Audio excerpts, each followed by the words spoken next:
The Moon is a Harsh Mistress by Robert Heinlein. Continued. Disc 7. Could take all that gear instead of smashing, and let you go on best you can. That would be almost as bad. You must understand, Gaspadine, that when an experiment is interrupted... No. Easier than moving anything, and maybe missing some, is to take you all to Complex and quarter you there. We have what used to be Dragoon Barracks, but that, too, would ruin experiments. Besides, where are you from, Doctor? Princeton, New Jersey? So, you've been here 5 months and no doubt exercising and wearing weights. Doctor, if we did that, you might never see Princeton again. If we move you, we'll keep you locked up. You'll get soft. If emergency goes on very long, you'll be a loony like it or not, and all your brainy help with you. A cocky chum stepped forward, one who had been sent for twice. You can't do this. It's against the law. What law, Gaspadine? Some law back in your hometown? I turned. Finn, show him law.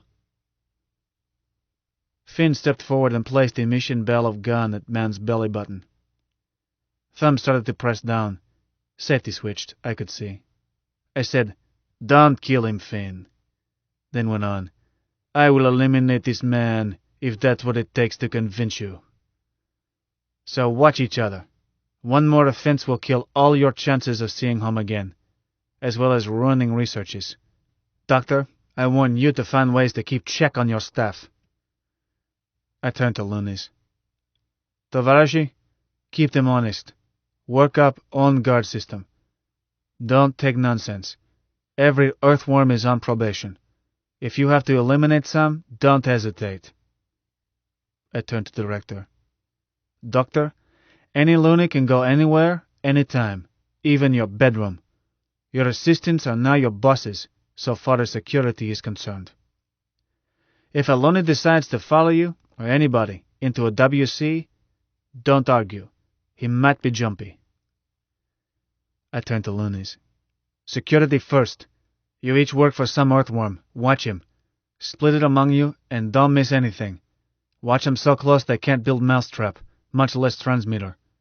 If he interferes with work for them, don't worry. Wages will go on." Could see grins.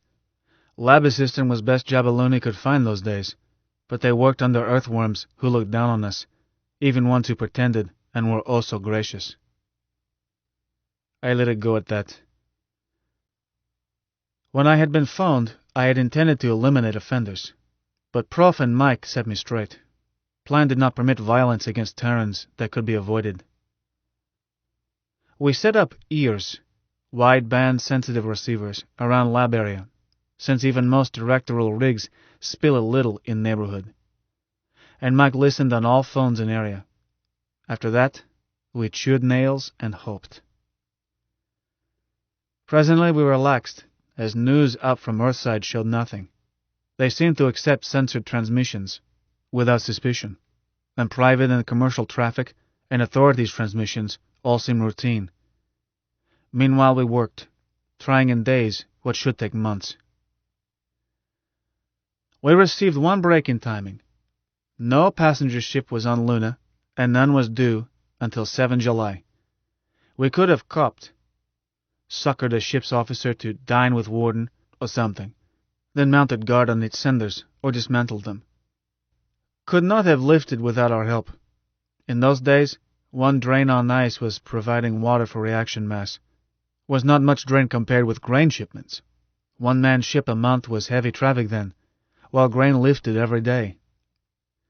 What it did mean was that an incoming ship was not an insuperable hazard. Nevertheless, was lucky break. We were trying so hard to make everything look normal until we could defend ourselves. Grain shipments went on as before. One was catapulted almost as Finn's men were breaking into Warden's residence. And next went out on time, and all others. Neither oversight nor faking for interim, Prof knew what he was doing. Grain shipments were a big operation for a little country like Luna, and couldn't be changed in one semilunar. Bread and beer of too many people was involved. If our committee had ordered embargo and quit buying grain, we would have been chucked out, and a new committee with other ideas would have taken over. Prof said that an educational period was necessary. Meanwhile, grain barges catapulted as usual. Lunohoko kept books and issued receipts, using civil service personnel. Dispatches went out in Warden's name, and Mike talked to authority Earthside, using Warden's voice. Deputy Administrator proved reasonable, once he understood he'd upped his life expectancy. Chief Engineer stayed on job too. McIntyre was a real loony, given chance, rather than Fink by nature. Other department heads and minor stooges were no problem. Life went on as before, and we were too busy to unwind authority system and put useful parts up for sale. Over a dozen people turned up claiming to be Simon Jester. Simon wrote a rude verse disclaiming them, and had picture on front page of Lunatic, Pravda, and Gong. Weil let herself go blonde, and made trip to see Greg at new catapult site. Then a longer trip, 10 days, to old home in Hong Kong Luna, taking Anna who wanted to see it. Weil needed a vacation, and Proof urged her to take it, pointing out that she was in touch by phone, and that closer party contact was needed in Hong Kong. I took over her still Yagi with Slim and Hazel as my lieutenants. Bright, sharp kids I could trust. Slim was awed to discover that I was Comrade Bork, and saw Adam Celine every day. His party name started with G. Many a good team for other reasons too. Hazel suddenly started showing cushiony curves, and not all from Mimi's superb table. She had reached that point in her orbit. Slim was ready to change her name to Stone any time she was willing to opt. In meantime, he was anxious to do party work he could share with our fierce little redhead. Not everybody was willing. Many comrades turned out to be talk-talk soldiers. Still more thought war was over once we had eliminated peace goons and captured Warden. Others were indignant to learn how far down they were in party structure. They wanted to elect a new structure, themselves at top. Adam received endless calls proposing this or something like it. Would listen, agree, assure them that their services must not be wasted by waiting for election, and refer them to Prof or me. Can't recall any of these ambitious people who amounted to anything when I tried to put them to work. Was endless work, and nobody wanted to do it. Well, a few. Some best volunteers were people party never located. But in general, loonies in and out of party had no interest in patriotic work, unless well paid. A chum who claimed to be a party member was not. Spragged me in Raffles, where we set up headquarters, and wanted me to contract for 50,000 buttons to be worn by pre-coup veterans of revolution. A small profit for him. I estimate 400% markup. Easy dollars for me. A fine thing for everybody. When I brushed him off, he threatened to denounce me to Adam Celine. A very good friend of mine, I'll have you know. For sabotage. That was help we got. What we needed was something else. Needed steel at New Catapult, and plenty. Prof asked if really necessary to put steel around rock missiles. I had to point out that an induction field won't grab bare rock. We needed to relocate Mike's ballistic radars at old site and install Doppler radar at new site. Both jobs because we could expect attacks from space at old site. We called for volunteers. Got only 2 who could be used. I needed several hundred mechanics who did not mind hard work in pea suits. So, we hired. Paid what we had to. Lunohoko went into hock, to Bank of Hong Kong Luna. Was no time to steal that much, and most funds had to be transferred Earthside to Stu. A dinkum comrade, Fu Moses Morris, co-signed much paper to keep us going, and wound up broke and started over with a little tailoring shop in Kongville. That was later.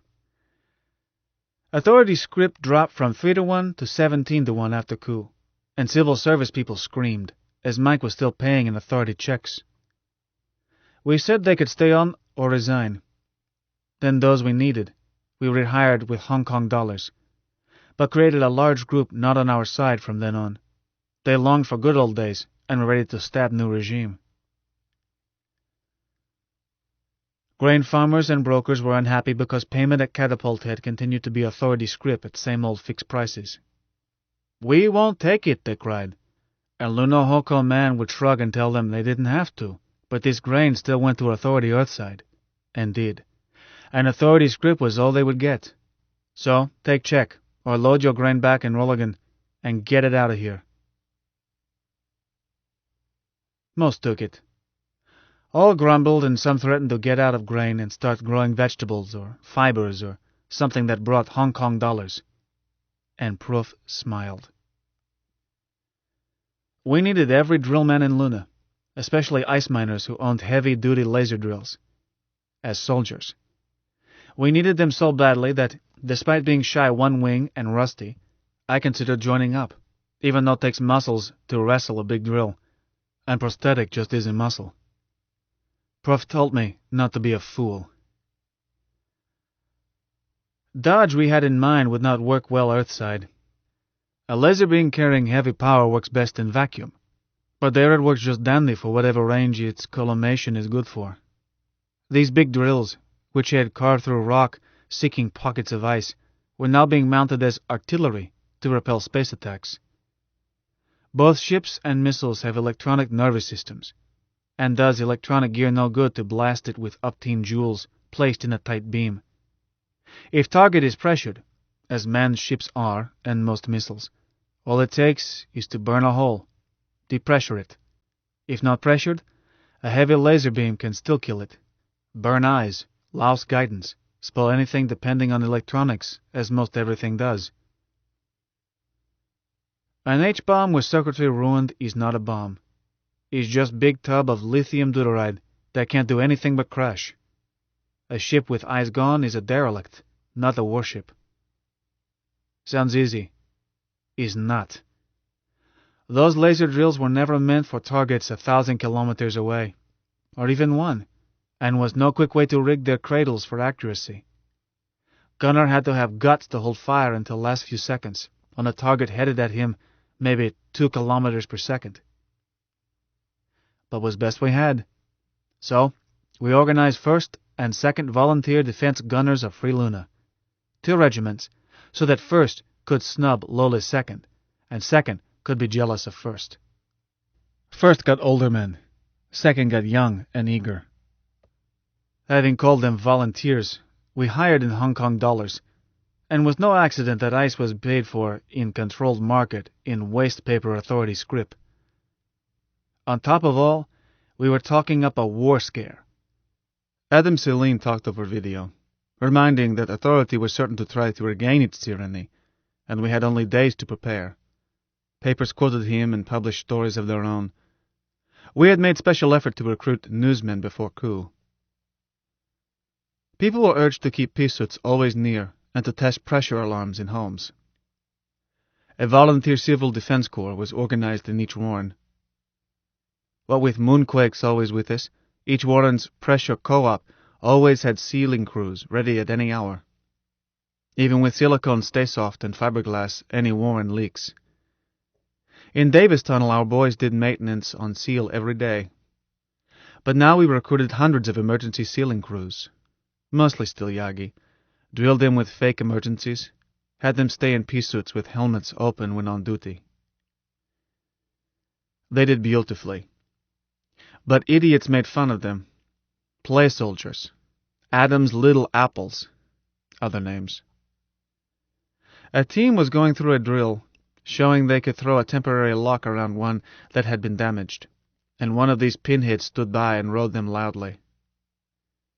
Civil defense team went ahead, completed temporary lock, tested it with helmets closed. It held.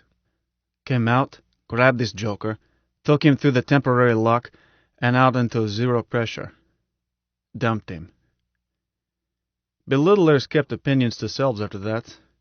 Prof thought we ought to send out a gentle warning not to eliminate so peremptorily. I opposed it, and got my way. could see no better way to improve breed. Certain types of loudmouthism should be a capital offense among decent people. But our biggest headaches were self-anointed statesmen. Did I say that loonies are non-political? They are, when it comes to doing anything. But doubt if was ever a time two loonies over a liter of beer did not swap loud opinions about how things ought to be run. As mentioned, these self-appointed political scientists tried to grab Adam Celine's ear. But Prof had a place for them. Each was invited to take part in Ad Hoc Congress for Organization of Free Luna, which met in Community Hall in Luna City. Then resolved to stay in session until work was done. A week in El City, a week in Novolin, then Hong Kong, and start over. All sessions were in video. Prof presided over first, and Adam Celine addressed them by video and encouraged them to do a thorough job. History is watching you. I listened to some sessions, then cornered Prof and asked what in Bog's name was he up to. Thought you didn't want any government. Have you heard those nuts since you turned them loose? He smiled, most dimply smile. What's troubling you, Manuel? Many things were troubling me. With me breaking heart trying to round up heavy drills and men who could treat them as guns, these idlers had spent an entire afternoon discussing immigration. Some wanted to stop it entirely. Some wanted to tax it, high enough to finance government, when 99 out of 100 loonies had to be dragged to the rock. Some wanted to make it selective by ethnic ratios. Wondered how they would count me. Some wanted to limit it to females until we were 50-50. That had produced a Scandinavian shout, "Ja, Cobber! Tell 'em send us whores! Thousands and thousands of whores! I marry 'em, I betcha!" Was most sensible remark all afternoon. Another time they argued, time. Sure, Greenwich time bears no relation to lunar, but why should it when we live underground? Show me a loony who can sleep 2 weeks and work 2 weeks. Lunars don't fit our metabolism. What was urged was to make a lunar exactly equal to 28 days instead of 29 days, 12 hours, 44 minutes, 2.78 seconds. And do this by making days longer, and hours, minutes, and seconds, thus making each semilunar exactly 2 weeks. Sure, lunar is necessary for many purposes. Controls when we go up on surface, why we go, and how long we stay. But, aside from throwing us out of gear with our only neighbor, had that wordy vacuum skull thought what this would do to every critical figure in science and engineering? As an electronics man, I shuddered. Throw away every book, table, instrument, and start over? I know that some of my ancestors did that in switching from Old English units to MKS, but they did it to make things easier. 14 inches to a foot, and some odd number of feet to a mile? Ounces and pounds? Ugh, bog. Made sense to change that. But why go out of your way to create confusion? Somebody wanted a committee to determine exactly what loony language is. Then fine everybody who talked Earthside English or other language. Huh, my people. I read tax proposals in Lunatic. 4 sorts of single taxers. A cubic tax that would penalize a man if he extended tunnels. A head tax. Everybody pays same. Income tax. Like to see any one figure income of Davis family, or try to get information out of Mum. And an air tax, which was not fees we paid then, but something else. Hadn't realized Free Luna was going to have taxes. Hadn't had any before, and got along. You paid for what you got. Turnstoffel. How else? Another time some pompous chum proposed that bad breath and body odors be made an elimination offense. Could almost sympathize, having been stuck on occasion in a capsule with such stinks. But doesn't happen often, and tends to be self-correcting. Chronic offenders, or unfortunates who can't correct, aren't likely to reproduce, seeing how choosy women are. One female, most were men, but women made up for it in silliness, had a long list she wanted made permanent laws about private matters. No more plural marriage of any sort. No divorces. No fornication. Had to look that one up. No drinks stronger than 4% beer. Church services only on Saturdays, and all else to stop that day. Air and temperature and pressure engineering lady? Phones and capsules? A long list of drugs to be prohibited, and a shorter list dispensed only by licensed physicians. What is a licensed physician? Healer I go to has a sign reading Practical Doctor. Makes book on side, which is why I go to him. Look, lady, aren't any medical schools in Luna. Then, I mean. She even wanted to make gambling illegal. If a loony couldn't roll double or nothing, he would go to a shop that would, even if dice were loaded. Thing that got me was not her list of things she hated, since she was obviously crazy as a cyborg, but fact that always somebody agreed with her prohibitions. Must be a yearning deep in human heart to stop other people from doing as they please. Rules, laws, always for other fellow. A murky part of us, something we had before we came down out of trees, and failed to shuck when we stood up. Because not one of those people said, "Please pass this so I won't be able to do something I know I should stop." Нет, товарищи. Was always something they hated to see neighbors doing. Stop them for their own good, not because speaker claimed to be harmed by it. Listening to that session, I was almost sorry we got rid of Mort the Wart. He stayed holed up with his women and didn't tell us how to run private lives. But Prof didn't get excited. He went on smiling. Manuel, do you really think that mob of retarded children can pass any laws? You told them to. Urged them to. My dear Manuel, I was simply putting all my nuts in one basket. I know those nuts. I've listened to them for years. I was very careful in selecting their committees. They all have built-in confusion. They will quarrel.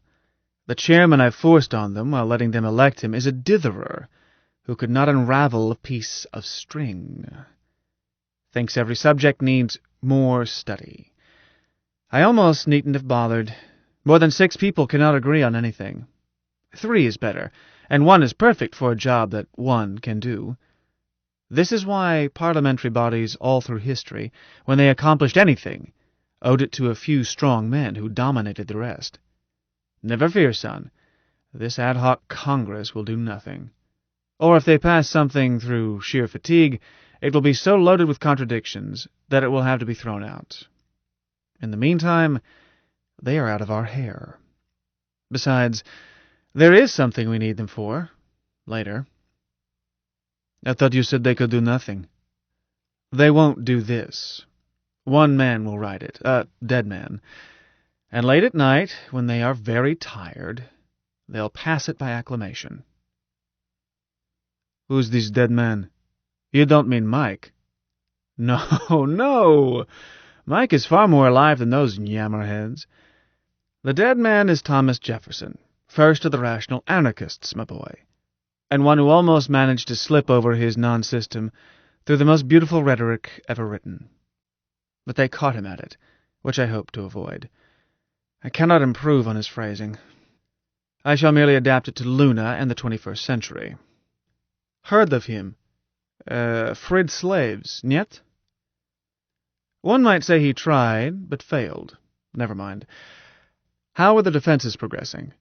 I don't see how we can keep up the pretense past the arrival date of this next ship. Can't be ready, then. Mike says we must be.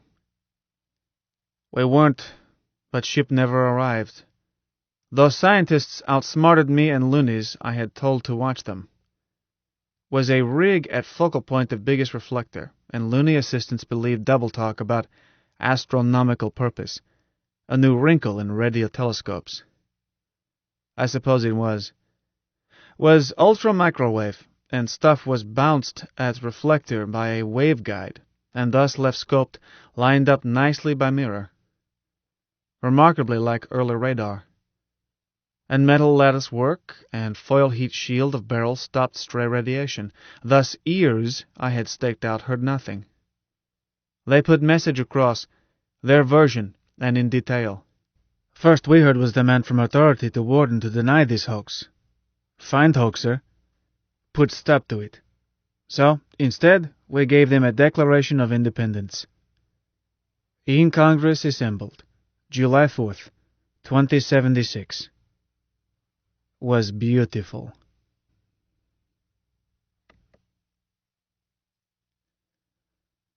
(15) Signing of Declaration of Independence went as Proof said it would. He sprang it on them at the end of a long day, announced a special session after dinner at which Adam Celine would speak. Adam read aloud, discussing each sentence, then read it without stopping, making music of sonorous phrases. People wept. Wyo, seated by me, was one, and I felt like it, even though had read it earlier. Then Adam looked at them and said, "The future is waiting. Mark well what you do," and turned meeting over to Prof, rather than usual chairman. Was 2200, and fight began. Sure, they were in favor of it. News all day had been jammed with what bad boys we were, how we were to be punished, taught a lesson, so forth. Not necessary to spice it up. Stuff from Earthside was nasty. Mike merely left out, on the other hand, opinions. If ever was a day when Luna felt unified, it was probably 2nd of July, 2076. So, they were going to pass it. Proof knew that before he offered it. But not as written. Honorable Chairman, in second paragraph, that word unalienable is no such word, should be inalienable. And anyhow, wouldn't it be more dignified to say sacred rights rather than inalienable rights? I'd like to hear discussion on this. That chum was almost sensible, merely a literary critic, which is harmless, like dead yeast left in beer. But, well, take that woman who hated everything. She was there with List, read it aloud and moved to have it incorporated into Declaration. So that the peoples of Terra will know that we are civilized and fit to take our places in the councils of mankind. Prof not only let her get away with it, he encouraged her, letting her talk when other people wanted to, then blandly put her proposal to a vote, when hadn't even been seconded. Congress operated by rules they had wrangled over for days. Prof was familiar with rules, but followed them only as suited him. She was voted down in a shout, and left. Then somebody stood up and said, of course that long list didn't belong in Declaration, but shouldn't we have general principles? Maybe a statement that Luna, Free State guaranteed freedom, equality, and security to all? Nothing elaborate, just those fundamental principles that everybody knew was proper purpose of government. True enough, and let's pass it. But must read freedom, equality, peace, and security.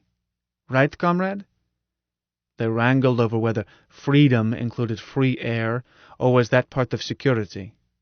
Why not be on safe side and list free air by name? Move to amend to make it free air and water, because you didn't have freedom or security unless you had both air and water. Air, water, and food? Air, water, food, and cubic. Air, water, food, cubic, and heat. No, make heat read power, and you had it all covered. Everything. Cobber, have you lost your mind? That's far from everything, and what you left out is an affront to all womankind. Step outside and say that. Let me finish.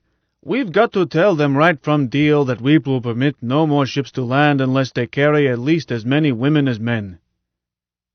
At least, I said, and I for one won't shop it unless it sets immigration issues straight. Prof never lost dimples. Began to see why Prof had slept all day and was not wearing weights. Me? I was tired, having spent all day in pea suit out beyond Catapult Head, cutting in last of relocated ballistic radars. And everybody was tired. By midnight, Crowd began to thin, convinced that nothing would be accomplished that night, and bored by any yammer not their own. Was later than midnight when someone asked why this declaration was dated 4th when today was 2nd. Prof said mildly that it was July 3rd now, and it seemed unlikely that our declaration could be announced earlier than 4th, and that July 4th carried historical symbolism that might help. Several people walked out at the announcement that probably nothing would be settled until 4th of July. But I began to notice something. Hall was filling as fast as was emptying. Finn Nielsen slid into a seat that had just been vacated. Comrade Clayton from Hong Kong showed up, pressed my shoulder, smiled at Wyo, found a seat. My youngest lieutenants, Slim and Hazel, I spotted down front, and was thinking I must alibi Hazel by telling Mom I had kept her out on party business, when was amused to see Mom herself next to them. And Sidris and Greg, who was supposed to be at New Catapult. Looked around and picked out a dozen more. Night editor of Lunaya Pravda, general manager of Luno Hoko, others, and each one a working comrade. Began to see that Prof had stacked deck. That Congress never had a fixed membership. These dinkum comrades had as much right to show up as those who had been talking a month. Now they sat and voted down amendments. About 300, when I was wondering how much more I could take, someone brought a note to Prof. He read it, banged the gavel, and said, Adam Celine begs your indulgence. Do I hear unanimous consent? So, screen back of rostrum lighted up again, and Adam told them that he had been following debate and was warned by many thoughtful and constructive criticisms. But could he make a suggestion? Why not admit that any piece of writing was imperfect? If this declaration was, in general, what they wanted, why not postpone perfection for another day, and pass this as it stands? Honorable Chairman, I so move. They passed it with a yell. Prof said, Do I hear objection? And waited, with gavel raised. A man who had been talking when Adam had asked to be heard said, Well, I still say that's a dangling participle, but okay, leave it in. Prof banged gavel. So ordered. Then we filed up and put our chops on a big scroll that had been sent over from Adam's office, and I noticed Adam's chop on it. I signed right under Hazel. Child now could write, although still short on book learning. Her chop was shaky, but she wrote it large and proud. Comrade Clayton signed his party name, real name in letters, and Japanese chop. 3 little pictures, one above other. 2 comrades chopped with X's and had them witnessed. All party leaders were there that night, morning. All chopped it, and not more than a dozen yammerers stuck. But those who did put their chops down for history to read, and thereby committed their lives, their fortunes, and their sacred honors. While Q was moving slowly past and people were talking, Prof banged for attention. I ask for volunteers for a dangerous mission. This declaration will go on the news channels, but must be presented in person to the Federated Nations on Terra. That put stop to noise. Prof was looking at me. I swallowed and said, I volunteer. Wyo echoed, So do I. And little Hazel Mead said, Me too. In moments were a dozen, from Finn Nielsen to Gospodin dangling participle. Turned out to be good cobbler aside from his fetish. Prof took names, murmured something about getting in touch as transportation became available. I got Prof aside and said, Look, Prof, you too tired to track? You know ship for 7th was cancelled. Now they're talking about slapping embargo on us. Next ship they lift for Luna will be a warship. How you planning to travel, as prisoner? Oh, we won't use their ships. So? Going to build one? Any idea how long that takes? If could build one at all. which I doubt. Manuel, Mike says it's necessary, and has it all worked out. I did know Mike said it was necessary. He had rerun problems soon as we learned that bright laddies at Richardson had snuck one home. He now gave us only one chance in 53, with imperative need for Prof to go Earthside. But I'm not one to worry about impossibilities. I had spent day working to make that one chance in 53 turn up. Mike will provide the ship, Prof went on. He has completed its design, and it is being worked on. He has? It is? Since when is Mike engineer? Isn't he? Asked the Prof. I started to answer. Shut up. Mike had no degrees, simply knew more engineering than any man alive. Or about Shakespeare's plays, or riddles, or history. Name it. Tell me more. Manuel will go to Terra as a load of grain. What? Who's we? You and myself. The other volunteers are merely decorative. I said, Look, Prof, I've stuck. Worked hard when whole thing seems silly. Worn these weights, got 'em on now, on chance I might have to go to that dreadful place. But contracted to go in a ship, with at least a suborg pilot to help me get down safely. Did not agree to go as meteorite. He said, Very well, Manuel, I believe in free choice. Always. Your alternate will go. My... who? Comrade Wyoming. So far as I know, she is the only other person in training for the trip, other than a few Terrans. So, I went. But talk to Mike first. He said, patiently, Man, my first friend, there isn't a thing to worry about.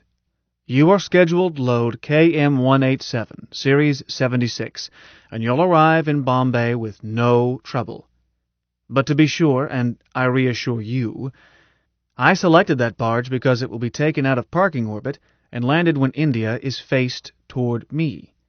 And I've added an override so that I can take you away from ground control if I don't like the way they handle you.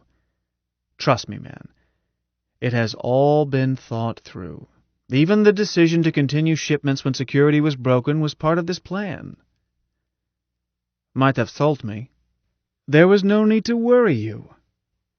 Professor had to know, and I've kept in touch with him. But you are going simply to take care of him and back him up. Do his job if he dies, a factor on which I can give you no reassurance. I sighed.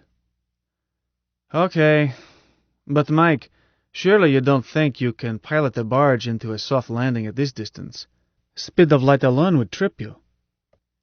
Man, don't you think I understand ballistics?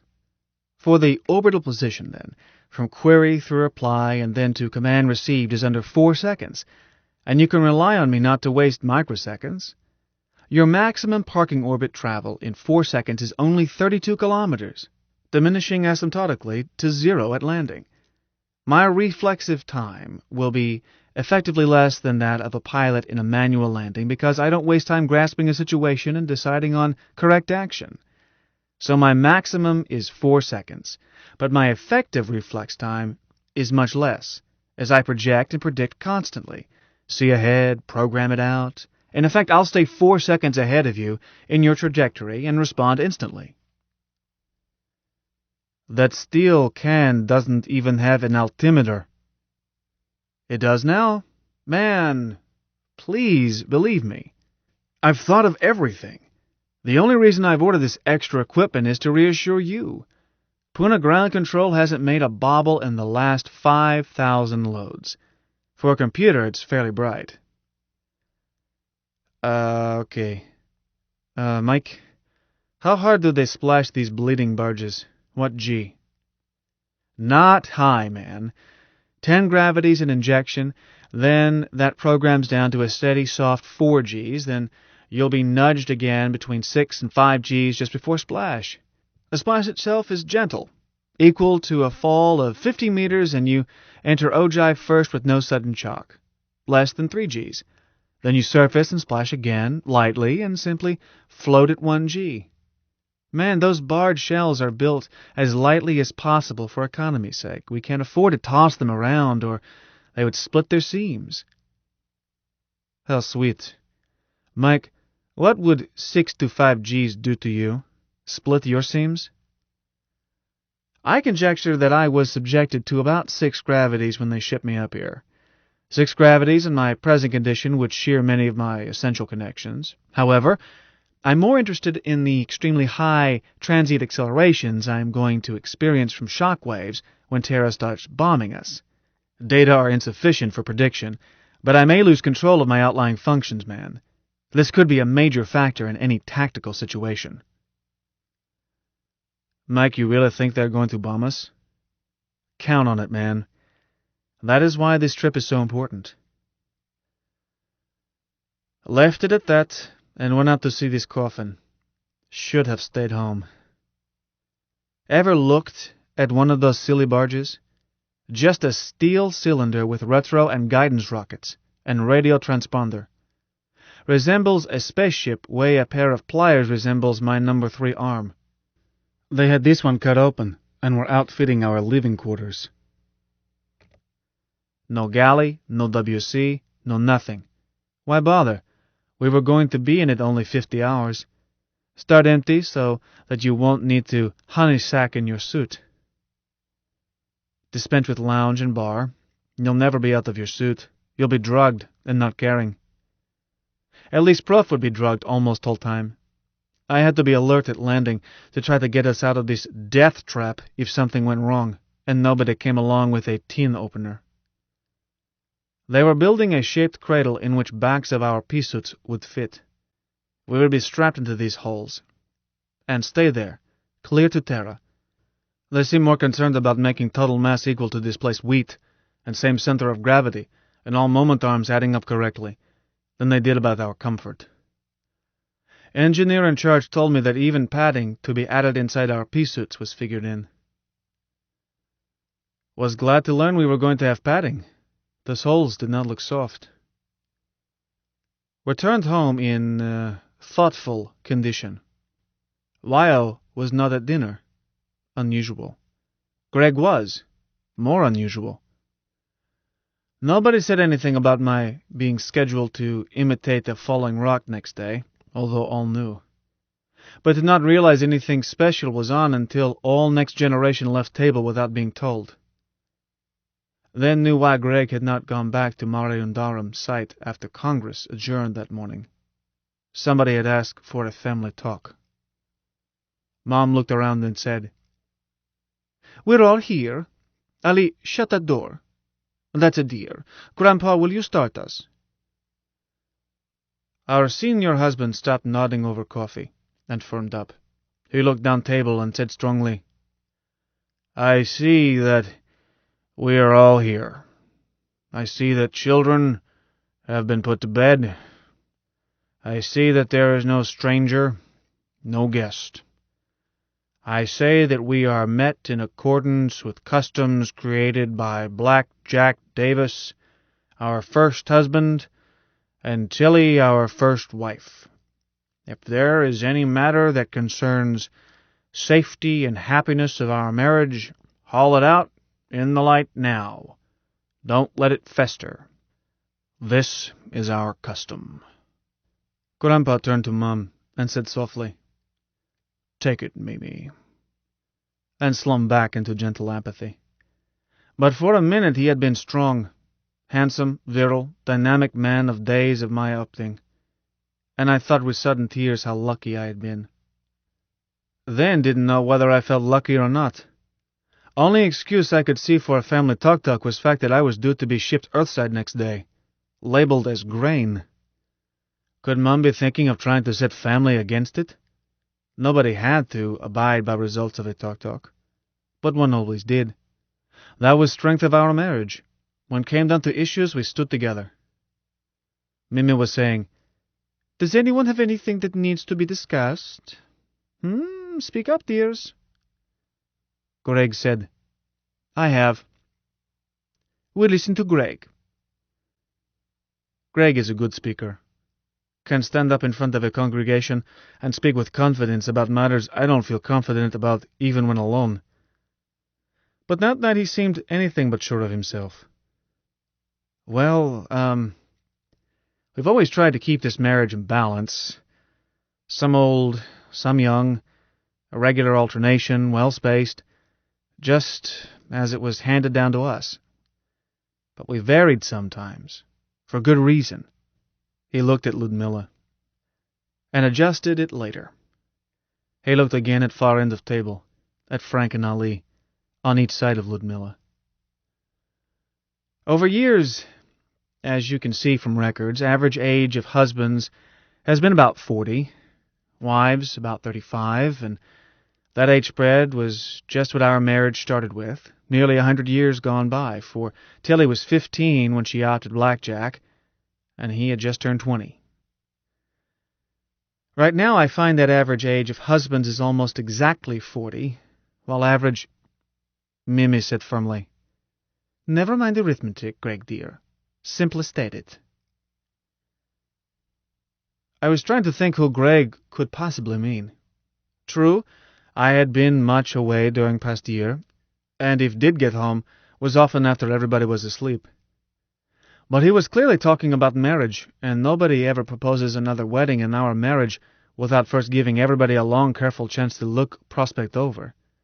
You just don't do it any other way.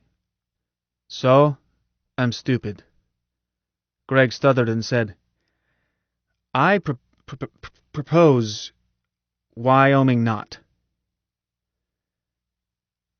I said I was stupid. I understand machinery, and machinery understands me, but didn't claim to know anything about people.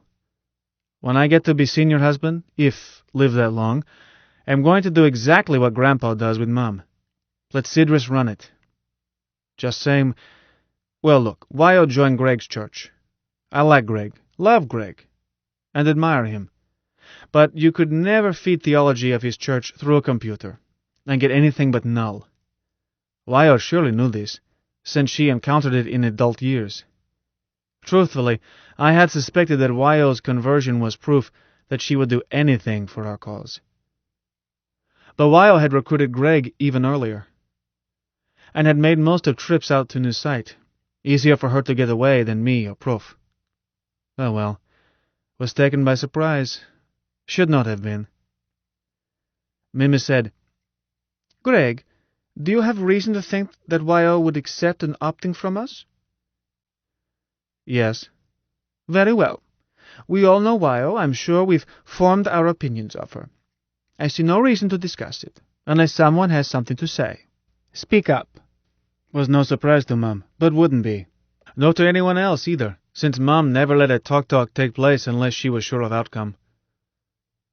But wondered why Mum was sure of my opinion, so certain that she had not felt me out ahead of time, and sat there in a soggy quandary, knowing I should speak up, knowing I knew something terribly pertinent which nobody else knew, or matter would never have gone this far.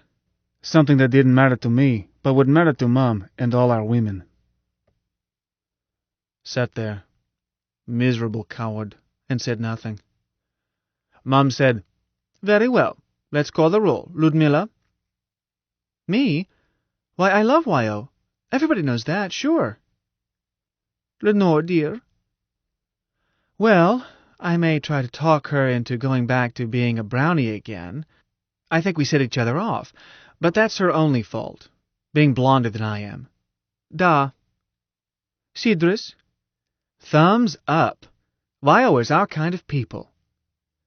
Anna? I've something to say before I express my opinion, Mimi. I don't think it's necessary, dear.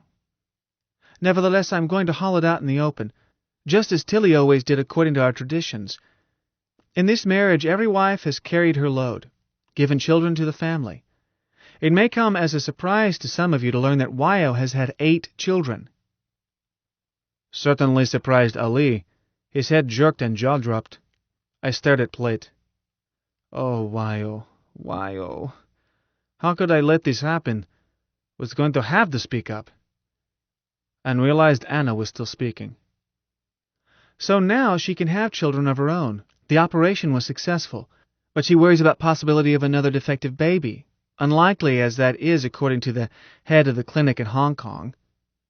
So we'll just have to love her enough to make her quit fretting. We will love her, Mum said serenely. We do love her. Anna, are you ready to express opinion? Hardly necessary, is it? I went to Hong Kong with her, held her hand while her tubes were restored. I opt Wyo.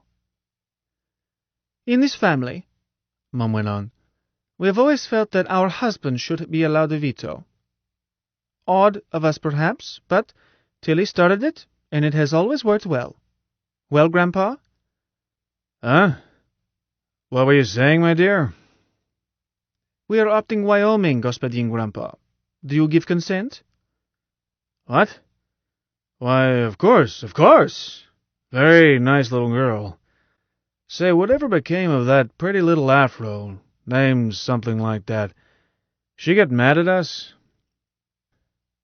Greg, I proposed it. Manuel, do you forbid this? Me? Why, you know me, Mum. I do. I sometimes wonder if you know you. Hans? What would happen if I said no? You'd lose some teeth, that's what, Lenore said promptly. Hans votes yes. Stop it, darlings, Mum said with soft reproof. Opting is a serious matter. Hans, speak up. Da, yes, ja, oui, si. High time we had a pretty blonde in this. Ouch! Stop it, Lenore. Frank? Yes, Mum. Ali, dear. Is it unanimous? Lad blushed bright pink and couldn't talk. Nodded vigorously.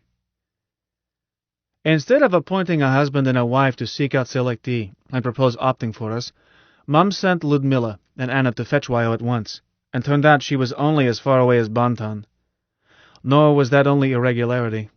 Instead of setting a date and arranging a wedding party, our children were called in, and 20 minutes later Greg had his book open, and we did be taking vows, and I finally got it through my confused head that was being done with breakneck speed because of my date to break my neck next day. Not that it could matter save as symbol of my family's love for me, since a bride spent her first night with her senior husband, and second night and third I was going to spend out in space. But did matter anyhow, and when women started to cry during ceremony, I found self dripping tears right with them. Then I went to bed, alone, in workshop, once Wyo had kissed us and left on Grandpa's arm. Was terribly tired, and last 2 days had been hard. Thought about exercises, and decided it was too late to matter. Thought about calling Mike and asking him for news from Tara. Went to bed. Don't know how long had been asleep when realized was no longer asleep and somebody was in room. Manuel? Came soft whisper in dark. Huh? Wyo? You aren't supposed to be here, dear. I am indeed supposed to be here, my husband. Mum knows I'm here, so does Greg, and Grandpa went right to sleep. Oh. What time is?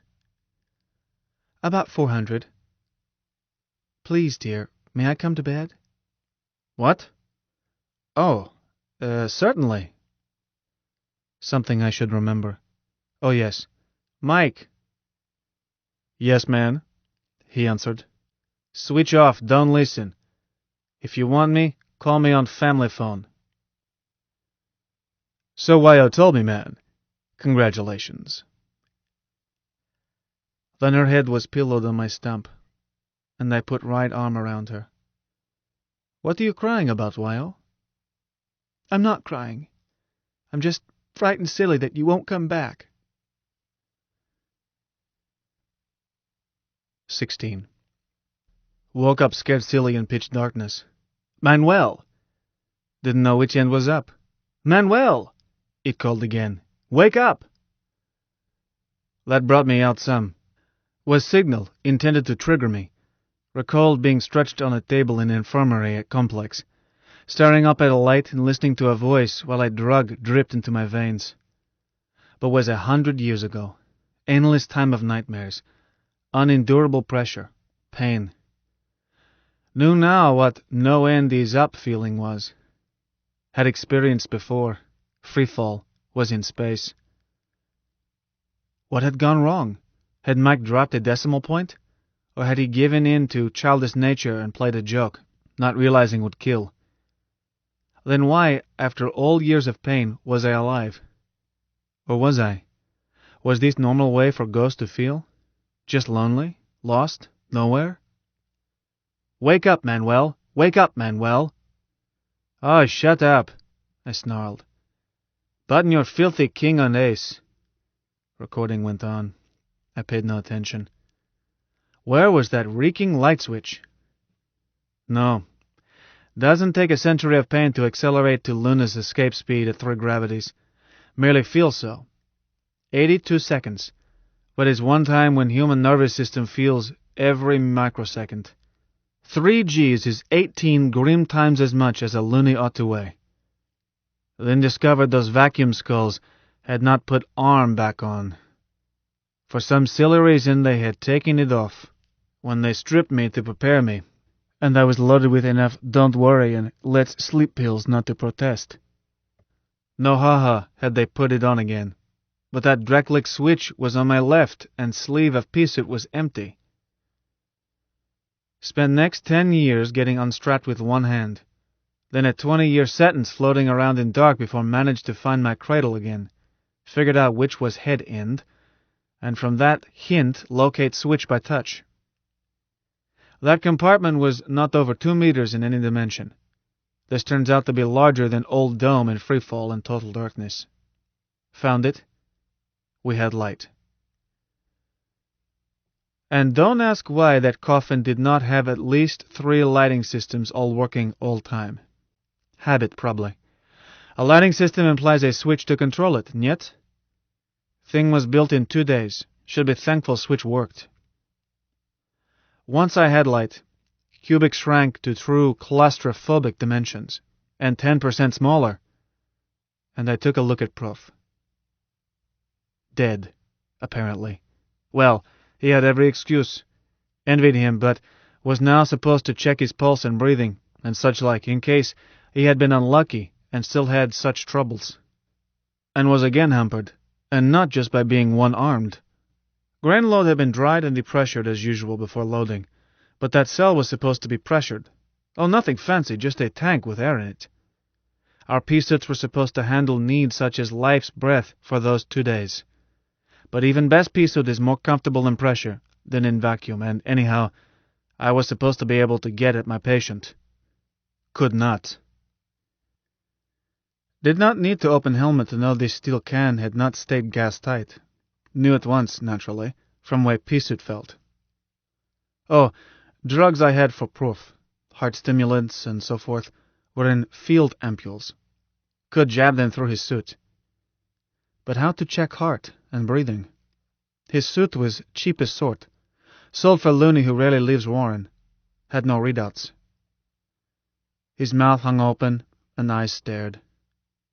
A deader, I decided. No need to X-proof beyond that old lineman. Had eliminated himself. Tried to see pulse on throat. His helmet was in way. They had provided a program clock, which was mighty kind of them. Showed I had been out 44 plus hours, all to plan, and in 3 hours we should receive horrible booting to place us in parking orbit around Terra. Then, after 2 circums, call it 3 more hours, we should start injection into landing program. If Puna ground control didn't change its feeble mind and leave us in orbit. Remind itself that was unlikely. Grain is not left in vacuum longer than necessary. Has tendency to become puffed wheat or popped corn, which not only lowers value but can split those thin canisters like a melon. Wouldn't that be sweet? Why had they packed us in with grain? Why not just a load of rock that doesn't mind vacuum? Had time to think about that and to become very thirsty. Took nipple for half a mouthful, no more, because certainly did not want to take 6 Gs with a full bladder. Need not have worried. Was equipped with catheter, but did not know. When time got short, I decided couldn't hurt Prof to give him a jolt of drug that was supposed to take him through heavy acceleration. Then, after in parking orbit, give him heart stimulant, since it didn't seem as if anything could hurt him. Gave him first drug, then spent the rest of minutes struggling back into straps, one-handed. Was sorry I didn't know name of my helpful friend. Could have cursed him better. 10 Gs get you into parking orbit around Terra in a mere 3.26 times 10 to the 7th microseconds. Merely seems longer. 10 gravities being 60 times what a fragile sack of protoplasm should be asked to endure. Call it 33 seconds. My truthful word, I suspect my ancestress in Salem spent a worse half-minute day they made her dance. Gave Prof heart stimulant. Then spent 3 hours trying to decide whether to drug self as well as Prof for landing sequence. Decided against.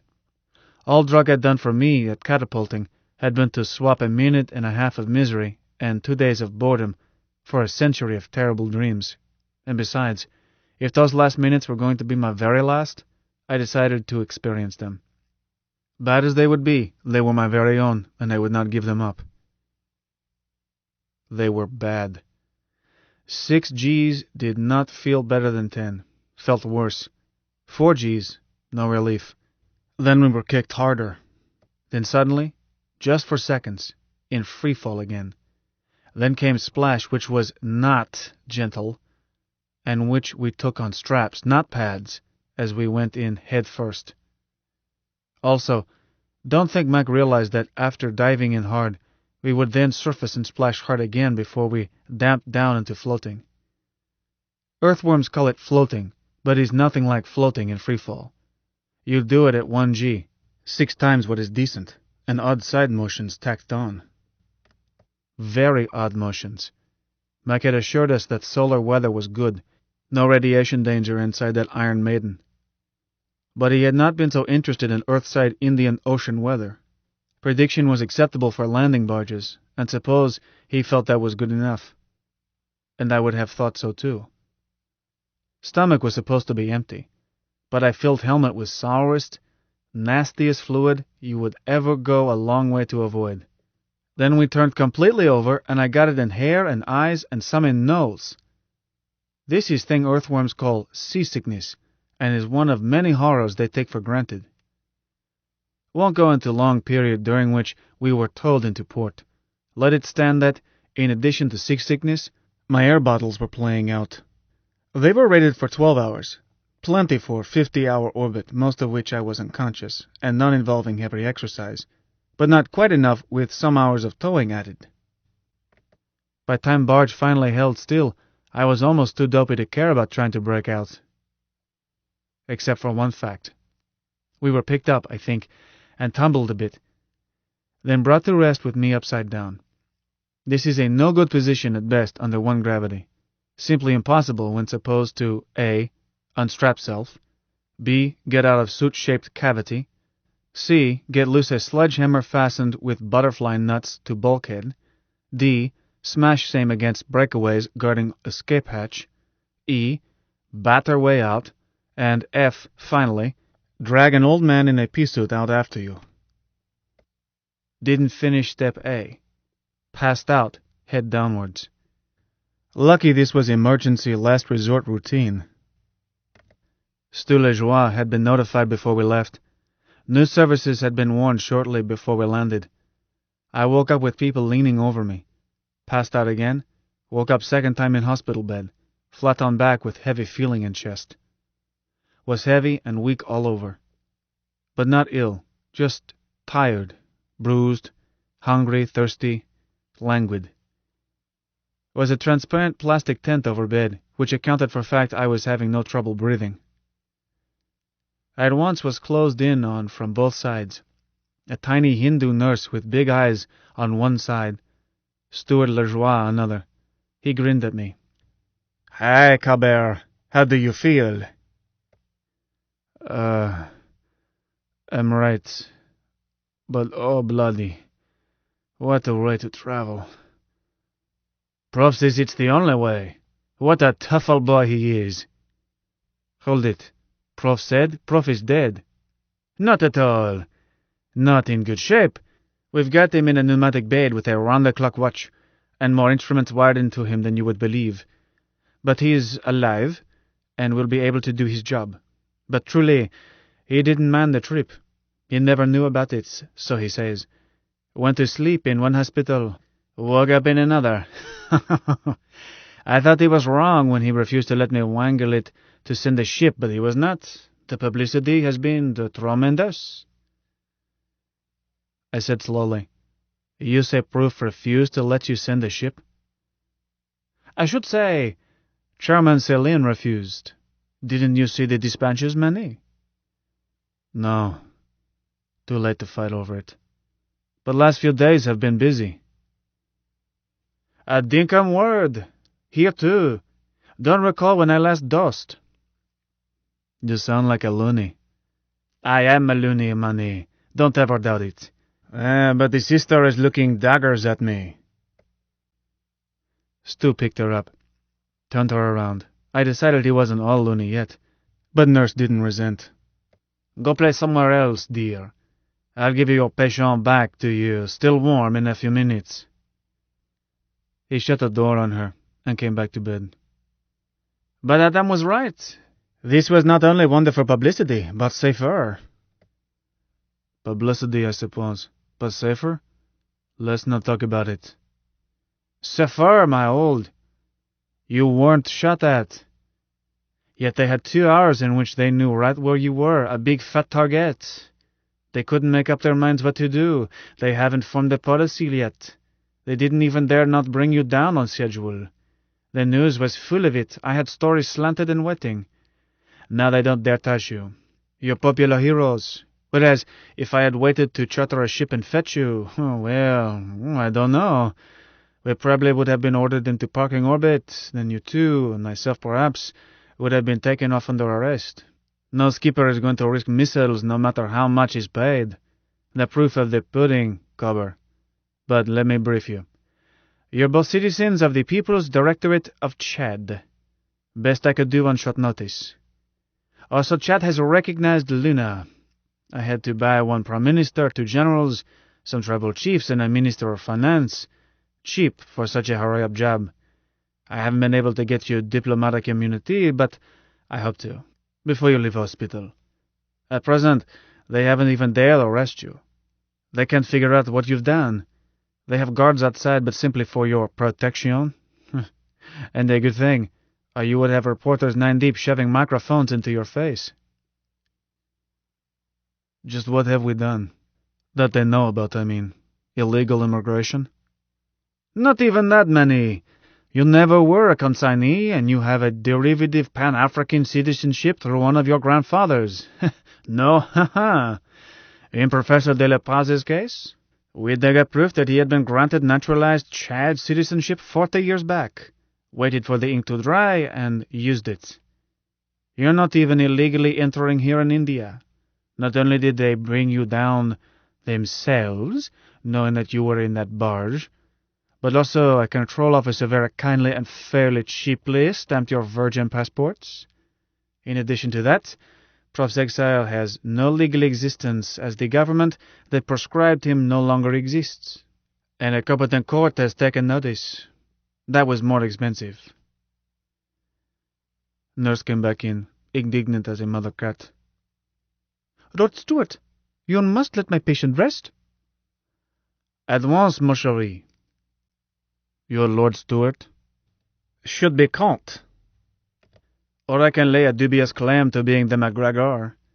The blue blood bit helps. These people haven't been happy since they took their royalty away from them. As he left, he patted her rump.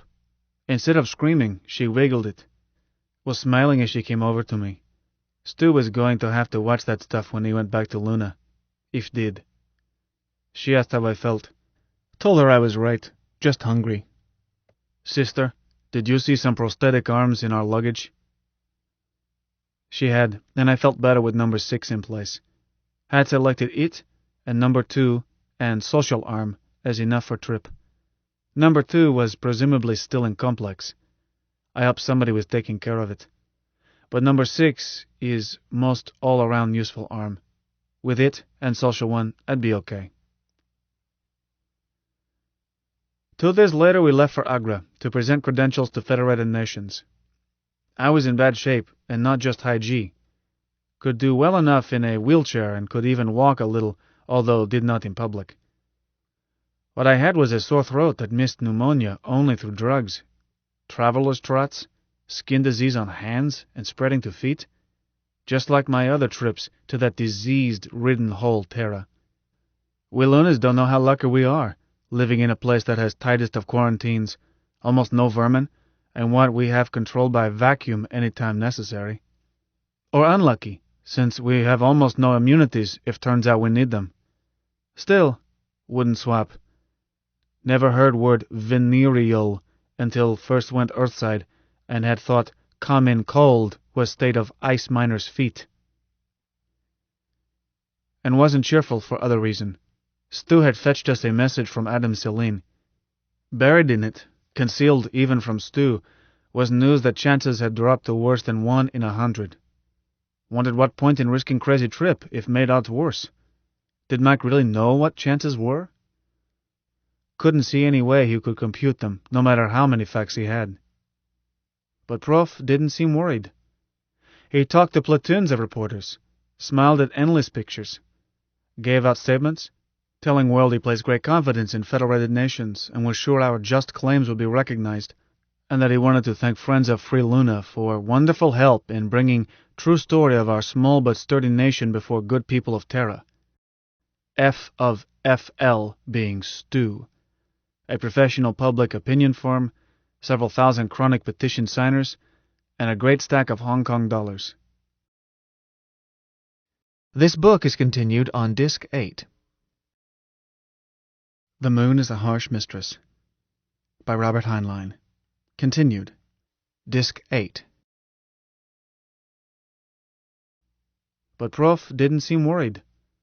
He talked to platoons of reporters, smiled at endless pictures, gave out statements, telling world he placed great confidence in Federated Nations and was sure our just claims would be recognized, and that he wanted to thank friends of Free Luna for wonderful help in bringing true story of our small but sturdy nation before good people of Terra. F of FL being Stu, a professional public opinion firm, several thousand chronic petition signers, and a great stack of Hong Kong dollars. I had picture taken too, and tried to smile, but dodged questions by pointing to throat and croaking. In Agra we were lodged in a lavish suite in a hotel that had once been palace of a Maharaja, and still belonged to him, even though India is supposed to be socialist. And interviews and picture-taking went on. Hardly dared get out of wheelchair, even to visit WC, as was under orders from Prof never to be photographed vertically. He was always either in bed or in a stretcher. Bed baths, bed pans, everything. Not only because safer, considering age, and easier for any loony, but also for pictures. His dimples and wonderful, gentle, persuasive personality were displayed in hundreds of millions of video screens, endless news pictures. But his personality did not get us anywhere in Agra. Prof was carried to office of President of Grand Assembly, me being pushed alongside, and there he attempted to present his credentials as ambassador to FN and prospective senator for Luna. Was referred to Secretary General, and at his offices we were granted 10 minutes with the Assistant Secretary, who sucked teeth and said he could accept our credentials without prejudice and without implied commitment. They were referred to Credentials Committee, who sat on them. I got fidgety. Prof read Keats. Grain barges continued to arrive at Bombay. In a way, was not sorry about latter. When we flew from Bombay to Agra, we got up before dawn and were taken out to a field as city was waking. Every loony has his hole, whether luxury of a long-established home like Davis Tunnels, or rock still raw from drill. Cubic is no problem, and can't be for centuries. Bombay is bee swarms of people, or over 1 million, was told, who have no home but some piece of pavement. A family might claim right, and hand down by will generation after generation, to sleep on a piece 2 meters long and 1 wide at a described location in front of a shop. Entire family sleeps on that space, meaning mother, father, kids, maybe a grandmother, would not have believed it if had not seen. At dawn in Bombay, roadways, side pavements, even bridges are covered with tight carpet of human bodies. What do they do? Where do they work? How do they eat? Did not look as if they did. Could count ribs. If I hadn't believed simple arithmetic that you can't ship stuff downhill forever without shipping replacement back, would have tossed in cards. But, Tanstaffel, there ain't no such thing as a free lunch, in Bombay or in Luna. At last we were given appointment with an investigating committee. Not what Prof had asked for. He had requested public hearing before Senate, complete with video cameras. Only camera at this session was its in-camera nature, was closed. Not too closed. I had little recorder, but no video. And took Prof 2 minutes to discover that committee was actually VIPs of Lunar Authority, or their tame dogs. Nevertheless, was chance to talk, and Prof treated them as if they had power to recognize Luna's independence and willingness to do so, while they treated us as a cross between naughty children and criminals up for sentencing. Prof was allowed to make opening statement. With decorations trimmed away, was assertion that Luna was de facto a sovereign state, with an unopposed government in being, a civil condition of peace and order, a provisional president and cabinet carrying on necessary functions, but anxious to return to private life as soon as Congress completed writing a constitution, and that we were here to ask that these facts be recognized de jure, and that Luna be allowed to take her rightful place in councils of mankind as a member of federated nations. What Prof told them bore a speaking acquaintance with truth, and they were not where they could spot discrepancies.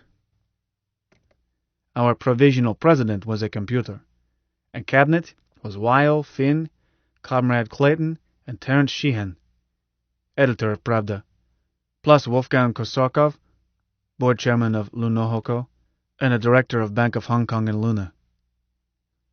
But Weil was the only person now in Luna who knew that Adam Celine was false face for a computer. She had been terribly nervous at being left to hold forth alone. As it was, Adam's oddity in never being seen save for over video was always an embarrassment. We had done our best to turn it into a security necessity by opening offices for him in Quebec of Authority's Luna City office, and then exploding a small bomb. After this assassination attempt, comrades who had been most fretful about Adam's failure to stir around became loudest in demands that Adam must not take any chances, this being helped by editorials. But I wondered while Prof was talking what these pompous chums would think if they knew that our president was a collection of hardware owned by Authority. But they just sat staring with chill disapproval, unmoved by Prof's rhetoric. Probably best performance of his life, considering he delivered it flat on back, speaking into a microphone without notes, and hardly able to see his audience. Then they started in on us. Gentleman member from Argentina, never given their names, we weren't socially acceptable. This Argentino objected to phrase former warden in Prof's speech. That designation had been obsolete half a century. He insisted that it be struck out and proper title inserted. Protector of the lunar colonies by appointment of the Lunar Authority. Any other wording offended dignity of Lunar Authority. Prof asked to comment. Honorable Chairman permitted it. Prof said mildly that he accepted change, since Authority was free to designate its servants in any fashion it pleased, and was no intention to offend dignity of any agency of federated nations. But in view of functions of this office, former functions of this office, citizens of Luna Free State would probably go on thinking of it by traditional name. That made about 6 of them try to talk at once. Somebody objected to use of word Luna, and still more to Luna Free State. It was the moon, Earth's moon, a satellite of Earth and property of federated nations, just as Antarctica was, and these proceedings were a farce. Was inclined to agree with last point. Chairman asked gentleman member from North America to please be in order, and to address his remarks through chair. Did chair understand from witness's last remark that this alleged de facto regime intended to interfere with consignee system? Prof fielded that and tossed it back. Honorable Chairman, I myself was a consignee. Now Luna is my beloved home. My colleague, the Honorable, the Undersecretary for Foreign Affairs, Colonel O'Kelly Davis. Myself, is Luna born, and proud of his descent from 4 transported grandparents. Luna has grown strong on your outcasts. Give us your poor, your wretched. We welcome them. Luna has room for them. Nearly 40 million square kilometers, an area greater than all Africa, and almost totally empty. More than that, since by our method of living we occupy not area but cubic, the mind cannot imagine the day when Luna would refuse another shipload of weary homeless. Chairman said, The witness is admonished to refrain from making speeches. The chair takes it that your oratory means that the group you represent agrees to accept prisoners as before? No, sir. What? Explain yourself. Once an immigrant sets foot on Luna today, he is a free man, no matter what his previous condition, free to go where he listeth. So, then what's to keep a consignee from walking across the field, climbing into another ship and returning here? I admit that I am puzzled at your apparent willingness to accept them, but we do not want them. It is our humane way of getting rid of incorrigibles who would otherwise have to be executed. Could have told him several things that would stop what he pictured. He had obviously never been to Luna. As for incorrigibles, if really are, Luna eliminates such faster than Terra ever did. Back when I was very young, they sent us a gangster lord, from Los Angeles, I believe. He arrived with a squad of stooges, his bodyguards, and was cockily ready to take over Luna, as was rumored to have taken over a prison somewhere earthside. None lasted 2 weeks. Gangster boss didn't make it to barracks. Hadn't listened when told how to wear a pea suit. There is nothing to keep them from going home so far as we are concerned, sir, Prof answered. Although your police here on Terra might cause him to think.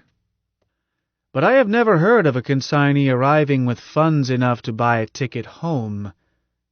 Is this truly an issue? The ships are yours. Luna has no ships. And let me add that we are sorry that the ship scheduled for Luna this month was cancelled. I am not complaining that it forced on my colleague and myself. Prof stopped to smile. A most informal method of travel. I simply hope that this does not represent policy. Luna has no quarrel with you. Your ships are welcome. Your trade is welcome. We are at peace and wish to stay so. Please note that all scheduled grain shipments have come through on time. Prof did always have gift for changing subject. They fiddled with minor matters then. Nosy from North America wanted to know what had really happened to the warden. He stopped himself. The protector, Senator Hobart. Prof answered that he had suffered a stroke. A coup is a stroke, and was no longer able to carry out his duties, but was in good health otherwise and receiving constant medical care.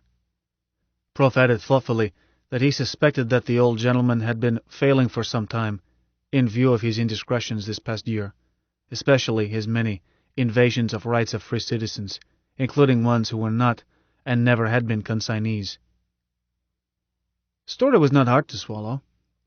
When those busy scientists managed to break news of our coup, they had reported Warden as dead, whereas Mike had kept him alive and on job by impersonating him.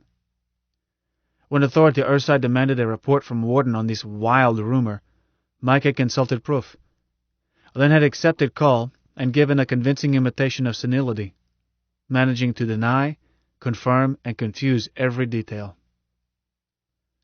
Our announcements followed, and thereafter Warden was no longer available, even in his computer alter ego.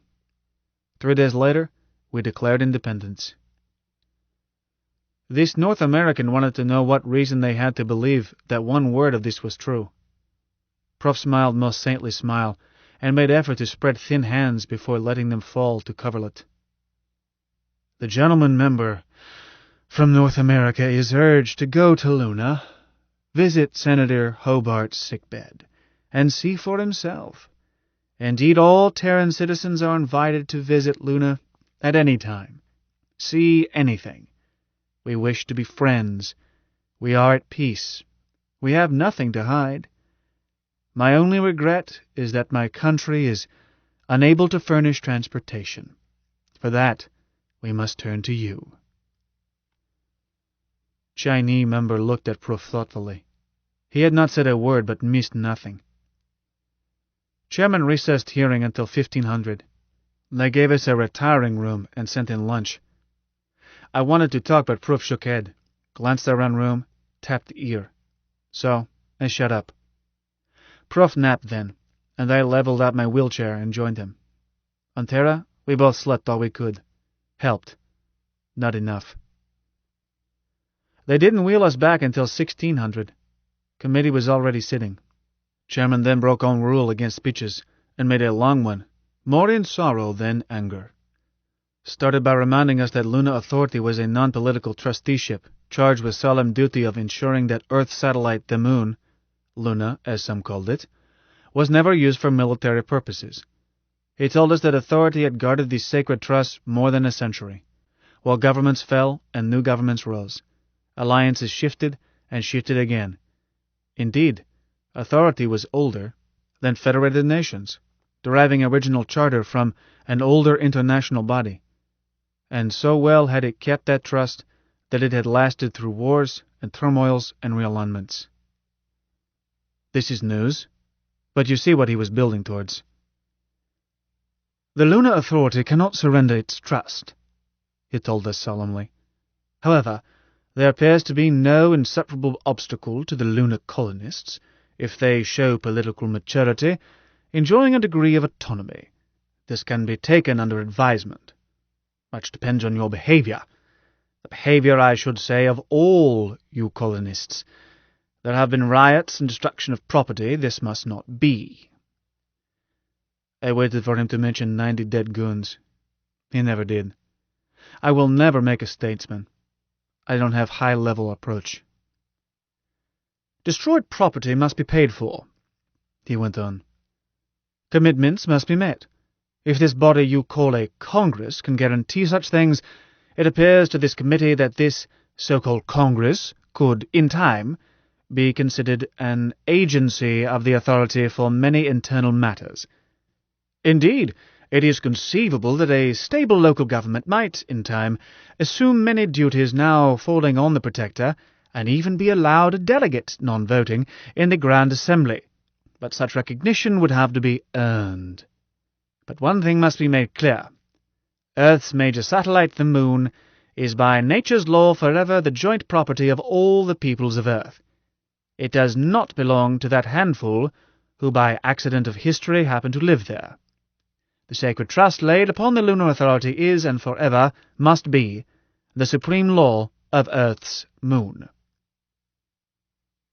Accident of history? Huh? I expected Prof to shove it down his throat. I thought he would say, no, never did know what Prof would say. Here's what he did say. Prof waited through several seconds of silence, then said,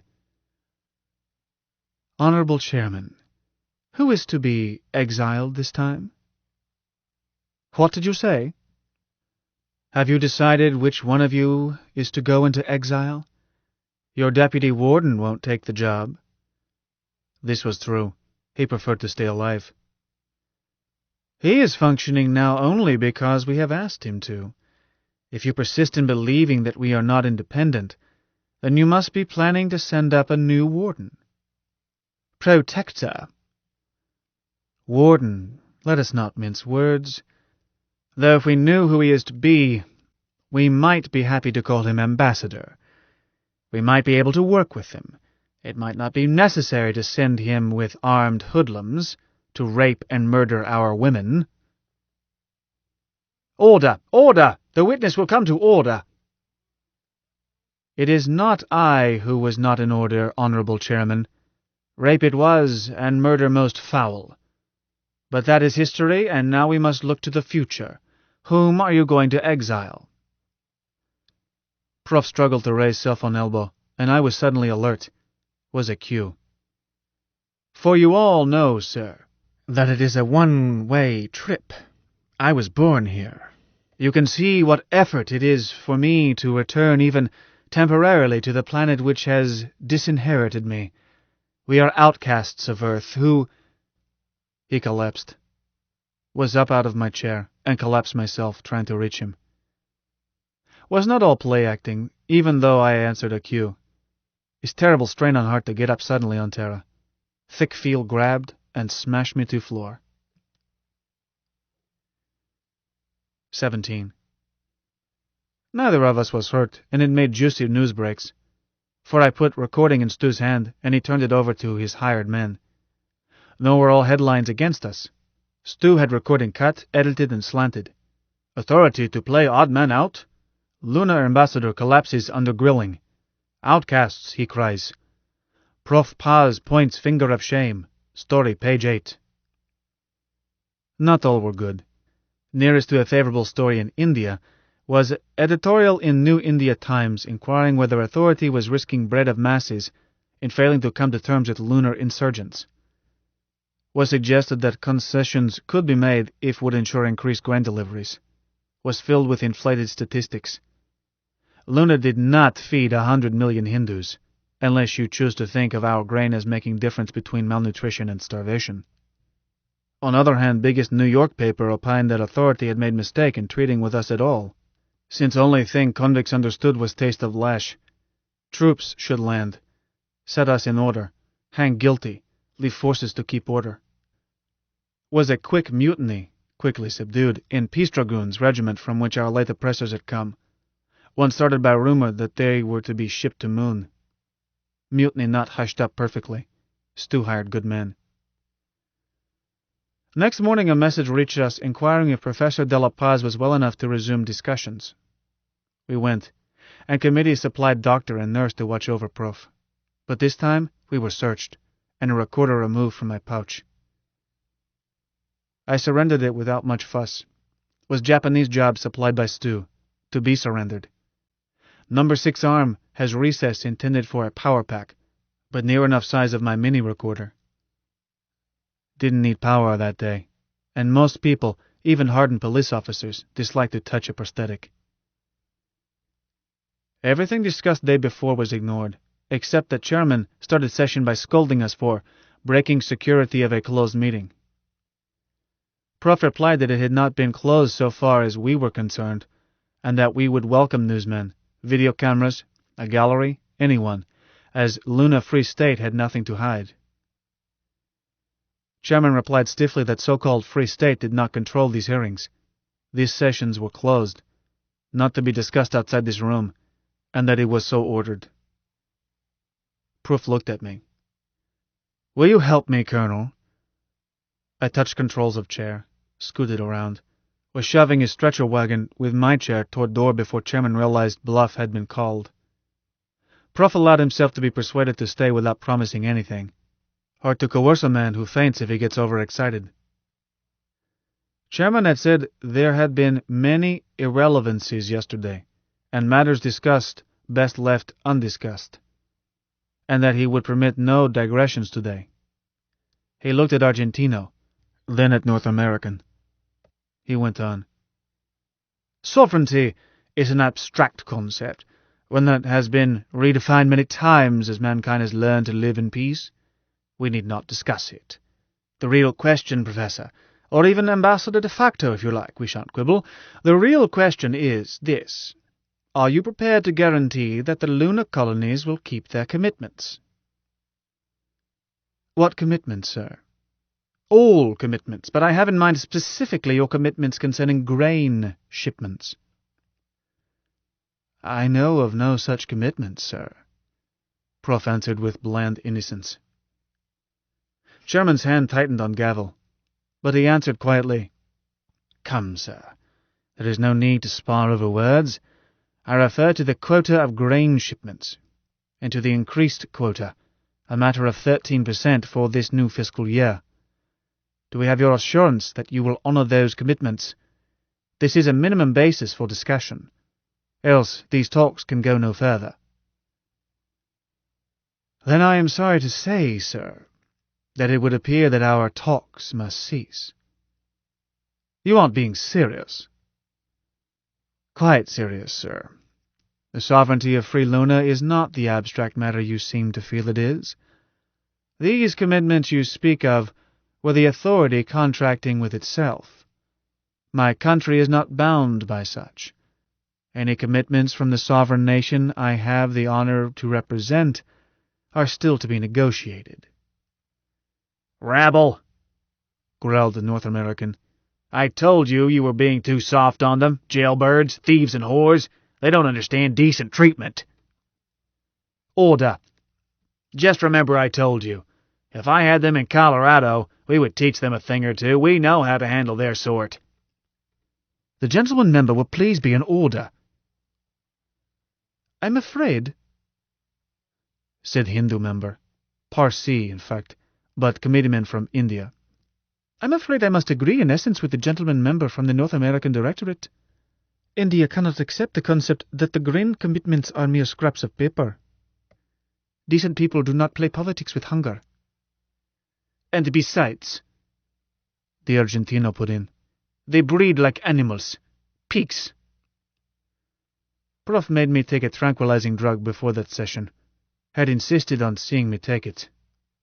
Prof said quietly, Honorable Chairman, may I have consent to amplify my meaning before we conclude, perhaps too hastily, that these talks must be abandoned? Proceed. Unanimous consent, free of interruption? Chairman looked around. Consent is unanimous, he stated, and the gentlemen members are placed on notice that I will invoke Special Rule 14 at the next outburst. The Sergeant-at-Arms is directed to note this and act. The witness will proceed. I will be brief, Honorable Chairman. Prof said something in Spanish. All I caught was Señor. Argentino turned dark, but did not answer. Prof went on. I must first answer the gentleman member from North America on a matter of personal privilege, since he has impugned my fellow countrymen. I, for one, have seen the inside of more than one jail. I accept the title, nay, I glory in the title of jailbird. We citizens of Luna are jailbirds and descendants of jailbirds. But Luna herself is a stern schoolmistress. Those who have lived through her harsh lessons have no cause to feel ashamed. In Luna City, a man may leave purse unguarded or home unlocked and feel no fear. I wonder if this is true in Denver. As may be, I have no wish to visit Colorado to learn a thing or two. I am satisfied with what Mother Luna has taught me. And rabble we may be, but we are now a rabble in arms. To the gentleman member from India, let me say that we do not play politics with hunger. What we ask is an open discussion of facts of nature, unbound by political assumptions false to fact. If we can hold this discussion, I can promise to show a way in which Luna can continue grain shipments and expand them enormously to the great benefit of India. Both Chinese and Indian looked alert. Indian started to speak, checked himself, then said, Honorable Chairman, will the chair ask the witness to explain what he means? The witness is invited to amplify. Honorable Chairman, gentlemen members, there is indeed a way for Luna to expand by tenfold. or even 100, her shipments to our hungry millions. The fact that grain barges continue to arrive on schedule during our time of trouble, and are still arriving today, is proof that our intentions are friendly. But you do not get milk by beating the cow. Discussions of how to augment our shipments must be based on the facts of nature, not on the false assumption that we are slaves, bound by a work quota we never made. So which shall it be? Will you persist in believing that we are slaves, indentured to an authority other than ourselves? Or will you acknowledge that we are free, negotiate with us, and learn how we can help you? Gentleman said, In other words, you ask us to buy a pig in a poke. You demand that we legalize your outlaw status. Then you will talk about fantastic claims that you can increase grain shipments 10 or 100-fold. What you claim is impossible. I am an expert in lunar economics, and what you ask is impossible. It takes the Grand Assembly to admit a new nation. Then place it before the Grand Assembly. Once seated as sovereign equals, we will discuss how to increase shipments and negotiate terms. Honorable Chairman, we grow the grain. We own it. We can grow far more, but not as slaves. Luna's sovereign freedom must first be recognized. Impossible, and you know it. The Lunar Authority cannot abdicate its sacred responsibility. Prof sighed. It appears to be an impasse. I can only suggest that these hearings be recessed while we all take thought. Today our barges are arriving, but the moment that I am forced to notify my government that I have failed, they will stop. Prof's head sank back on pillow, as if it had been too much for him, as may have been. I was doing well enough, but was young and had practice in how to visit Terra and stay alive. A loony his age should not risk it. After minor foo-foo-rah, which Prof ignored, they loaded us into a lorry and scooted us back to hotel. Once underway, I said, Prof, what was it you said to Senor Jellybelly that raised blood pressure? He chuckled. Comrade Stewart's investigations of these gentlemen turned up remarkable facts. I asked who owned a certain brothel off Calle Florida in B.A. these days, and did it now have a star redhead? Why? You used to patronize it? I tried to imagine Prof in such. Never. It has been 40 years since I was last in Buenos Aires. He owns that establishment, Manuel, through a dummy, and his wife, a beauty with Titan hair, once worked in it. Was sorry I'd asked. Wasn't that a foul blow? And undiplomatic? But Prof closed eyes and did not answer. He was recovered enough to spend an hour at the reception for newsmen that night, with white hair framed against a purple pillow, and thin body decked out in embroidered pajamas. Looked like VIP corpse at an important funeral, except for eyes and dimples. I looked mighty VIP too, in black and gold uniform, which Stu claimed was lunar diplomatic uniform of my rank. Could have been, if Luna had had such things. Did not, or I would have known. I prefer a pea suit. Collar was tight. Nor did ever find out what decorations on it meant. A reporter asked me about one, based on Luna at Crescent as seen from Terra. Told him it was a prize for spelling. Stu was in earshot and said, The colonel is modest. The decoration is of the same rank as the Victoria Cross, and in his case was awarded for an act of gallantry on the glorious, tragic day of... He led him away, still talking. Stu could lie standing up almost as well as Prof. Me, I have to think out the lie ahead of time. Indian newspapers and casts were rough that night. Threat to stop grain shipments made them froth. Gentile's proposal was to clean out Luna, exterminate us as criminal troglodytes, and replace us with honest Hindu peasants who understood sacredness of life and would ship grain and more grain. Prof picked that night to talk and give handouts about Luna's inability to continue shipments and why. And Stu's organization spread release throughout Terra. Some reporters took time to dig out sets of figures and tackle Prof on glaring discrepancies. Professor De La Paz, here you say that grain shipments will dwindle away through failure of natural resources, and that by 2082, Luna won't be able to feed its own people. Yet earlier today you told the Lunar Authority that you could increase shipments 12 times or more. Prof said sweetly, "That committee is the Lunar Authority?" Well, it's an open secret. So it is, sir. But they have maintained the fiction of being an impartial investigating committee of the Grand Assembly. Don't you think they should disqualify themselves, so that we could receive a fair hearing? It's not my place to say, Professor. Let's get back to my question. How do you reconcile the two? I'm interested in why it's not your place to say, sir. Isn't it the concern of every citizen of Terra to help avoid a situation which will produce war between Terra and her neighbor? War? What in the world makes you speak of war, Professor? Where else can it end, sir, if the Lunar Authority persists in its intransigence? We cannot accede to their demands. Those figures show why. If they will not see this, then they will attempt to subdue us by force, and we will fight back. Like cornered rats, for cornered we are, unable to retreat, unable to surrender. We do not choose war. We wish to live in peace with our neighbor planet, in peace and peacefully trade. But the choice is not ours. We are small. You are gigantic.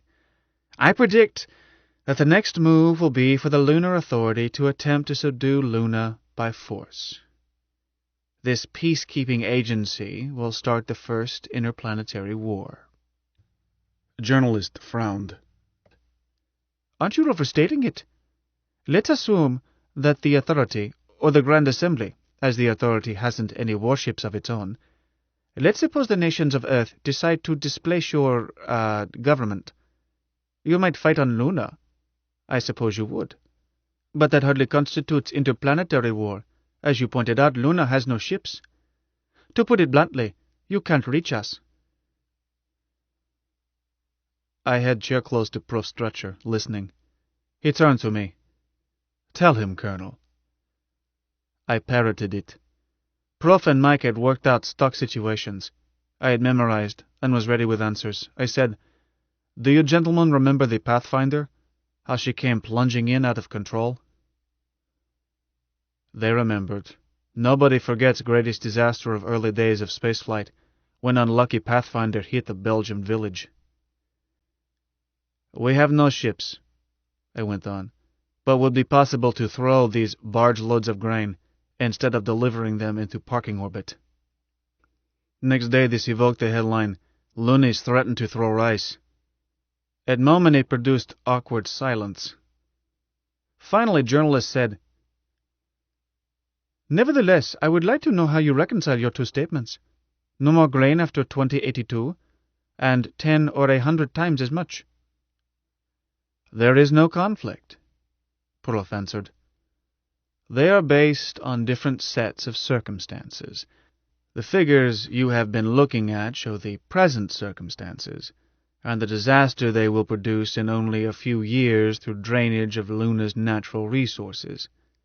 Disaster which these authority bureaucrats, or should I say authoritarian bureaucrats, would avert by telling us to stand in the corner like naughty children." Prof paused for labored breathing, went on. "The circumstances under which we can continue, or greatly increase our grain shipments, are the obvious corollary of the first. As an old teacher, I can hardly refrain from classroom habits. The corollary should be left as an exercise for the student. Will someone attempt it?" Was uncomfortable silence. Then a little man with strange accent said slowly, "It sounds to me as if you talk about a way to replenish natural resources." Capital. Excellent. Prof flashed dimples. You, sir, will have a gold star on your term paper. To make grain requires water and plant foods. Phosphates, other things. Ask the experts. Send these things to us. We'll send them back as wholesale grain. Put down a hose in the limitless Indian Ocean. Line up those millions of cattle here in India. Collect their end product and ship it to us. Collect your own night soil. Don't bother to sterilize it. We've learned to do such things cheaply and easily. Send us briny seawater, rotten fish, dead animals, city sewage, cow manure, offal of any sort, and we will send it back, ton for ton, as golden grain. Send 10 times as much, we'll send back 10 times as much grain. Send us your poor, your dispossessed. Send them by thousands and hundreds of thousands. We'll teach them swift, efficient lunar methods of tunnel farming and ship you back unbelievable tonnage. Gentlemen, Luna is one enormous fallow farm, 4,000 million hectares, waiting to be plowed. That startled them. Then someone said slowly, But what do you get out of it? Luna, I mean. Prof shrugged. Money, in the form of trade goods. There are many things you make cheaply which are dear in Luna. Drugs, tools, book films, gauds for our lovely ladies. Buy our grain, and you can sell to us at a happy profit. A Hindu journalist looked thoughtful, started to write. Next to him was a European type who seemed unimpressed. He said, Professor, have you any idea of the cost of shipping that much tonnage to the moon? Prof waved it aside. A technicality. Sir, there was a time when it was not simply expensive to ship goods across oceans, but impossible. Then it was expensive, difficult, dangerous. Today you sell goods half around your planet almost as cheaply as next door. Long-distance shipping is the least important factor in cost. Gentlemen, I am not an engineer, but I have learned this about engineers. When something must be done, engineers can find a way that is economically feasible. If you want the grain that we can grow, turn your engineers loose. Prof gasped and labored, signaled for help, and nurses wheeled him away. I declined to be questioned on it, telling them that they must talk to Prof when he was well enough to see them. So they pecked at me on other lines. One man demanded to know why, since we paid no taxes, we colonists thought we had a right to run things our own way. After all, those colonies had been established by federated nations, by some of them. It had been terribly expensive. Earth had paid all bills. And now you colonists enjoy benefits and pay not 1 dime of taxes. Was that fair? I wanted to tell him to blow it, but Prof had again made me take a tranquilizer, and had required me to sort that endless list of answers to trick questions. Let's take that one at a time, I said. First, what is it you want us to pay taxes for? Tell me what I get, and perhaps I'll buy it. No, put it this way. Do you pay taxes? Certainly I do, and so should you. And what do you get for your taxes? Huh? Taxes pay for government. I said, Excuse me, I'm ignorant. I lived my whole life in Luna. I don't know much about your government. Can you feed it to me in small pieces? What do you get for your money? They all got interested, and anything this aggressive little chum missed, others supplied. I kept a list. When they stopped, I read it back. Free hospitals. Aren't any in Luna. Medical insurance. We have that, but apparently not what you mean by it. If a person wants insurance, he goes to a bookie and works out a bet. You can hedge anything for a price. I don't hedge my health. I'm healthy. Or was till I came here. We have a public library.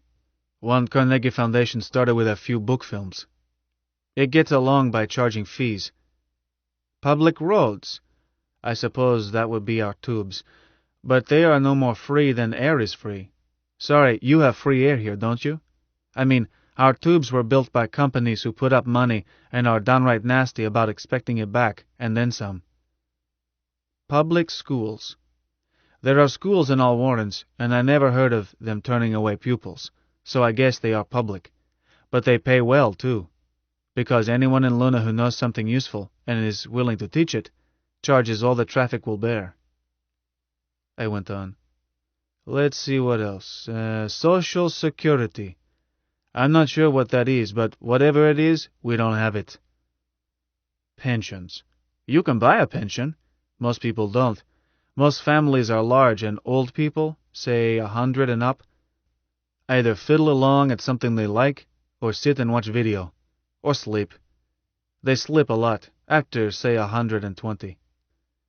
Sir, excuse me, do people really live as long on the moon as they say? I looked surprised, but wasn't. This was a stimulated question, for which an answer had been taped. Nobody knows how long a person will live in Luna. We haven't been there long enough. Our oldest citizens were born Earthside. It's no test. So far, no one born in Luna died of old age, but that's still no test. They haven't had time to grow old yet, less than a century. But, take me, madam. How old would you say I am? I'm authentic Looney, 3rd generation. Truthfully, Colonel Davis, I was surprised at your youthfulness, for this mission, I mean. You appear to be about 22. Are you older? Not much, I fancy. Madam, I regret that your local gravitation makes it impossible for me to bow. Thank you. I've been married longer than that. What? Oh, you're jesting.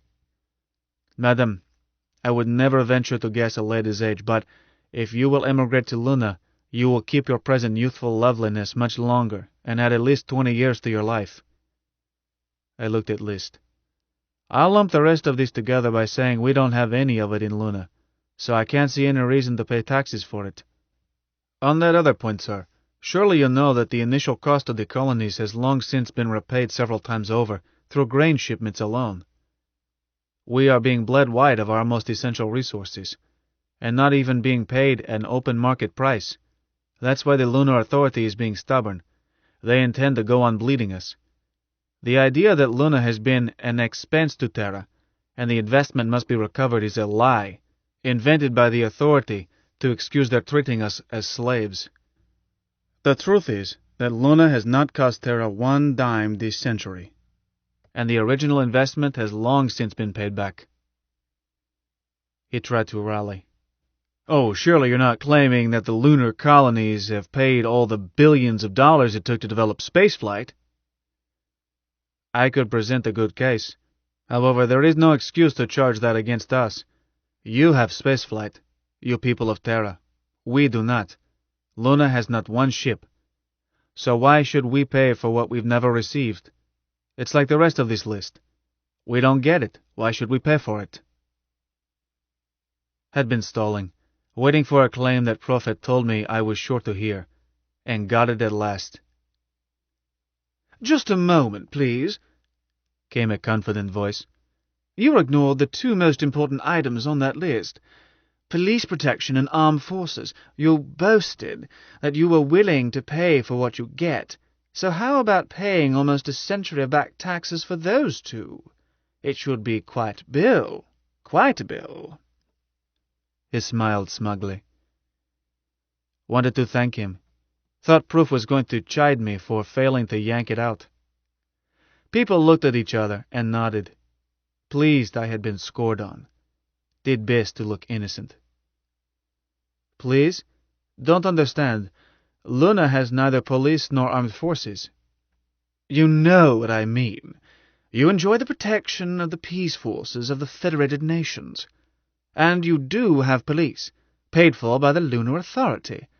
I know, to my certain knowledge, that 2 phalanges were sent to the moon less than a year ago to serve as policemen. Oh, I sighed.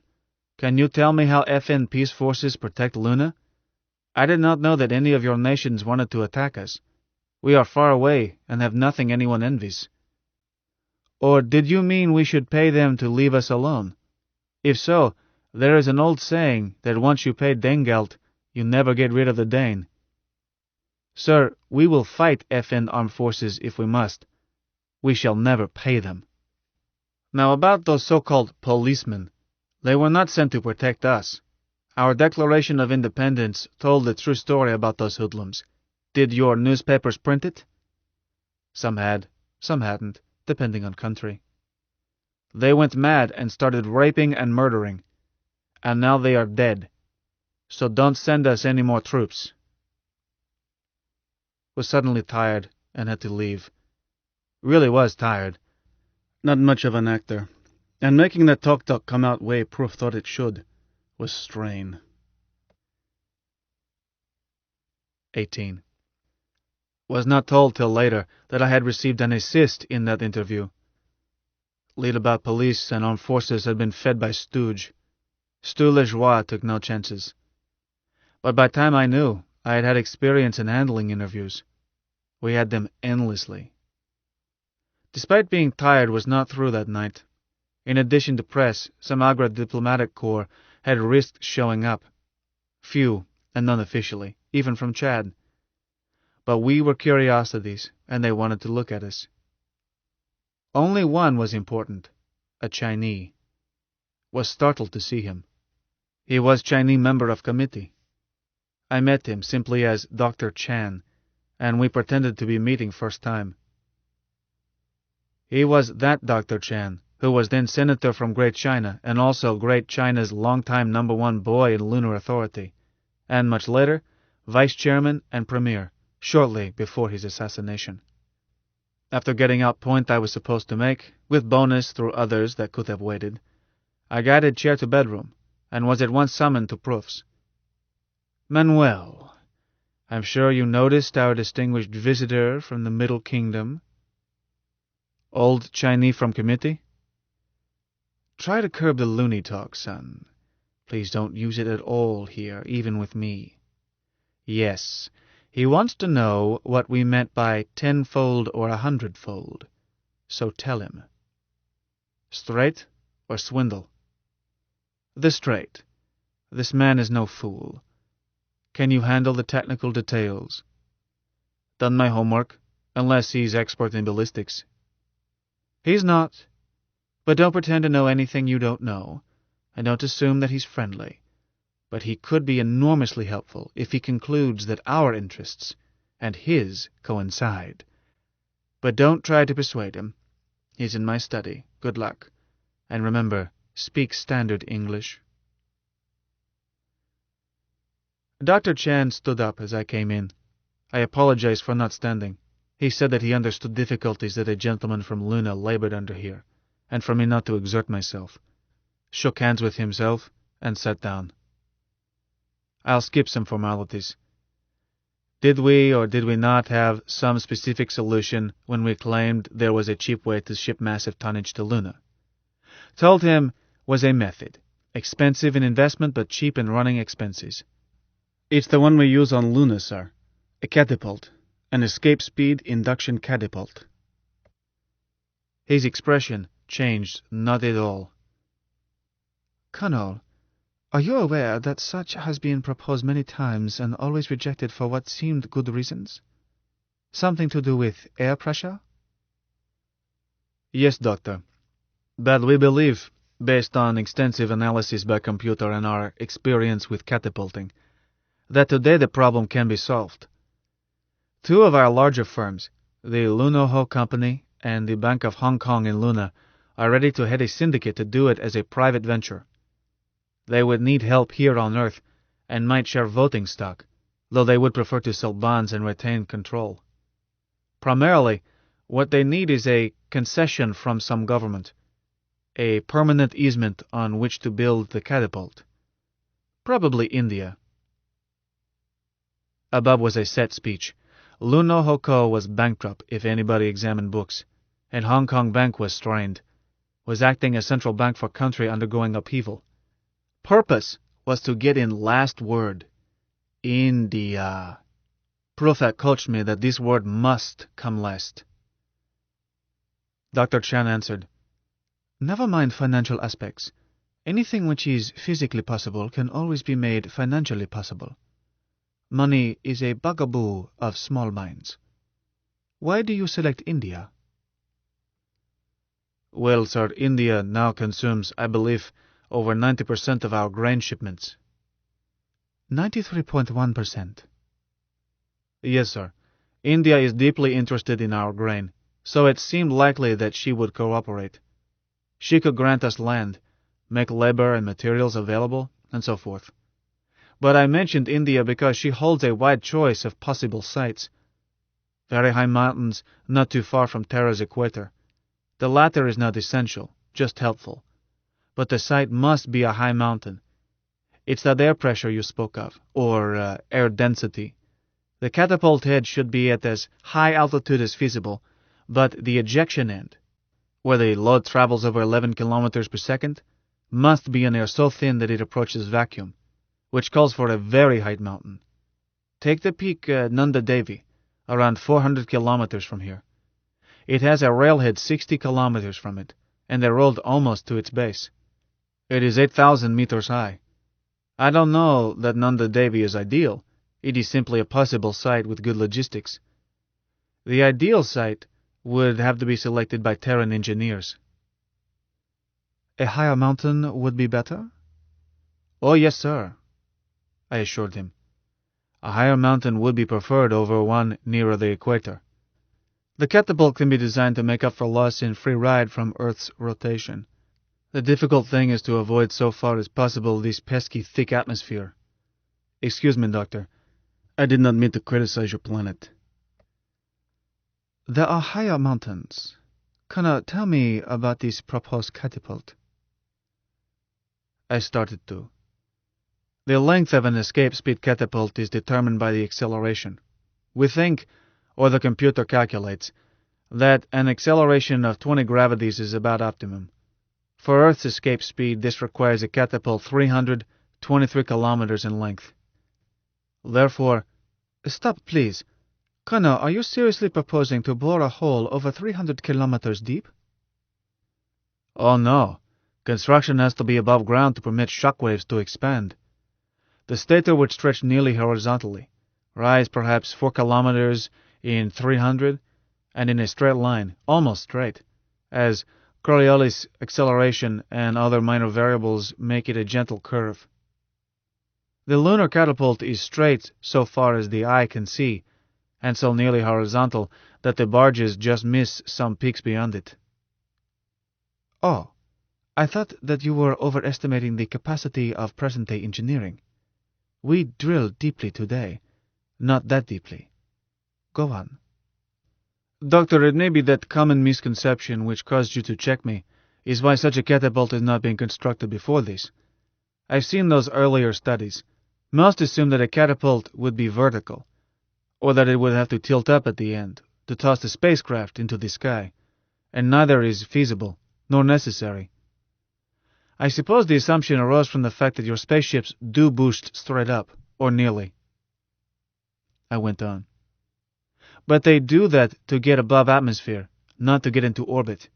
Escape speed is not a vector quantity, it is scalar. A load bursting from a catapult at escape speed will not return to Earth no matter what its direction. Two corrections. It must not be headed toward the Earth itself, but at some part of the sky hemisphere. And it must have enough added velocity to punch through whatever atmosphere it still traverses. If it is headed in the right direction, it will wind up at Luna. Ah, yes. Then this catapult could be used but once each lunar month? No, sir. On the basis on which you were thinking, it would be once every day, picking the time to fit where Luna will be in her orbit. But in fact, or so the computer says, I'm not an astronautics expert. In fact, this catapult could be used almost any time, simply by varying ejection speed, and the orbits could still wind up at Luna. I don't visualize that. Neither do I, Doctor, but, excuse me, but Isn't there an exceptionally fine computer at Peiping University? And if there is? Did I detect an increase in bland inscrutability? A cyborg computer? Pickled brains? Or live ones aware? Horrible, either way.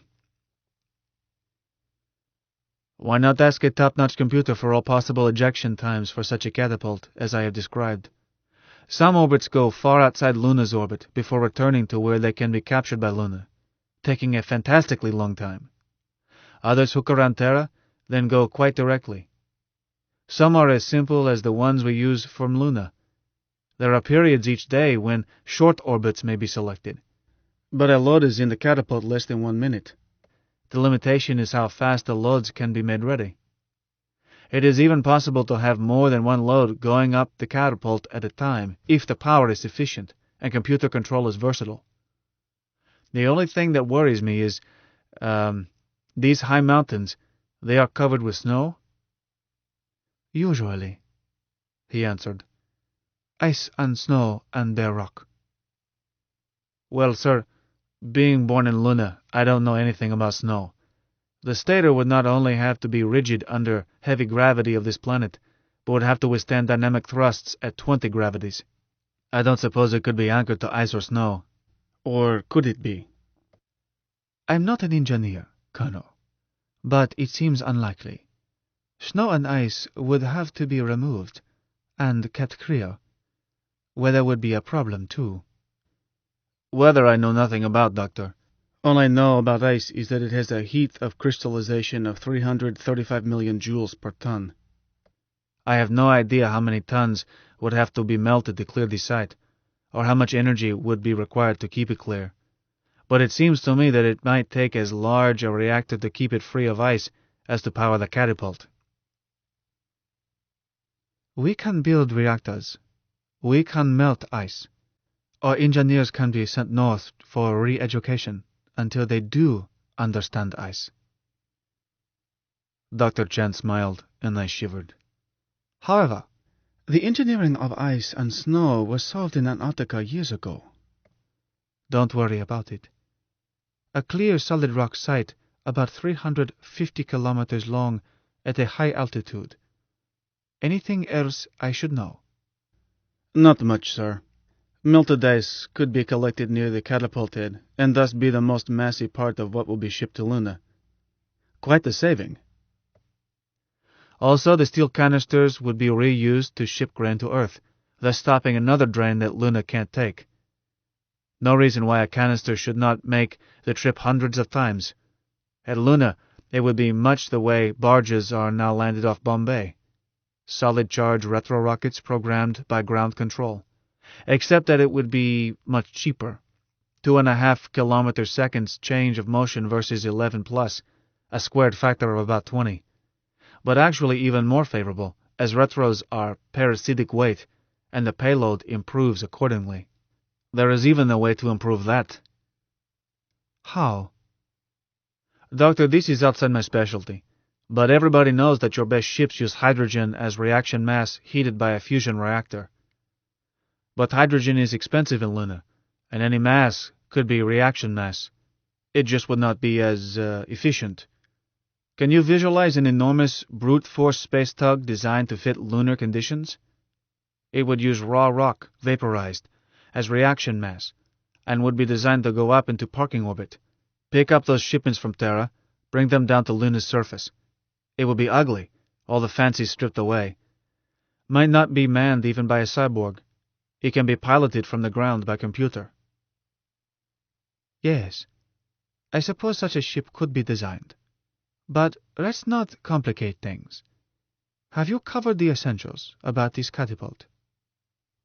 I believe so, Doctor. The site is the crucial thing. Take that peak, Nanda Devi. By the maps I have seen, it appears to have a long, very high ridge sloping to the west for about the length of our catapult. If that is true, it would be ideal. Less to cut away, less to bridge. I don't mean that it is the ideal site, but that is the sort to look for. A very high peak with a long, long ridge west of it. I understand. Dr. Chan left abruptly. Next few weeks, I repeated that in a dozen countries, always in private, and with the implication that it was secret. All that changed was name of mountain. In Ecuador, I pointed out that Chimborazo was almost on equator. Ideal. But in Argentina, I emphasized that their Aconcagua was highest peak in Western Hemisphere. In Bolivia, I noted that Alto Plano was as high as Tibetan Plateau. Almost true. Much nearer equator, and offered a wide choice of sites for easy construction leading up to peaks comparable to any on Terra. I talked to a North American who was a political opponent of that chum who had called us rabble. I pointed out that, while Mount McKinley was comparable to anything in Asia or South America, there was much to be said for Mauna Loa. Extreme ease of construction. Doubling G's to make it short enough to fit, and Hawaii could be spaceport of world. Whole world. For we talked about day when Mars would be exploited, and freight for 3, possibly 4 planets would channel through their big island. Never mentioned Mauna Loa's volcanic nature. Instead, I noted the location permitted an aborted load to splash harmlessly into Pacific Ocean. In Soviet Union was only one peak discussed, Lenin, over 7,000 meters, and rather too close to their big neighbor. Kilimanjaro, Popocatépetl, Logan, El Libertado. My favorite peak changed by country. All that we required was that it might be highest mountain in hearts of locals. I found something good to say about modest mountains of Chad when we were entertained there, and rationalized so well I almost believed it. Other times, with help of leading questions from Stu Lejoie's stooges, I talked about chemical engineering, of which I know nothing but had memorized facts, on surface of Luna, where endless free vacuum and sun power and limitless raw materials and predictable conditions permitted ways of processing, expensive or impossible Earthside. When they arrived at cheap shipping both ways made it profitable to exploit Luna's virgin resources. Was always the suggestion that entrenched bureaucracy of lunar authority had failed to see great potential of Luna. True. Plus answer to a question always asked, which answer asserted that Luna could accept any number of colonists. This also was true, although never mentioned that Luna, yes, that sometimes Luna's loonies, killed about half of new chums. But people we talked to rarely thought of immigrating themselves. They thought of forcing or persuading others to emigrate to relieve crowding, and to reduce their own taxes. Kept mouth shut about fact that half-fed swarms we saw everywhere did breed faster than even catapulting could offset. We could not house, feed, and train even 1 million new chums each year, and 1 million wasn't a drop on Terra. More babies than that were conceived every night. We could accept far more than would emigrate voluntarily, but if they used forced immigration and flooded us, Luna has only one way to deal with a new chum. Either he makes not one fatal mistake, in personal behavior or in coping with environment that will bite without warning, or he winds up as fertilizer in a tunnel farm. All that immigration in huge numbers would mean would be that a larger percentage of immigrants would die, too few of us to help them past natural hazards. However, Proof did most talking about Luna's great future. I talked about catapults. During weeks we waited for committee to recall us. We covered much ground. Stu's men had things set up, and only question was how much we could take. We would guess that every week on Terra chopped a year off our lives, maybe more for Prof. But he never complained, and was always ready to be charming at one more reception.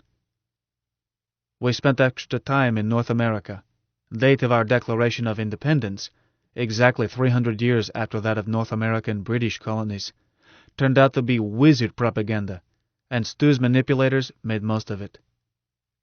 North Americans are sentimental about their United States, even though it ceased to mean anything once their continent had been rationalized by FN. They elect a president every 8 years. Why? Could not say. Why do British still have queen? And boast of being sovereign. Sovereign like love, means anything you want it to mean. It's a word in dictionary between sober and suzzled. Sovereignty meant much in North America, and 4th of July was a magic date. 4th of July League handled our appearances, and Stu told us that it had not cost much to get it moving, and nothing to keep going. League even raised money used elsewhere. North Americans enjoy giving no matter who gets it. Farther south, Stu used another date. His people planted the idea that coup d'etat had been 5 May instead of 2 weeks later. We were greeted with Cinco de Mayo, Libertad, Cinco de Mayo. I thought they were saying thank you. Proof did all talking. But in 4th of July country, I did better. Stu had me quit wearing a left arm in public. Sleeves of my costumes were sewn up so that stump could not be missed, and word was passed that I had lost it fighting for freedom. Whenever I was asked about it, all I did was smile and say, "See what comes of biting nails?" Then change subject. I never liked North America, even first trip. It is not most crowded part of Terra. Has a mere 1 billion people. In Bombay, they sprawl on pavements. In Great New York, they pack them vertically. Not sure anyone sleeps. Was glad to be in invalid's chair. Is mixed up place another way. They care about skin color. By making point of how they don't care. First trip I was always too light or too dark, and somehow blamed either way, and was always being expected to take stand on things I have no opinions on. Bog knows I don't know what genes I have. One grandmother came from a part of Asia where invaders passed through as regularly as locusts, raping as they went. Why not ask her? Learned to handle it by my second makey learny, but it left a sour taste. I think I prefer a place as openly racist as India, where if you aren't Hindu, you're nobody. Except that Parsis look down on Hindus, and vice versa. However, I never really had to cope with North America's reverse racism when being Colonel O'Kelly Davis, hero of lunar freedom.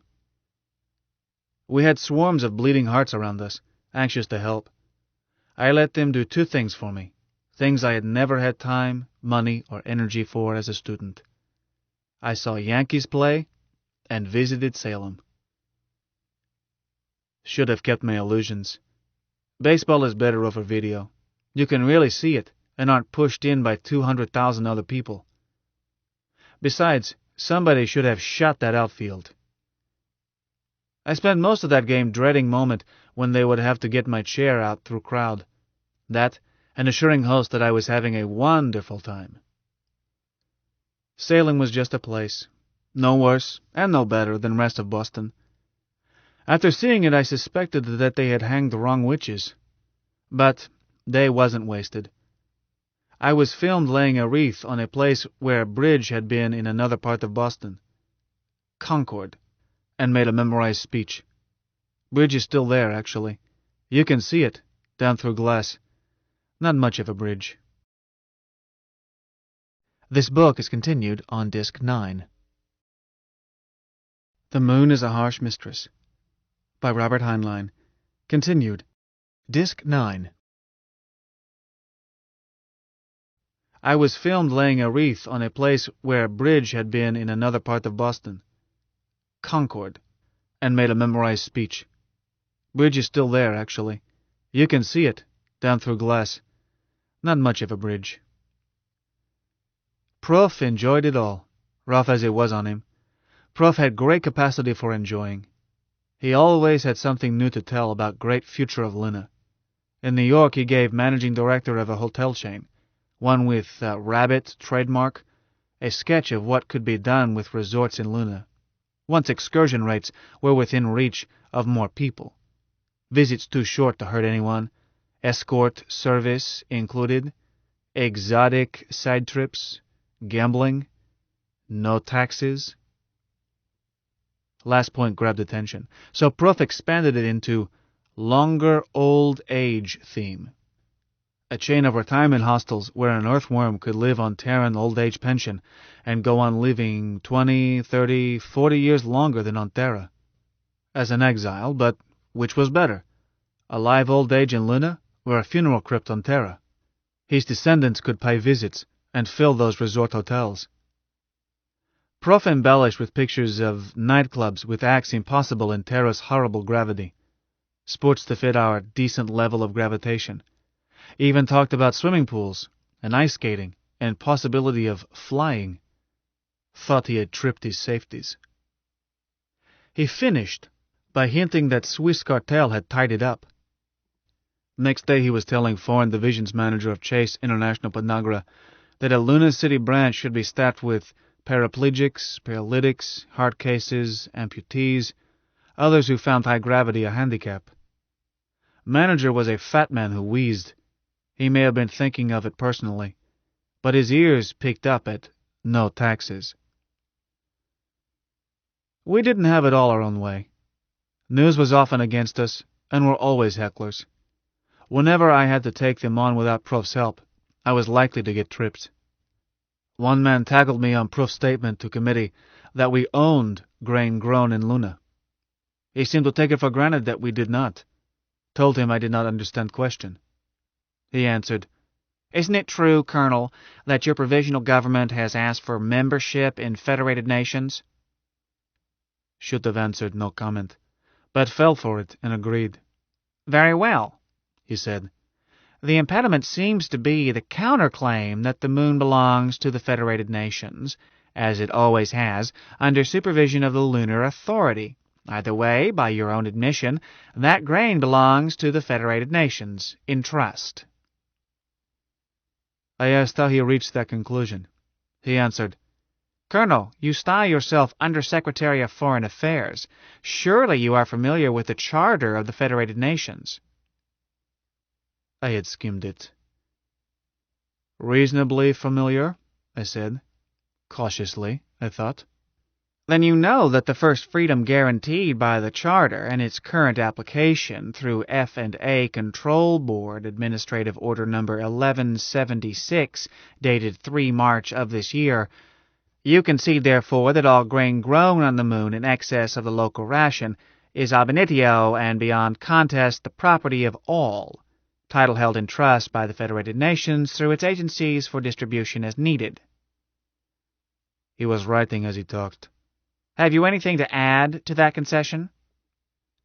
I said, "What in Bog's name you talking about?" Then, "Come back, I haven't conceded anything." So Great New York Times printed, "Lunar Undersecretary says food belongs to Hungary." New York today. O'Kelly Davis, soi-disant colonel of the Armed Forces of Free Luna, here on a junket to stir up support for the insurgents in the FN lunar colonies, said in a voluntary statement to this paper that the freedom from hunger clause in the Grand Charter applied to the lunar grain shipments. I asked Prof how should have handled. "Always answer an unfriendly question with another question," he told me. "Never ask him to clarify. He'll put words in your mouth. This reporter, was he skinny? Ribs showing?"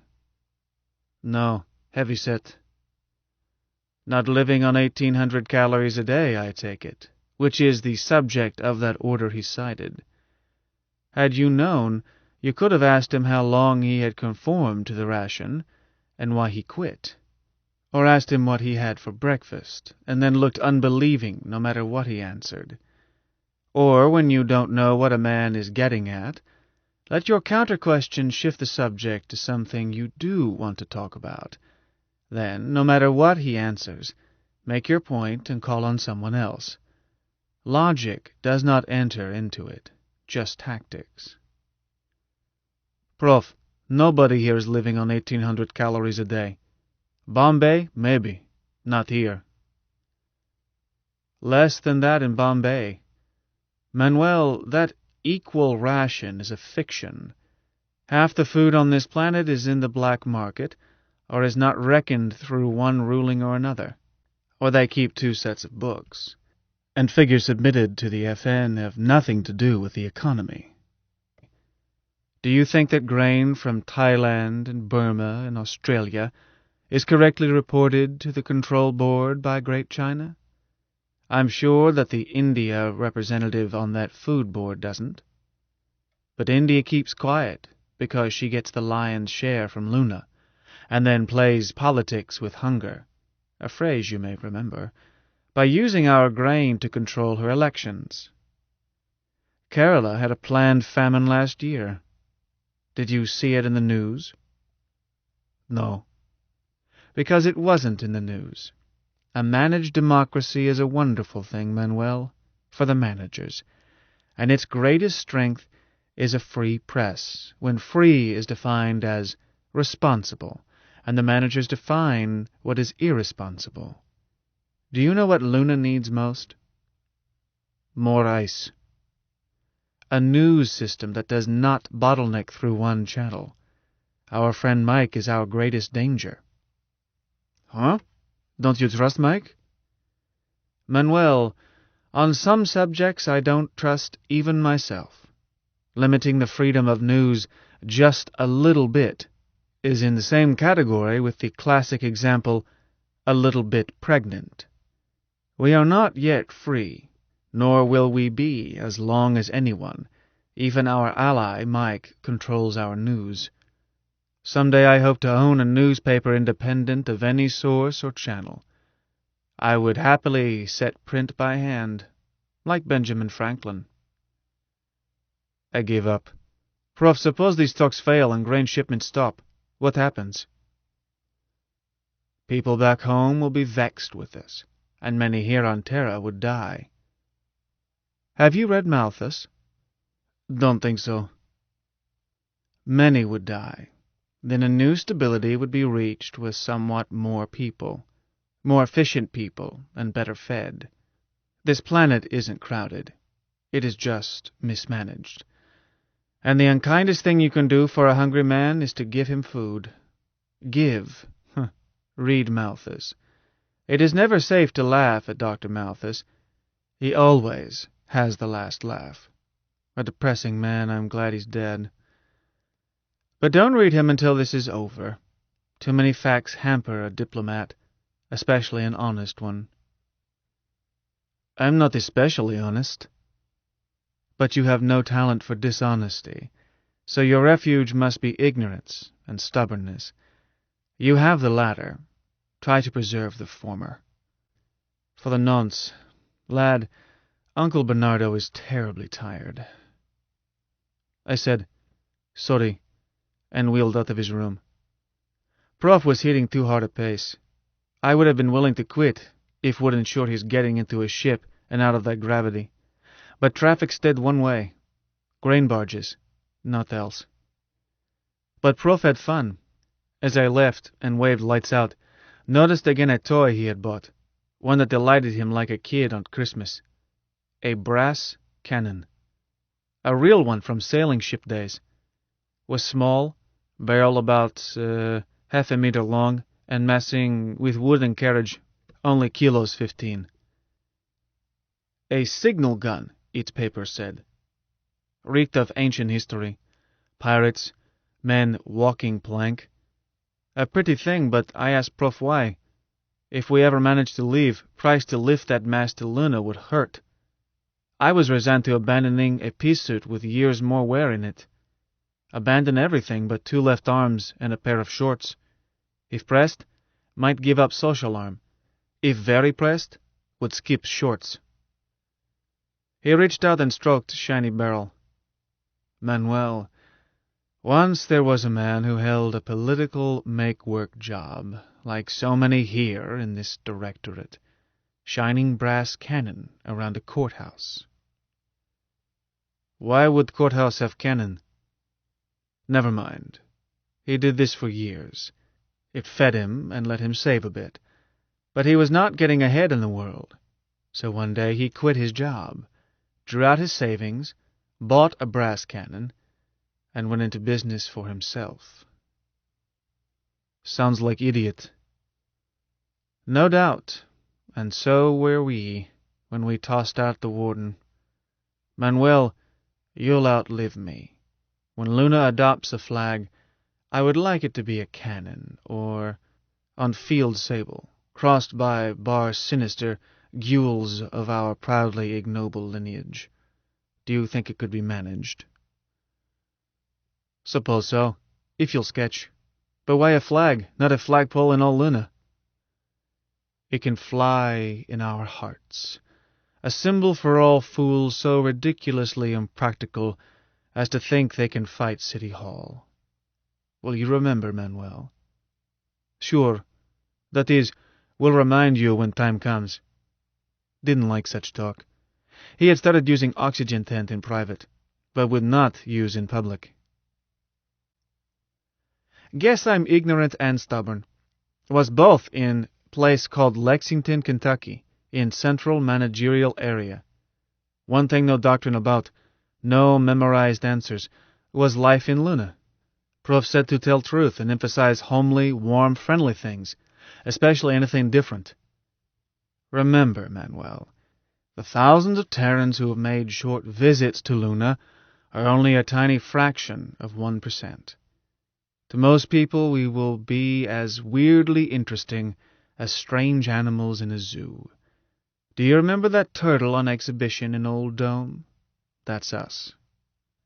Certainly did. They wore that insect out staring at. So when this male-female team started quizzing about family life in Luna, was happy to answer. I prettied it only by what I left out. Things that aren't family life, but poor substitutes in a community overloaded with males. Luna City is homes and families mainly. Dull by Terra standards, but I like it. Another warns much same. People who work and raise kids and gossip and find most of their fun around dinner table. Not much to tell, so I discussed anything they found interesting. Every Luna custom comes from Terra, since that's where we all came from. But Terra is such a big place that a custom from Micronesia, say, may be strange in North America. This woman, can't call her lady, wanted to know about various sorts of marriage. First, was it true that one could get married without a license on Luna? I asked what a marriage license was. Her companion said, "Skip it, Mildred. Pioneer societies never had marriage licenses." "But don't you keep records?" she persisted. "Certainly," I agreed. "My family keeps a family book that goes back almost to first landing at Johnson City. Every marriage, birth, death, every event of importance not only in direct line, but all branches so far as we can keep track. And besides, he's a man, a schoolteacher, going around copying old family records all over our warren, writing a history of Luna City. A hobby." "But don't you have official records? Here in Kentucky, we have records that go back hundreds of years." "Madam, we haven't lived there that long." "Yes, but, well, Luna City must have a city clerk. Perhaps you call him county recorder, the official who keeps track of such things, deeds and so forth." I said, "Don't think so, madam. Some bookies do notary work, witnessing chops on contracts, keeping records of them. It's for people who don't read and write and can't keep own records. But never heard of one asked to keep record of marriage. Not saying couldn't happen, but haven't heard." "How delightfully informal. Then this other rumor about how simple it is to get a divorce on the moon, I dare say that's true too?" "No, madam. Wouldn't say divorce is simple. Too much to untangle. Take a simple example. One lady, and say she has 2 husbands. 2? Might have more, might have just one, or might have complex marriage. But let's take one lady and 2 men as typical. She decides to divorce one. Say it's friendly, with the other husband agreeing and one she is getting rid of not making fuss. Not that it would do him any good. Okay, she divorces him. He lives. Still lives endless things. Men might be business partners. Co-husbands often are. Divorce may break up partnership. Money matters to settle. These 3 may own cubic together, and while will be in her name, ex-husband probably has cash coming, or rent. And almost always are children to consider. Support and so forth. Many things. No, madam, divorce is never simple. Can divorce him in 10 seconds, but may take 10 years to straighten out loose ends. Isn't it much that way here? Just forget I ever asked that question, Colonel. It may be simpler here. She did talk that way, but was understandable once I got program. Won't spell it again. But if that is a simple marriage, what is a complex one? Found self-explaining polyandries, clans, groups, lines, and less common patterns considered vulgar by conservative people such as my own family. Deal my mother set up, say, after she ticked off my old man. Though didn't describe that one. Mother was always too extreme. Woman said, You have me confused. What is the difference between a line and a clan? Quite different. Take own case. I have honored to be member of one of the oldest line marriages in Luna, and in my prejudiced opinion, best. You asked about divorce. Our family has never had one, and will bet long odds never will. A line marriage increases in stability year after year, gains practice in art of getting along together, until notion of anybody leaving is unthinkable. Besides, takes a unanimous decision of all wives to divorce a husband. Could never happen. Senior wife would never let it get that far. Went on describing advantages, financial security, fine home life it gives children, fact that death of a spouse, while tragic, could never be tragedy it was in a temporary family, especially for children. Children simply could not be orphaned. Suppose I wax too enthusiastic, but my family is most important thing in my life. Without them, I'm just one-armed mechanic who could be eliminated without causing a draft. Here's why he's stable, I said. Take my youngest wife, 16, likely to be in her 80s before his senior wife. Doesn't mean all wives senior to her will die by then. Unlikely in Luna. Females seem to be immortal. But may all opt out of family management by then. By our family traditions, they usually do, without younger wives putting pressure on them. So Ludmilla, Ruski name, from fairy tale, Milla will have over 50 years of good example before has to carry burden. She's sensible to start with, not likely to make mistakes, and if did, has other wives to steady her. Self-correcting, like a machine with proper negative feedback. A good line marriage is immortal. Expect mine to outlast me at least 1,000 years. And is why shan't mine die when time comes. Best part of me will go on living. Prof was being wheeled out. He had them stop stretcher cart and listen. I turned to him. Professor, I said, you know my family. Would mind telling this lady why it's a happy family, if you think so? It is, agreed Prof. However, I would rather make a more general remark.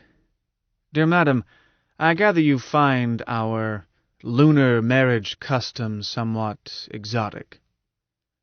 Oh, I wouldn't go that far, she said hastily. Just somewhat unusual. They arise, as marriage customs always do, from economic necessities of the circumstances, and our circumstances are very different from those here on earth. Take the line type of marriage which my colleague has been praising, and justifiably, I assure you, despite his personal bias. I am a bachelor and have no bias. Line marriage is the strongest possible device for conserving capital and ensuring the welfare of children, the two basic societal functions for marriage everywhere, in an environment in which there is no security, neither for capital nor for children, other than that devised by individuals. Somehow human beings always cope with their environments. Line marriage is a remarkably successful invention to that end. All other lunar forms of marriage serve that same purpose, though not as well. He said good night and left. I had with me, always, a picture of my family, newest one, our wedding with Wyoming. Brides are at their prettiest, and Wyo was radiant. And rest of us looked handsome and happy. with Grandpa tall and proud and not showing failing faculties. But was disappointed. They looked at it oddly. But Matthews, name was, said, "Can you spare this picture, Colonel?" Winced. "Only copy I have, and a long way from home." "For a moment, I mean. Let me have it photographed, right here. It need never leave your hands." Oh, certainly. Not a good picture of me, but his face I have. And did Wyatt justice, and they just don't come prettier than Lenore. So he photographed it, and next morning they did come right into our hotel suite and woke me before time and did arrest me and take me away, wheelchair and all, and did lock me in a cell with bars for bigamy, for polygamy, for open immorality and publicly inciting others to same. Was glad Mum couldn't see. 19. Took Stu all day to get case transferred to an FN court and dismissed. His lawyers asked to have it tossed out on diplomatic immunity, but FN judges did not fall into trap, merely noted that alleged offenses had taken place outside jurisdiction of lower court, except alleged inciting, concerning which they found insufficient evidence. Aren't any FN laws covering marriage? Can't be. Just a rule about each nation required to give full faith and credence to marriage customs of other member nations. Out of those 11 billion people, perhaps 7 billion lived where polygamy is legal. And Stu's opinion manipulators played up persecution. It gained us sympathy from people who otherwise would never have heard of us. Even gained it in North America and other places where polygamy is not legal, from people who believed in live and let live. All good, because always problem was to be noticed. To most of those bee-swarm billions, Luna was nothing. A rebellion hadn't been noticed. Stu's operators had gone to much thought to plan setup to get me arrested. Was not told until weeks later after time to cool off and see benefits. Took a stupid judge, a dishonest sheriff, and barbaric local prejudice, which I triggered with that sweet picture, for Stu admitted later that range of color in Davis' family was what got Judge angry enough to be foolish, even beyond native talent for nonsense. My one consolation, that Mum could not see my disgrace, turned out mistaken. Pictures, taken through bars and showing grim face, were in every Luna paper, and write-ups used nastiest, earth-side stories, not larger number that deployed injustice. But should have had more faith in Mimi. She wasn't ashamed. Simply wanted to go Earthside and rip some people to pieces. While helped Earthside, greatest good was in Luna. Lunas became more unified over this silly ho-ho than had ever been before. They took it personally, and Adam Celine and Simon Jester pushed it. Lunas are easygoing, except on one subject: women. Every lady felt insulted by Terran news stories. Some male Lunas who had ignored politics suddenly discovered I was their boy. Spinox, all lags feel superior to those not transported. Later found self greeted by ex-cons with, "Hi, jailbird."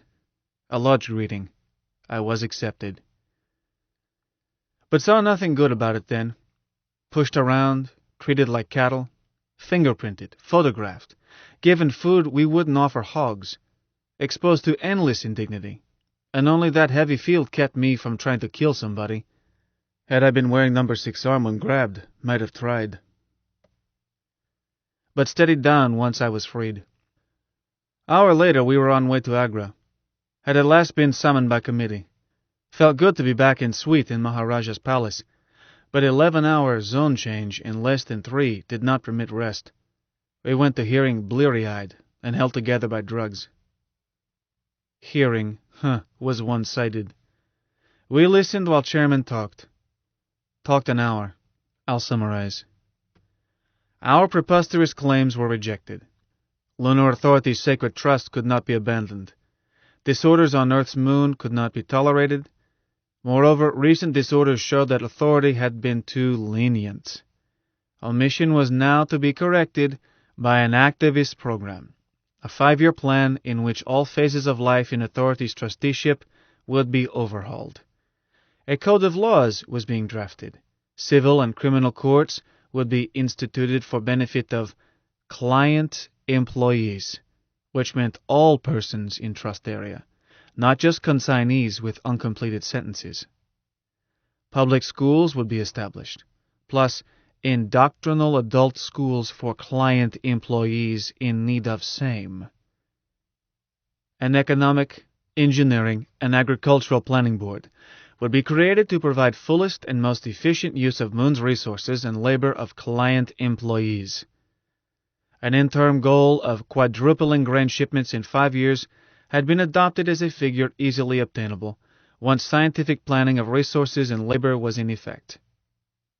First phase would be to withdraw client employees from occupations found not to be productive, and put them to drilling a vast new system of farm tunnels in order that hydroponics would commence in them not later than March 2078. These new giant farms would be operated by Lunar Authority, scientifically, and not left to whims of private owners. It was contemplated that this system would, by end of 5-year plan, produce entire new grain quota. In meantime, client employees producing grain privately would be allowed to continue, but they would be absorbed into new system as their less efficient methods were no longer needed. Chairman looked up from papers. In short, the lunar colonies are going to be civilized and brought into managerial coordination with the rest of civilization. Distasteful as this task has been, I feel, speaking as a citizen rather than as a chairman of this committee, I feel that we owe you thanks for bringing to our attention a situation so badly in need of correction. Was ready to burn his ears off. Client employees? What a fancy way to say slaves. But Prof. said tranquilly, I find the proposed plans most interesting. Is one permitted to ask questions, purely for information? For information, yes. North American member leaned forward. But don't assume that we are going to take any backtalk from you cavemen. So mind your manners. You aren't in the clear on this, you know. Order, Gentleman said. Proceed, Professor. This term, client employee, I find intriguing. Can it be stipulated that the majority of inhabitants of Earth's major satellite are not undischarged consignees, but free individuals?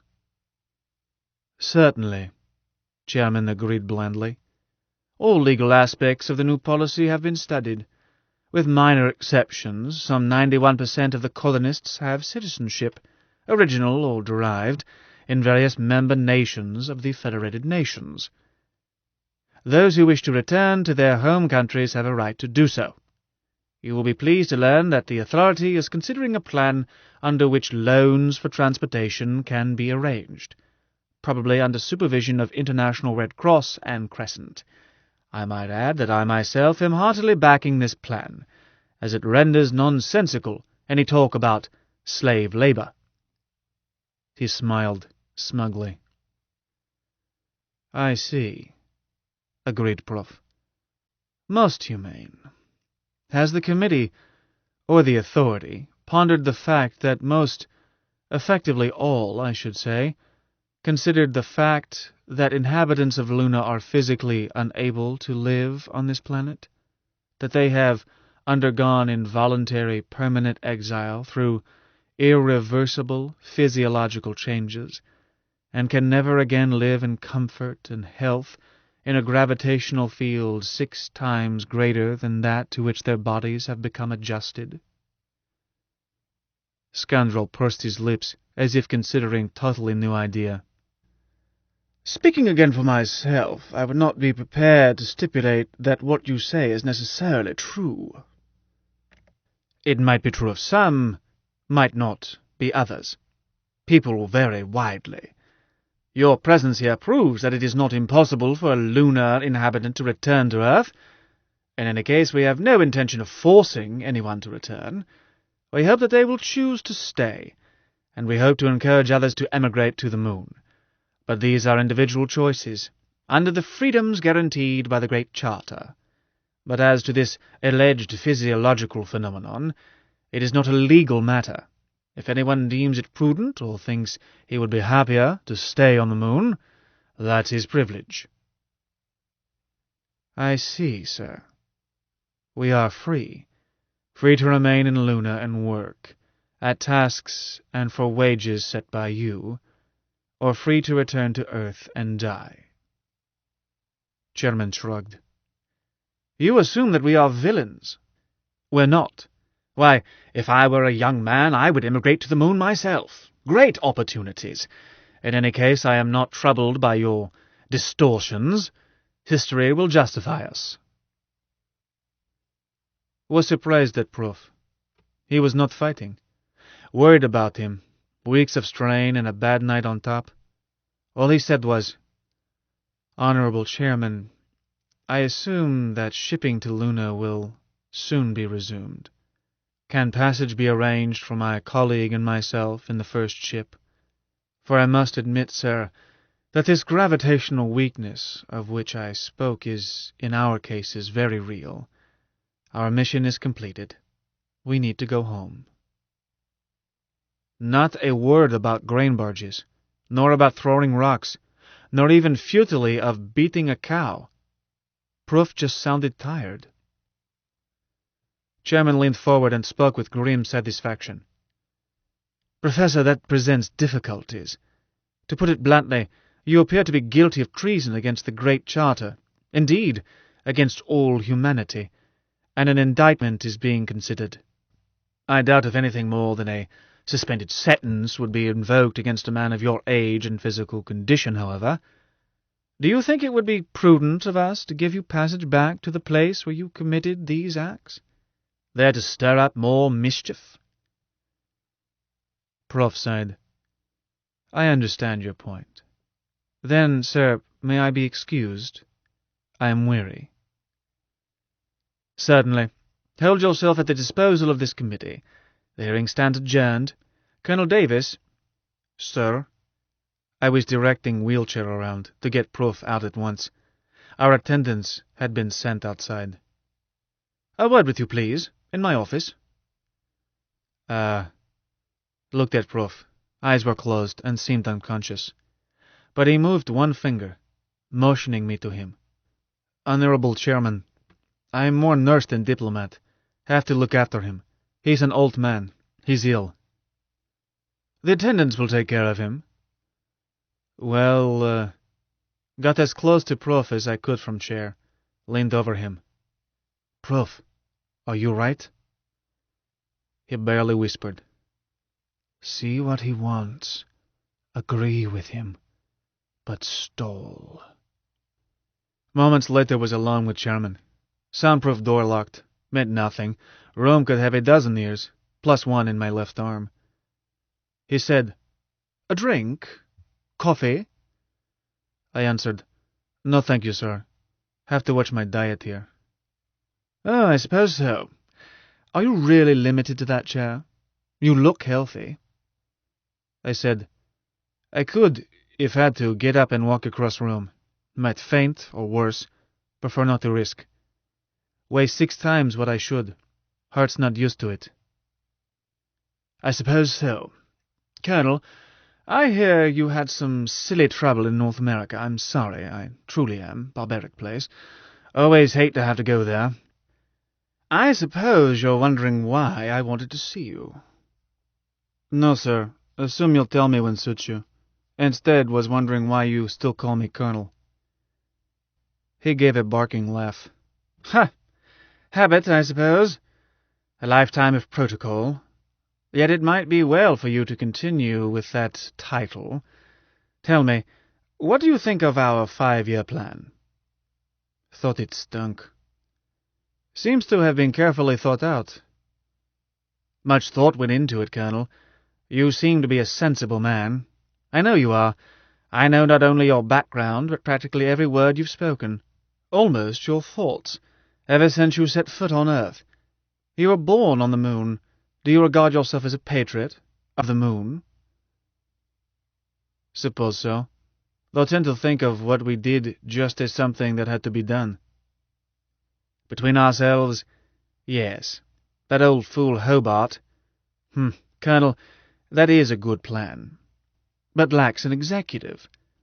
If you are really a patriot, or let's say a practical man with your country's best interests at heart, you might be the man to carry it out.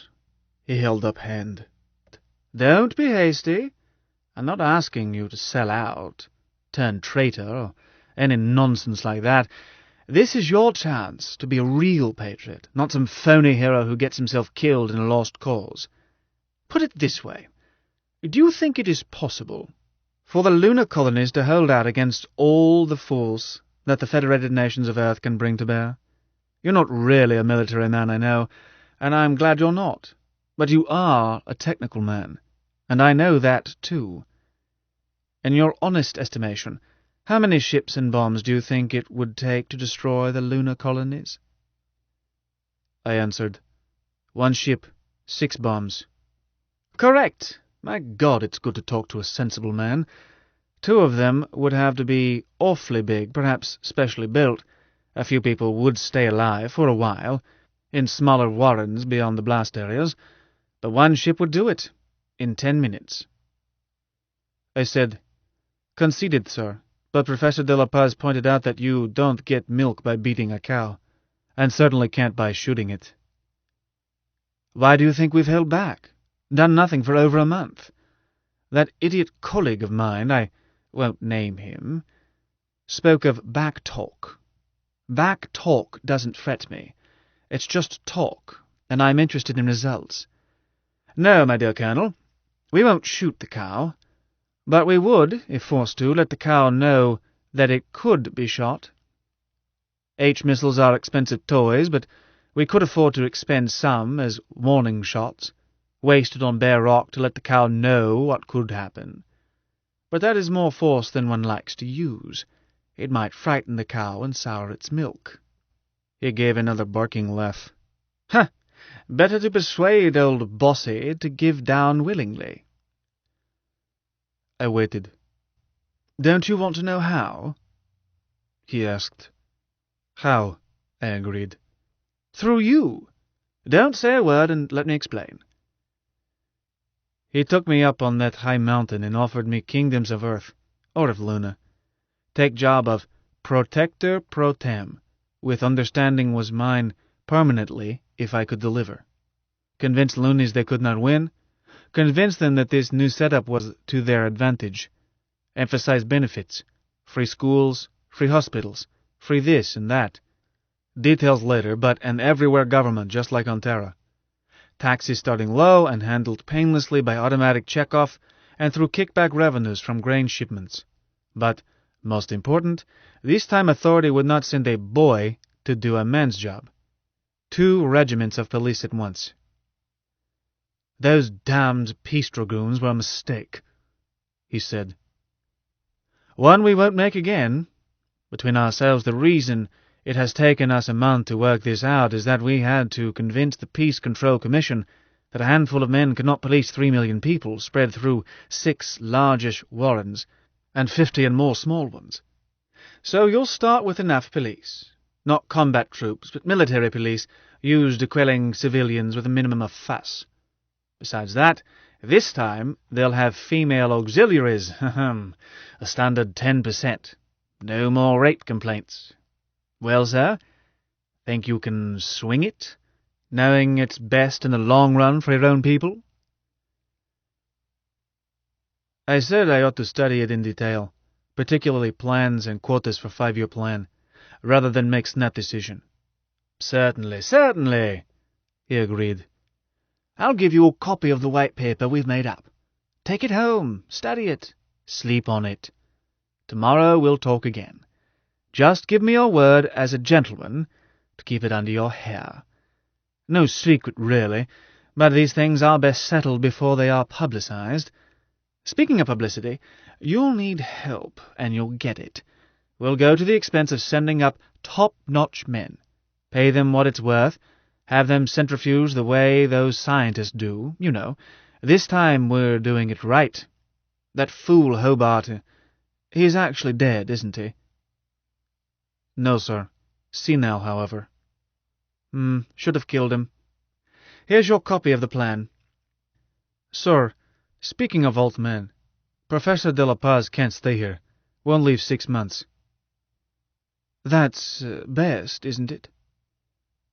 I tried to answer levelly. You don't understand.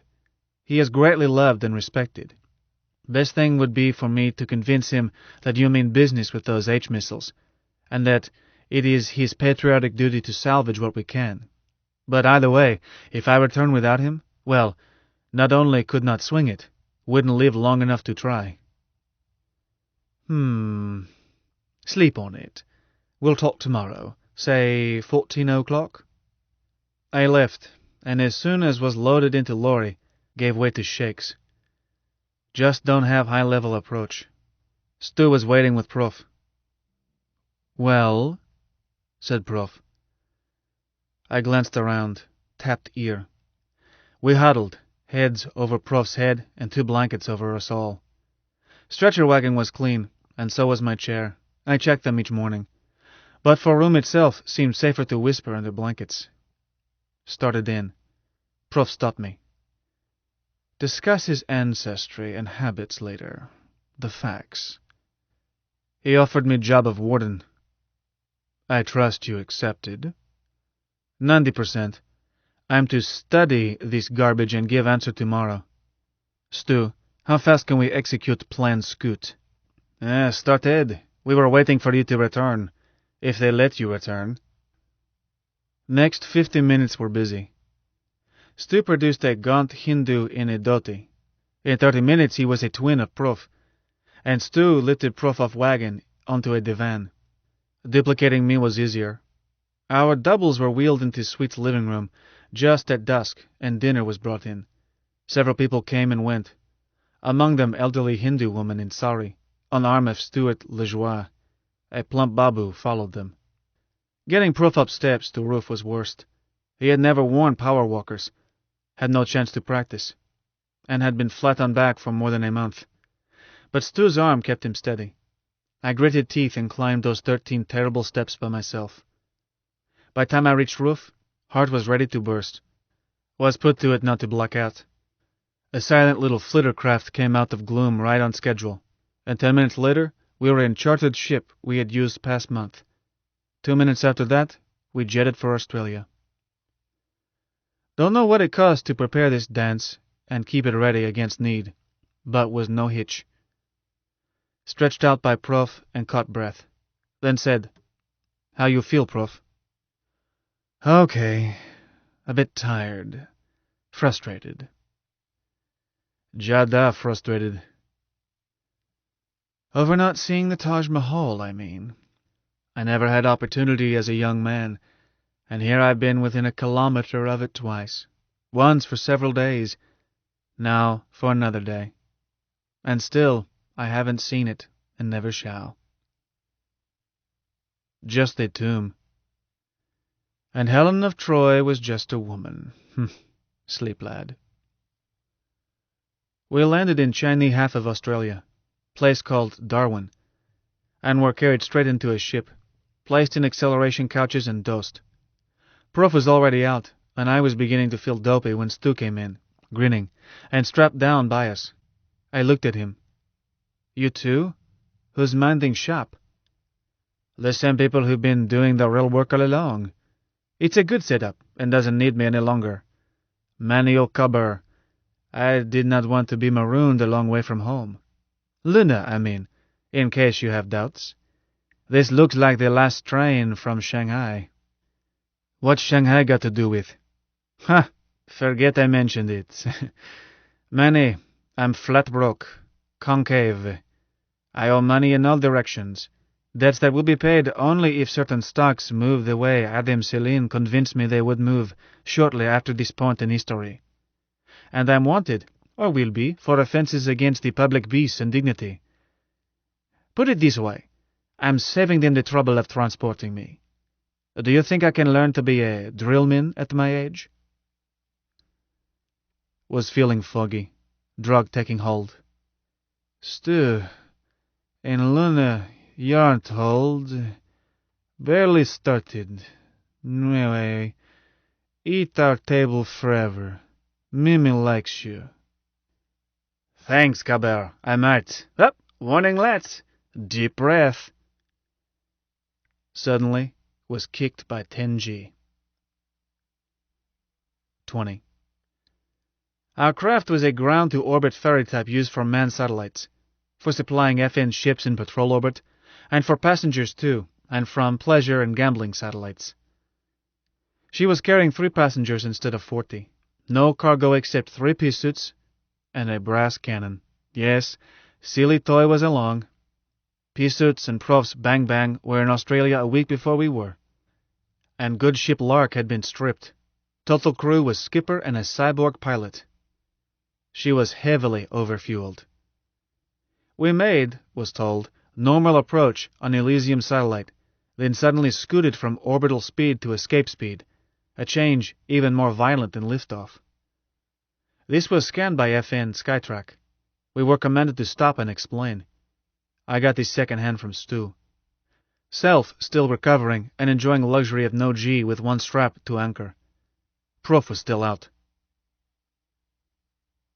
So they want to know who we are and what we think we are doing, Stu told me. We tell them that we are Chinese registry Skywagon opening Ludus bound on an errand of mercy. To wit, rescuing the scientists marooned on the moon, and gave our identification as Opening Lotus. How about transponder?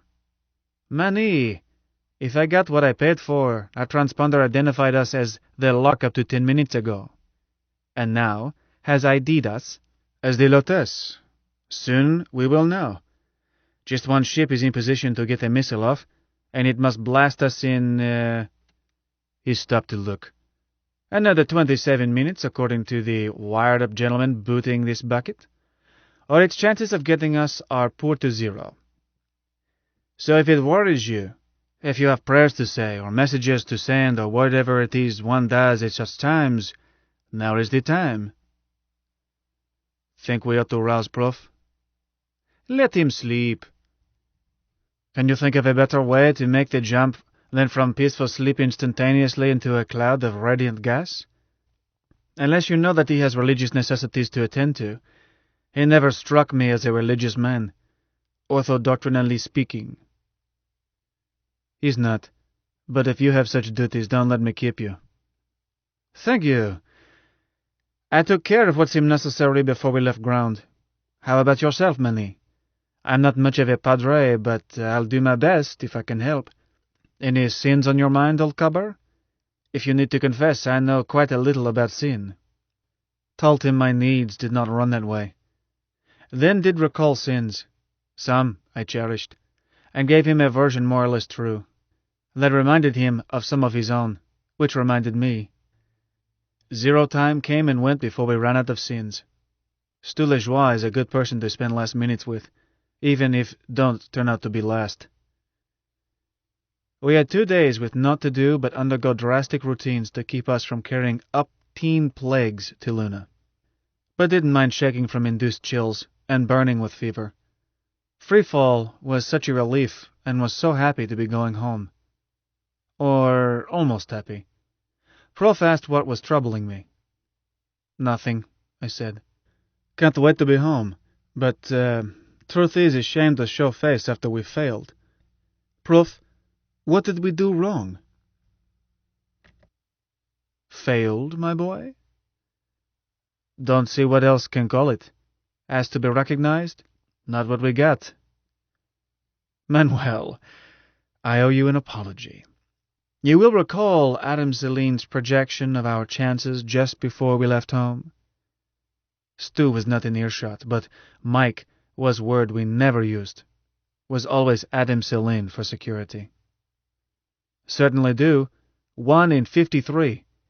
Then when we reached Earthside, dropped to reeking 1 in 100. What do you guess it is now? 1 in 1,000?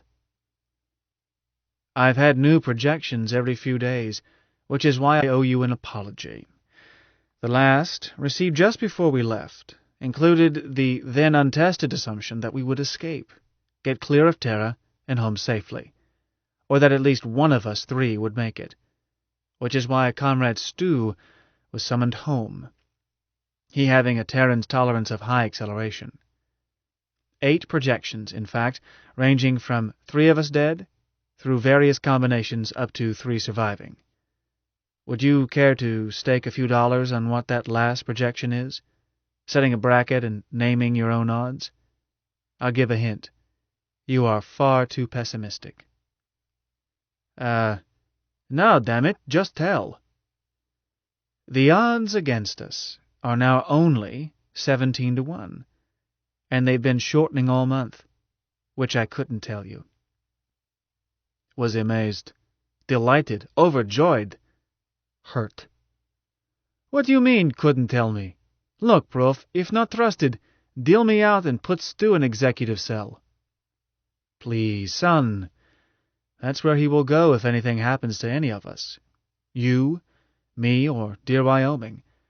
I cannot tell you Earthside, and can tell you now, not because you aren't trusted, but because you are no actor.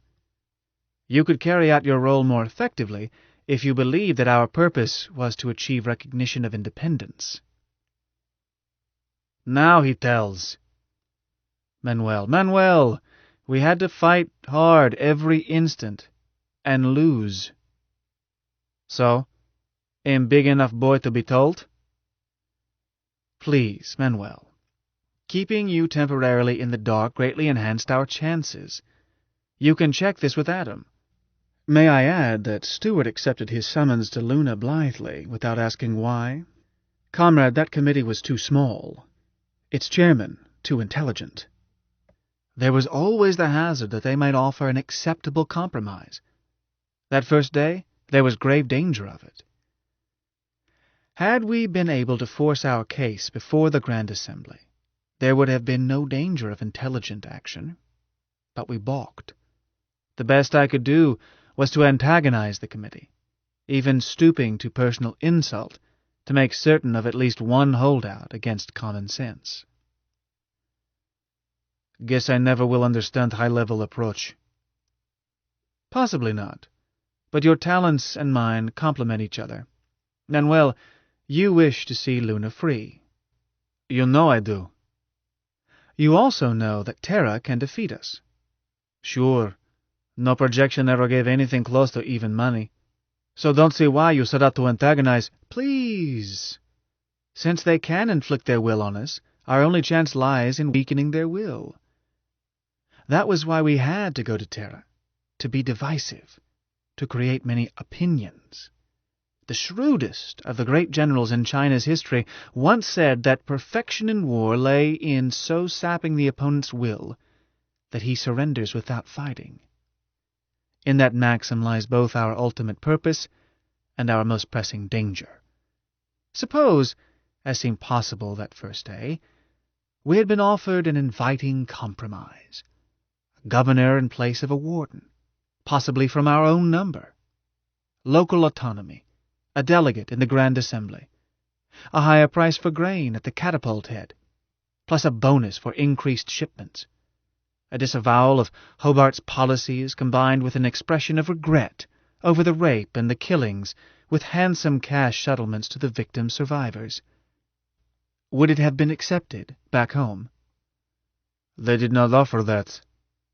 The chairman was ready to offer something like it that first afternoon, and at that time he had his committee in hand. He offered us an asking price, close enough to permit such a dicker. Assume that we reached in substance what I outlined. Would it have been acceptable at home? Maybe. More than maybe, by the bleak projection made just before we left home. It was the thing to be avoided at any cost, a settlement which would quiet things down, destroy our will to resist, without changing any essential in the longer-range prediction of disaster. So I switched the subject and squelched the possibility by being difficult about irrelevancies and politely offensive. Manuel, You and I know, and Adam knows, that there must be an end to food shipments. Nothing less will save Luna from disaster. But can you imagine a wheat farmer fighting to end those shipments? No. Wonder if can pick up news from home on how they're taking stoppage. There won't be any. Here is how Adam has timed it, Manuel. No announcement is to be made on either planet until after we get home. We are still buying wheat. Barges are still arriving at Bombay. You told them shipments would stop at once. That was a threat, not a moral commitment. A few more loads won't matter, and we need time. We don't have everyone on our side. We have only a minority. There is a majority who don't care either way, but can be swayed temporarily. We have another minority against us, especially grain farmers, whose interest is never politics but the price of wheat. They are grumbling but accepting scrip, hoping it will be worth face value later. But the instant we announce that shipments have stopped, they will be actively against us. Adam plans to have the majority committed to us at the time the announcement is made. How long? 1 year? 2? 2 days, 3 days, perhaps 4. Carefully edited excerpts from that 5-year plan. Excerpts from the recordings you've made, especially that yellow dog offer. Exploitation of your arrest in Kentucky. Hey, I'd rather forget that. Prof smiled and cocked an eyebrow. I said uncomfortably. Okay, if will help. It will help more than any statistics about natural resources. Wired-up ex-human piloting us went in as one maneuver without bothering to orbit, and gave us even heavier beating. Ship was light and lively. But change in motion is under 2.5 kilometers. Was over in 19 seconds, and we were down at Johnson City. I took it right, just a terrible constriction in chest, and a feeling as if Giant was squeezing heart. Then was over, and I was gasping back to normal, and glad to be proper weight. But did almost kill poor old Prof. Mike told me later that pilot refused to surrender control. Mike would have brought ship down in a low-G, no-break-em egg, knowing Prof was aboard. But perhaps that cyborg knew what he was doing. A low-G landing wastes mass, and Lotus Lark grounded almost dry. None of which we cared about, as looked as if that garrison landing had wasted Prof. Stu saw it while I was still gasping. Then we were both at him. Heart stimulant, manual respiration, massage. At last he fluttered eyelids, looked at us, smiled. Home, he whispered. We made him rest 20 minutes before we let him suit up to leave ship. Had been as near dead as can be and not hear angels. Skipper was filling tanks, anxious to get rid of us and take on passengers. That Dutchman never spoke to us whole trip. Think he regretted letting money talk him into a trip that could ruin or kill him. By then, Wyatt was inside ship, pea-suited to come meet us. Don't think Stu had ever seen her in a pea-suit, and certainly he had never seen her as a blonde. Did not recognize. I was hugging her in spite of pea-suit. He was standing by, waiting to be introduced. Then strange man in pea-suit hugged him. He was surprised. Heard Wyo's muffled voice. Oh, heavens! Manny, my helmet! I unclamped it, lifted off. She shook curls and grinned. Stu, aren't you glad to see me? Don't you know me? A grin spread over his face, slowly, as dawn crossed Maria. Здравствуйте, госпожа. I am most happy to see you. Госпожа, indeed. I'm Wyo to you, dear, always. Didn't Manny tell you I'd gone back to blonde?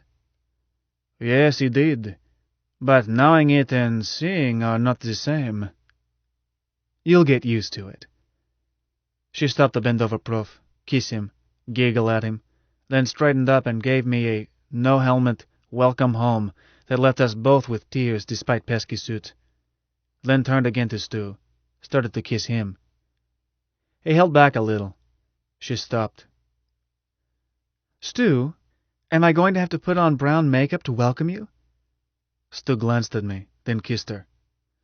Weil put in as much time and thought as she had to welcoming me. Was later I figured out his odd behavior. Stu, despite commitment, was still not a loony, and in meantime Weil had married. What's that got to do with it? Well, Earthside it makes a difference, and Stu did not know how deep down in bones that a loony lady is his own mistress. Poor chum thought I might take offense. We got Prof into suit, ourselves same, and left, me with cannon underarm. Once on the ground and locked through, we unsuited, and I was flattered to see that Weil was wearing, crushed under pea-suit, that red dress I bought her ages ago. She brushed it, and skirt flared out. Immigration room was empty save for about 40 men lined up a long wall like new transportees. We're wearing pea-suits and carrying helmets. Terrans going home, stranded tourists and some scientists. Their pea-suits would not go. They would be unloaded before lift. I looked at them, and thought about Cyborg Pilot. When Lark had been stripped, all but 3 couches had been removed. These people were going to take acceleration lying on floor plates. If Skipper was not careful, he was going to have mashed Terrans à blut. Mentioned to Stu. Forget it, he said. Captain Lores has foam pads aboard. He wouldn't let them be hurt. They're his life insurance. 21. My family, all 30-odd from grandpa to babies, was waiting beyond next lock on level below. And we got cried on and slobbered on and hugged, and this time Stu did not hold back. Little Hazel made ceremony of kissing us. She had liberty caps, set one on each, then kissed us. And at that signal, whole family put on liberty caps. And I got sudden tears. Perhaps is what patriotism feels like, choked up and so happy it hurts. Or maybe it was just being with my beloveds again. Where's Slim? I asked Hazel. Wasn't he invited? Couldn't come. He's junior marshal of your reception. Reception? This is all we want. You'll see. Did. Good thing family came out to meet us. That and ride to L City, fill the capsule, were all I saw of them for some time. Tube Station West was a howling mob, all in liberty caps. We 3 were carried on shoulders all the way to Old Dome, surrounded by a Stilyagi bodyguard, elbows locked to force through cheering, singing crowds. Boys were wearing red caps and white shirts, and their girls wore white jumpers and red shorts color of caps. At station, and again when they put us down in Old Dome, I got kissed by femmes I have never seen before, or since. Remember hoping that measures we had taken in lieu of quarantine were effective, or half of L City would be down with colds, or worse. Apparently we were clean, was no epidemic, but I remember time was quite small, when measles got loose, and thousands died. Worried about Prof, too. Reception was too rough for a man good as dead an hour earlier. But he not only enjoyed it, he made a wonderful speech in Old Dome. One, short on logic, loaded with ringing phrases. Love was in it, and home, and Luna, and comrades and neighbors, and shoulder to shoulder, and all sounded good. They had erected a platform under big news video on South Face. Adam Celine greeted us from video screen, and now Prof's face and voice were projected from it, much magnified, over his head. Did not have to shout, but did have to pause after every sentence. Crowd roars drowned out even bull voice from screen, and no doubt pauses helped, as rest. But Prof no longer seemed old, tired, ill. Being back inside the rock seemed to be tonic he needed. And me too. Was wonderful to be right weight, feel strong, breathe pure, replenished air of own city. No mean city. Impossible to get all of L City inside Old Dome, but it looked as if they tried. I estimated an area 10 meters square, tried to count heads, got over 200, not half through, and gave up. Lunatic place crowded 30,000. Seems impossible, Prof's words reached more nearly 3 million. Video carried scene to those who could not crowd into Old Dome. Cable and relay flashed it across Limaria to all Warrens. He grabbed chance to tell of slave future authority plan for them. Waved that white paper. "Here it is," he cried. "Your fetters, your leg irons.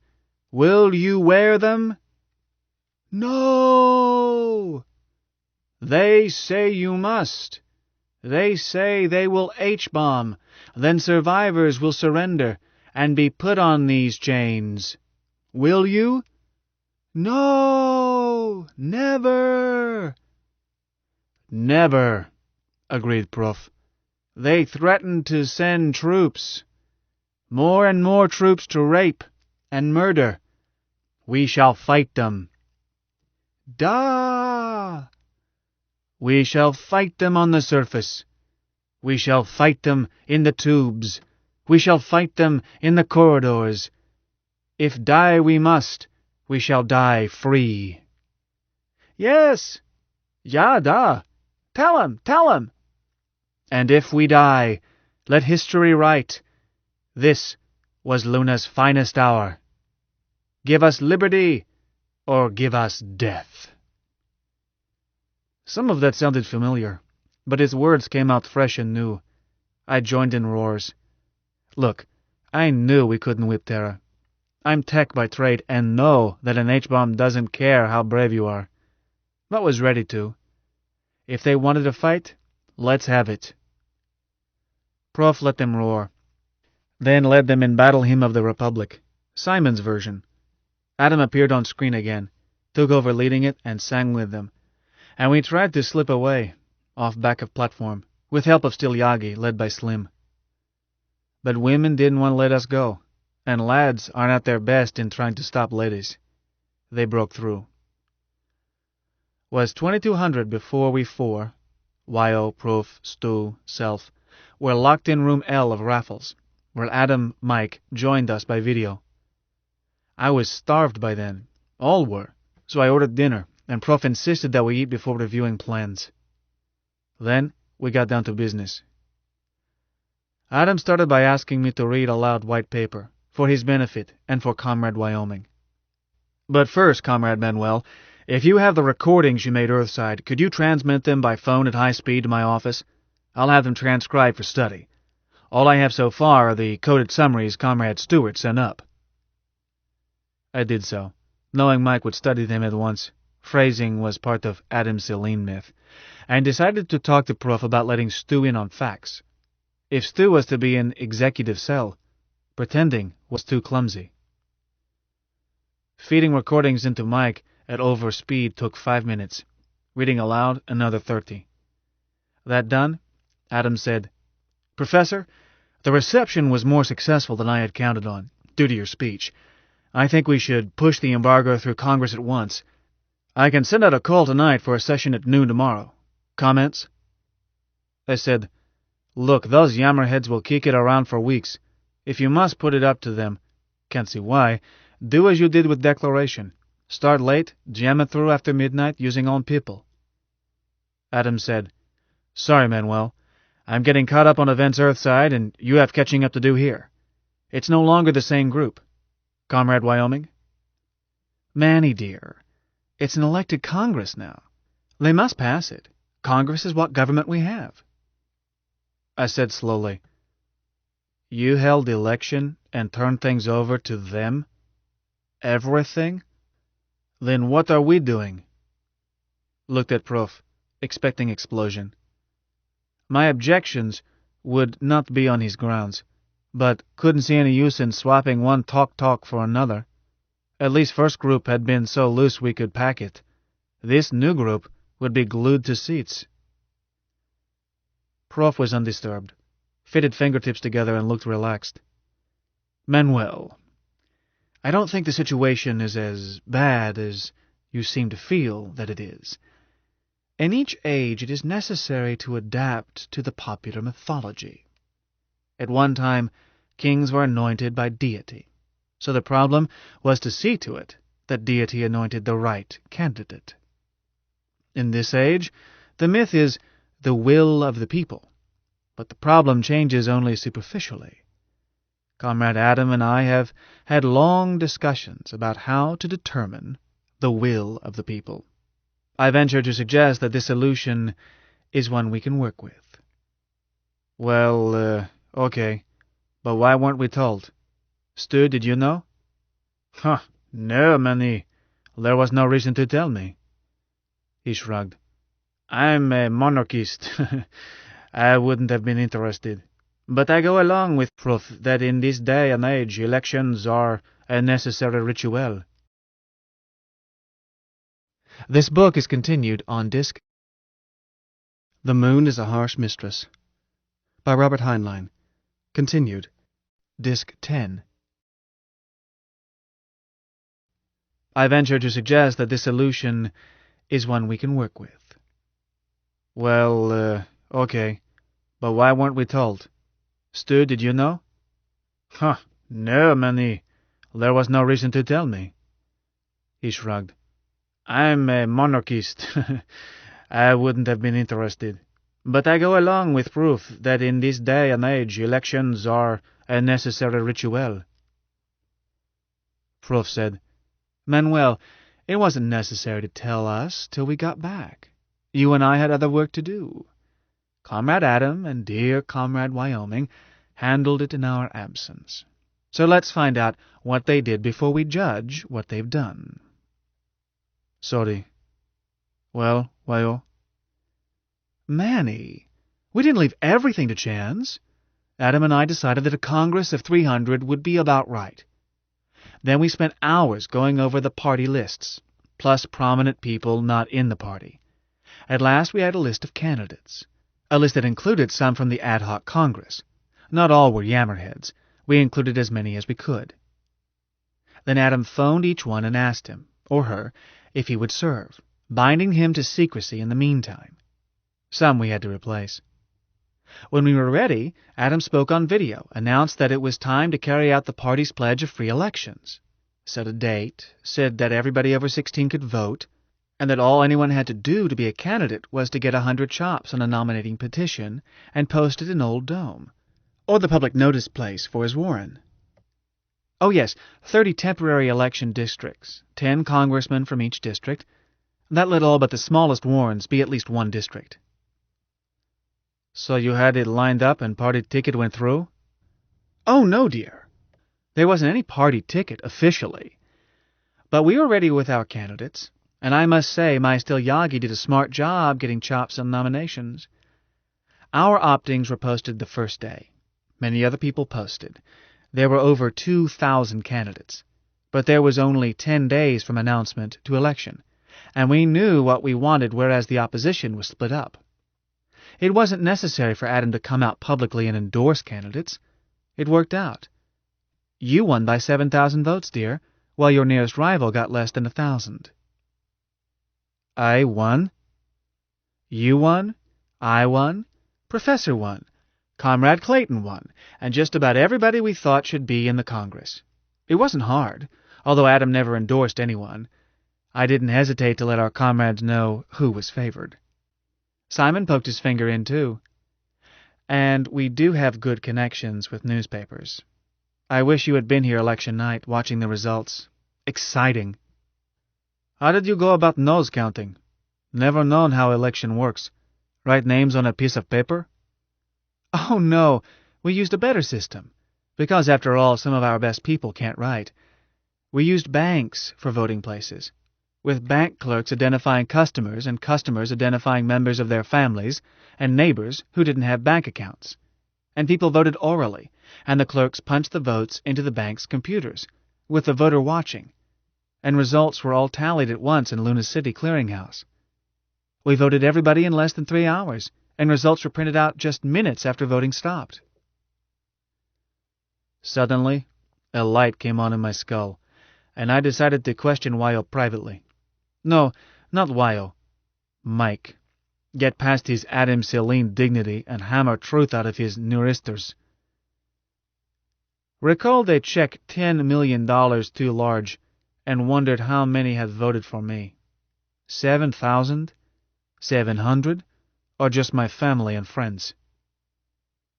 But no longer worried about new Congress. Proof had not slipped them a cold deck, but one that was frozen solid. Then ducked Earthside while crime was committed. No use asking why. She didn't even need to know what Mike had done, and could do her part better if did not suspect. Nor would anybody suspect. If was one thing all people took for granted, was conviction that if you feed honest figures into a computer, honest figures come out. Never doubted it myself, till I met a computer with sense of humor. Changed my mind about suggesting that Stu be let in on Mike's self-awareness. 3 was too many. Or perhaps 3. Mike, I started to say, and changed to, my word, sounds efficient. How big did we win? Adam answered without expression. 86% of our candidates were successful. Approximately what I had expected. Approximately my false left arm. Exactly what expected, Mike, old ironmongery.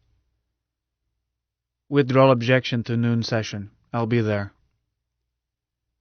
It seems to me, said Stu, assuming that the embargo starts at once, we will need something to maintain the enthusiasm we witnessed tonight, or there will be a long, quiet period of increasing economic depression.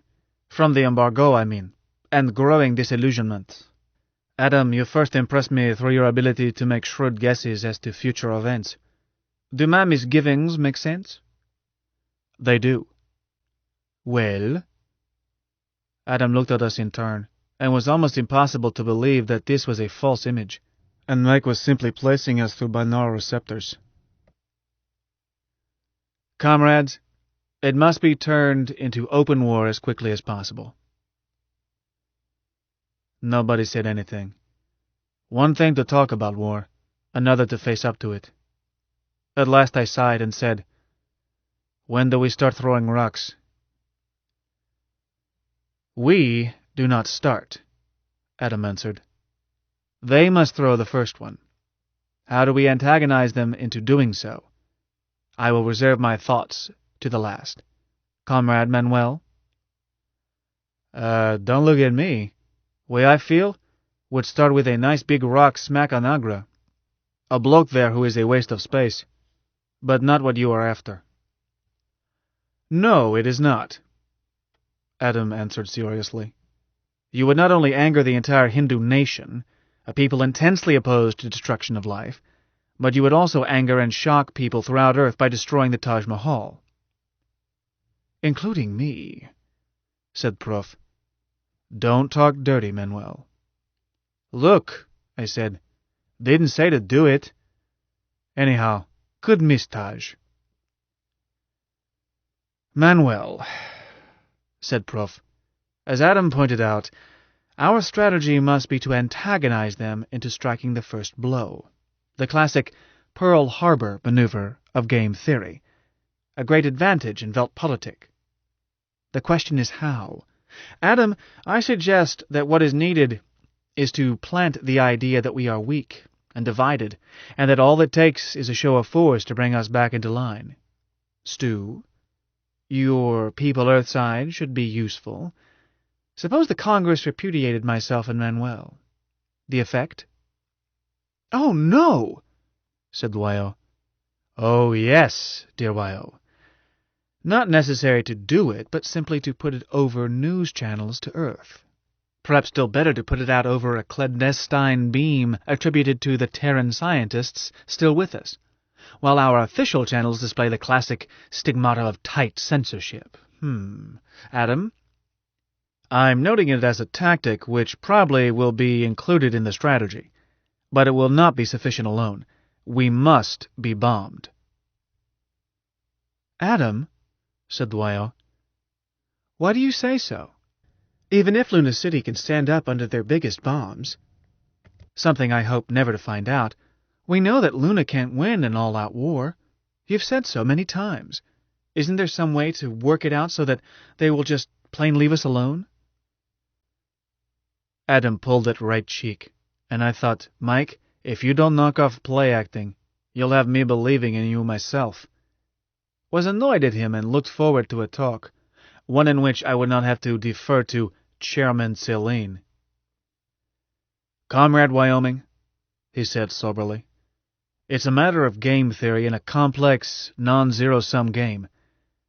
We have certain resources or pieces in the game, and many possible moves. Our opponents have much larger resources and a far larger spectrum of responses. Our problem is to manipulate the game so that our strength is utilized toward an optimax solution, while inducing them to waste their superior strength and to refrain from using it at maximum. Timing is of the essence, and the gambit is necessary to start a chain of events favorable to our strategy. I realize this is not clear. I could put the factors through a computer and show you, or you can accept the conclusion, or you can use your own judgment." He was reminding Wyo, under Stu's nose, that he was not Adam Celine, but Mike, our dinkum-thinkum, who could handle so complex a problem because he was a computer, and smartest one anywhere. Wyo backtracked. No, she said. "I wouldn't understand the maths. Okay, it has to be done. How do we do it?" Was 400 before we had a plan that suited Prof and Stu as well as Adam? Or took that long for Mike to sell his plan while appearing to pull ideas out of the rest of us? Or was it Prof's plan with Adam Celine as salesman? In any case, we had a plan and calendar, one that grew out of master strategy of Tuesday, 14 May, 2075, and varied from it only to match events as they actually had occurred. In essence, it called for us to behave as nastily as possible while strengthening impression that we could be awfully easy to spank. Was at Community Hall at noon, after too little sleep, and found I could have slept 2 hours longer. Congressmen from Hong Kong could not make it that early despite tube all the way. Wyo did not bang gavel until 14:30. Yes, my bride wife was chairman pro tem in a body not yet organized.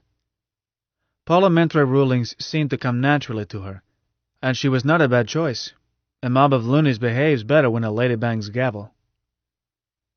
Not going to detail what new Congress did and said that session and later. Minutes are available. I showed up only when necessary and never bothered to learn talk rules. Seemed to be equal parts common politeness and ways in which chairman could invoke magic to do it her way.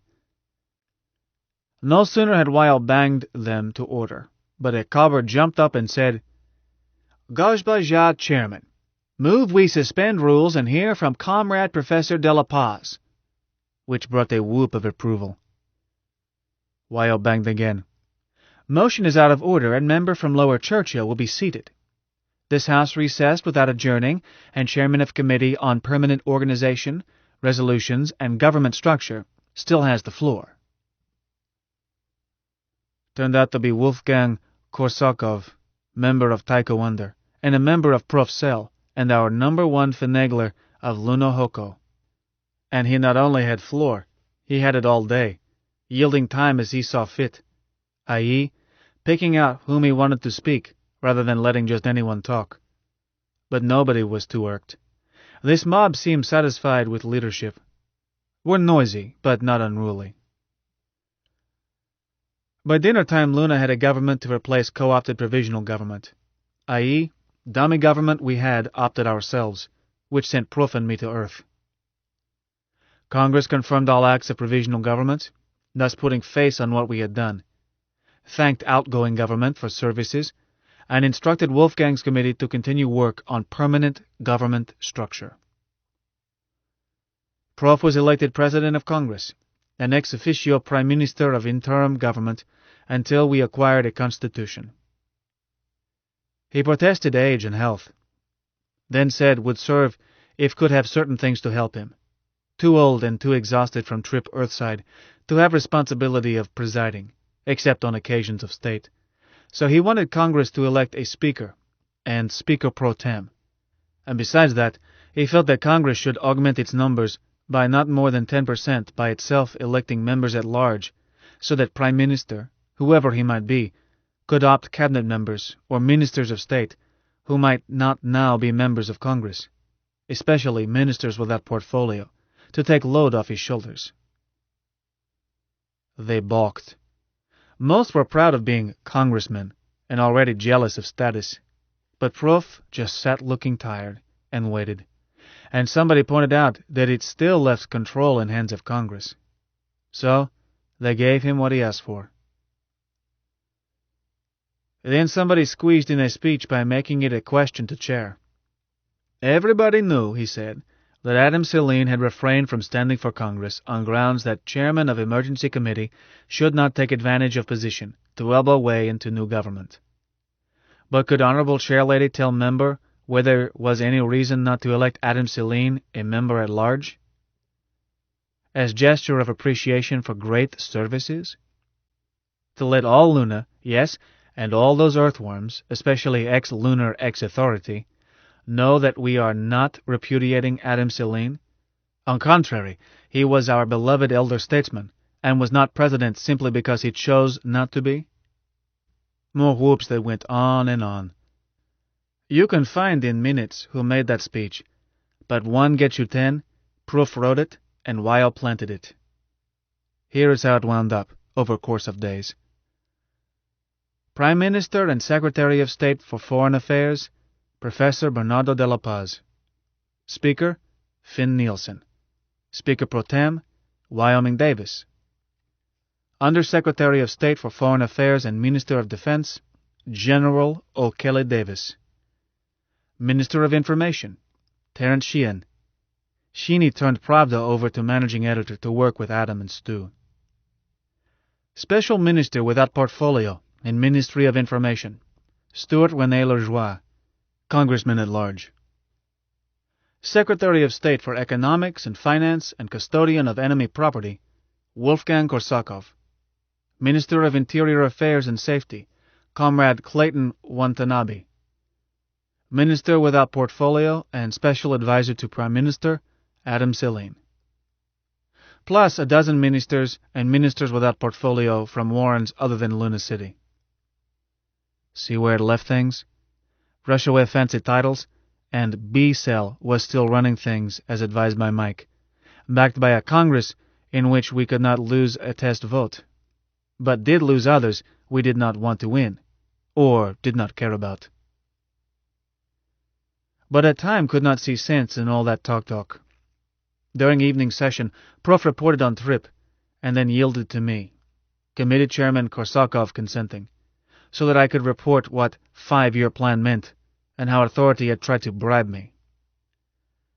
I'll never make a speaker, but had time during dinner break to swat speech Mike had written. He had slanted it so nastily that I got angry all over again, and was angry when I spoke, and managed to make it catching. Congress was ready to riot by the time I sat down.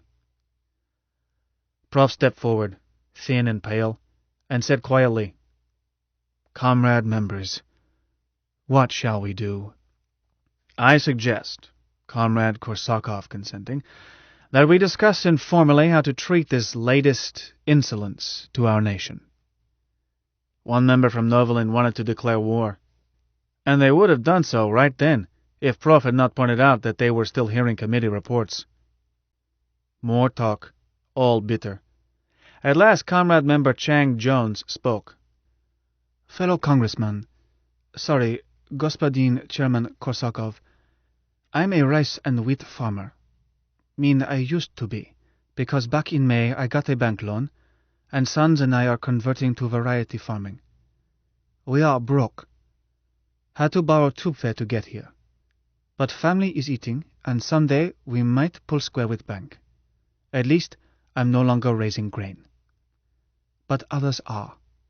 Catapult has never reduced headway by 1 barge whole time we've been free.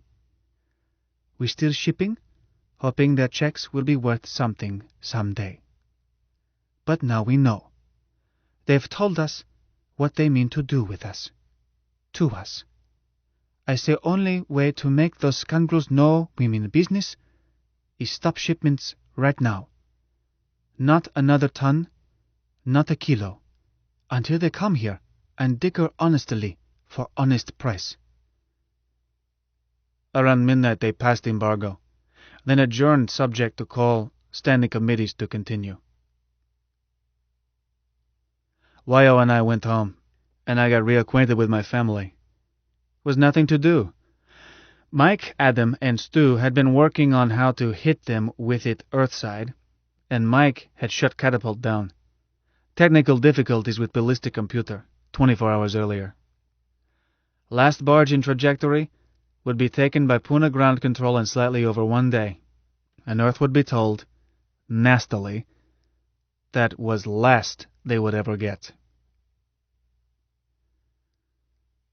22. Shock to farmers was eased by continuing to buy grain at Catapult, but checks now carried printed warning that Luna Free State did not stand behind them, did not warrant that Lunar Authority would ever redeem them even in scrip, etc., etc. Some farmers left grain anyhow, some did not. All screamed. But was nothing they could do. Catapult was shut down. Loading belts not moving. Depression was not immediately felt in rest of economy.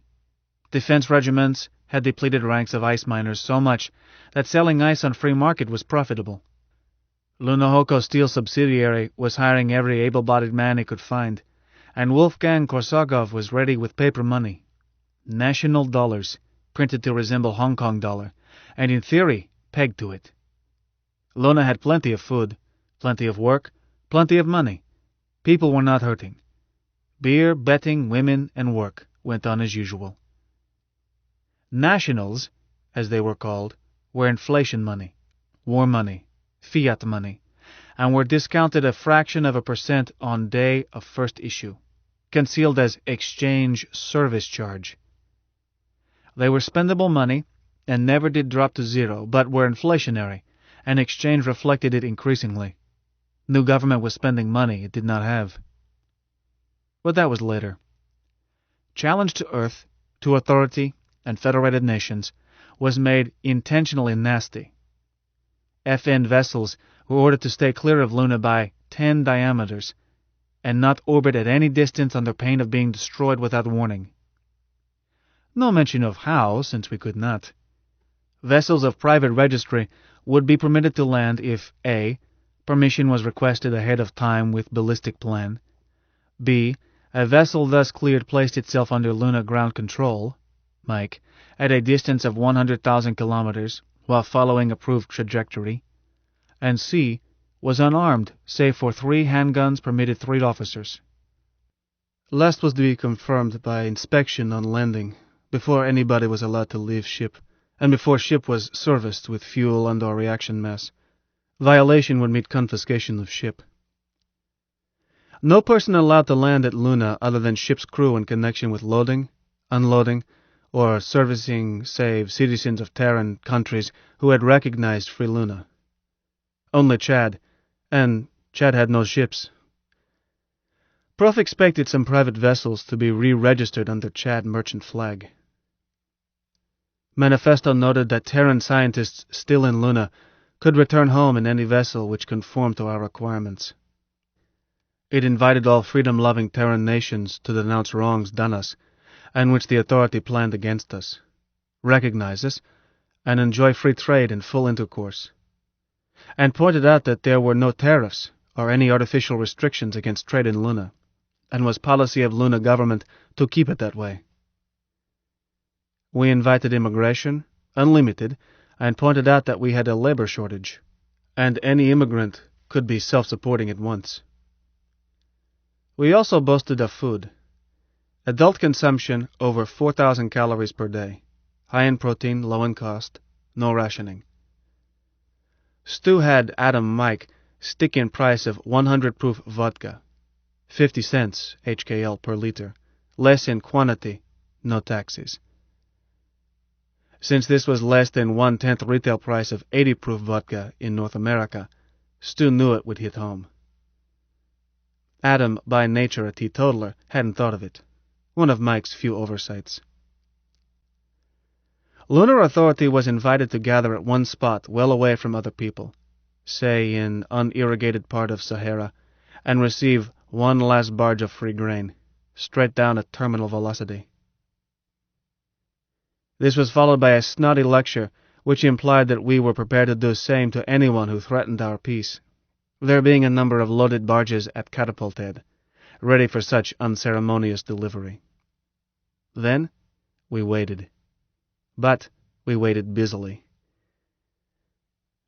Were indeed a few loaded barges. These we unloaded and reloaded with rock, with changes made in guidance transponders so that Puna control could not affect them. Their retros were removed, leaving only lateral thrusters, and spare retros were taken to New Catapult to be modified for lateral guidance. Greatest effort went into moving steel to New Catapult and shaping it into jackets for solid rock cylinders. Steel was bottleneck. 2 days after our manifesto, a clandestine radio started beaming to Terra. Was weak and tended to fade, but was supposed to be concealed, presumably in a crater, and could be worked only certain hours until brave Terran scientists managed to rig automatic repeat. Was near frequency of voice of Free Luna, which tended to drown it out with brassy boasts. Terrans remaining in Luna had no chance to make signals. Those who had chosen to stick with research were chaperoned by Stilyagi every instant and locked into barracks to sleep. But clandestine station managed to get truth to Terra. Proof had been tried for deviationism and was under house arrest. I had been executed for treason. Hong Kong Luna had pulled out, declared self separately independent. Might be open to reason. Rioting in Novolin. All food growing had been collectivized, and black market eggs were selling for $3 apiece in Luna City. Battalions of female troops were being enlisted, each sworn to kill at least one Terran, and were drilling with fake guns in corridors of Luna City. Last was almost true. Many ladies wanted to do something militant, and had formed a home defense guard. Ladies from Hades. Huh. But their drills were of a practical nature, and Hazel was sulking because Mom had not allowed her to join. Then she got over sulks, and started Stilyagi Debs, a very junior home guard which drilled after school hours, did not use weapons, concentrated on backing up Stilyagi air and pressure corps, and practiced first aid, and own no weapons fighting, which, possibly, Mom never learned. I don't know how much to tell. Can't tell all, but stuff in history books is so wrong. I was no better a defense minister than congressman. Not apologizing, had no training for either. Revolution is an amateur thing for almost everybody. Prof was only one who seemed to know what he was doing, and, at that, was new to him too. He had never taken part in a successful revolution, or ever been part of a government, much less head. As defense minister, I could not see many ways to defend except for steps already taken. That is, Stilyagi air squads and warrens and laser gunners around ballistic radars. If FN decided to bomb, didn't see any way to stop them. Wasn't an interception missile in all Luna, and that's not a gadget you whoop up from bits and pieces. My word, we couldn't even make fusion weapons with which such a rocket is tipped. But I went through motions, asked same Chinese engineers who had built laser guns to take a crack at problem of intercepting bombs or missiles. One same problem, save that a missile comes at you faster. Then turned attention to other things. Simply hoped that FN would never bomb warrens. Some warrens, El City in particular, were so deep down that they could probably stand direct hits.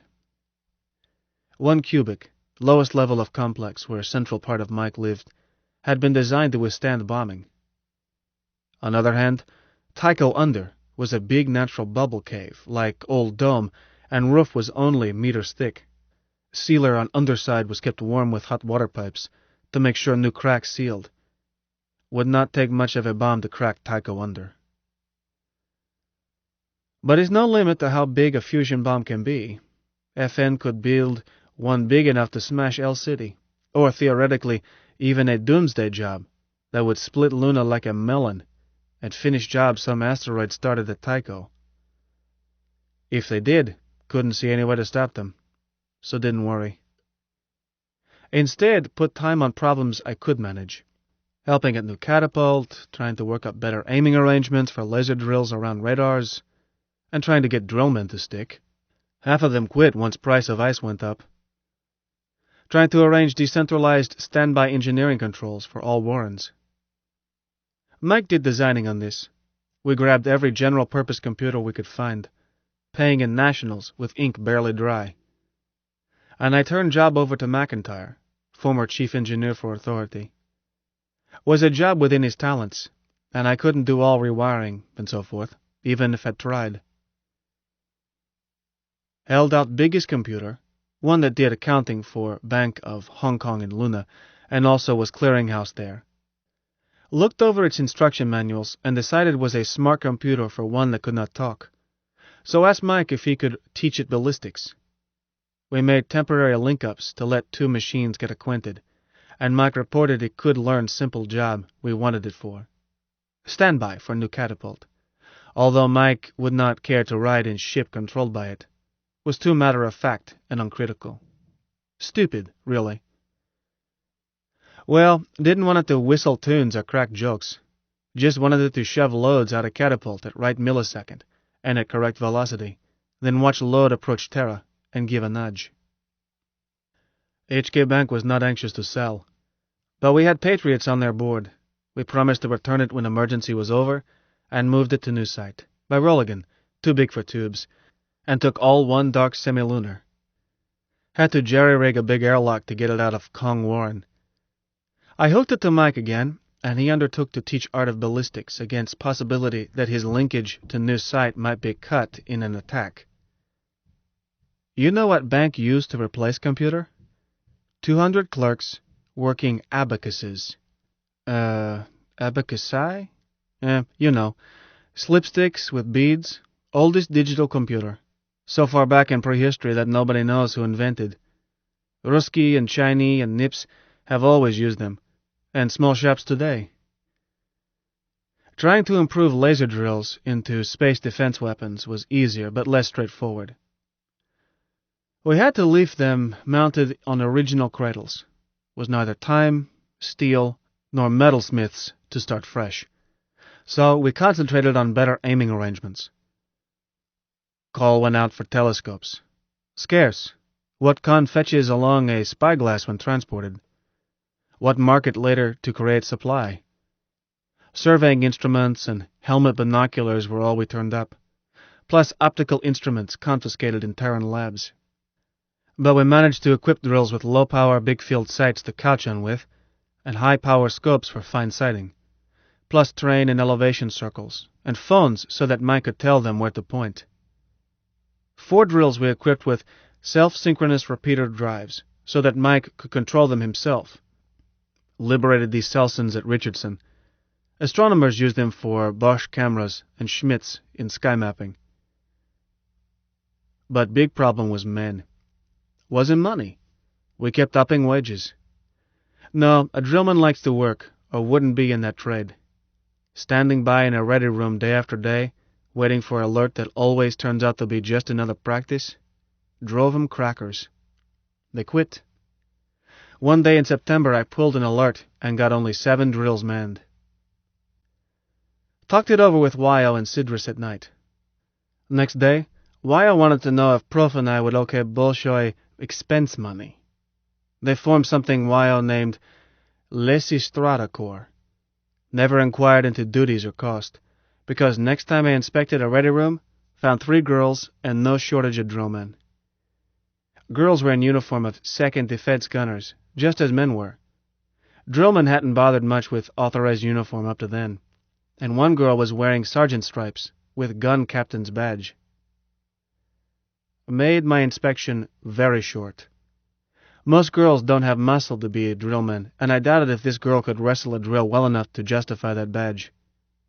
But regular gun captain was on job. Was no harm in girls learning to handle lasers. Morale was obviously high. I gave matter no more worry. Prof underrated his new Congress. I'm sure he never wanted anything but a body which would rubber chop what we were doing, and thereby do make it voice of people.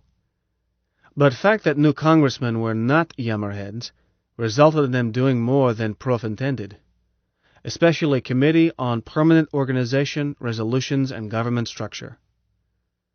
Got out of hand because we were all trying to do too much. Permanent heads of Congress were Prof, Finn Nielsen, and Wyo. Prof showed up only when he wanted to speak to them. Seldom. He spent time with Mike on plans and analysis. Odds shortened to 1 in 5 during September 76.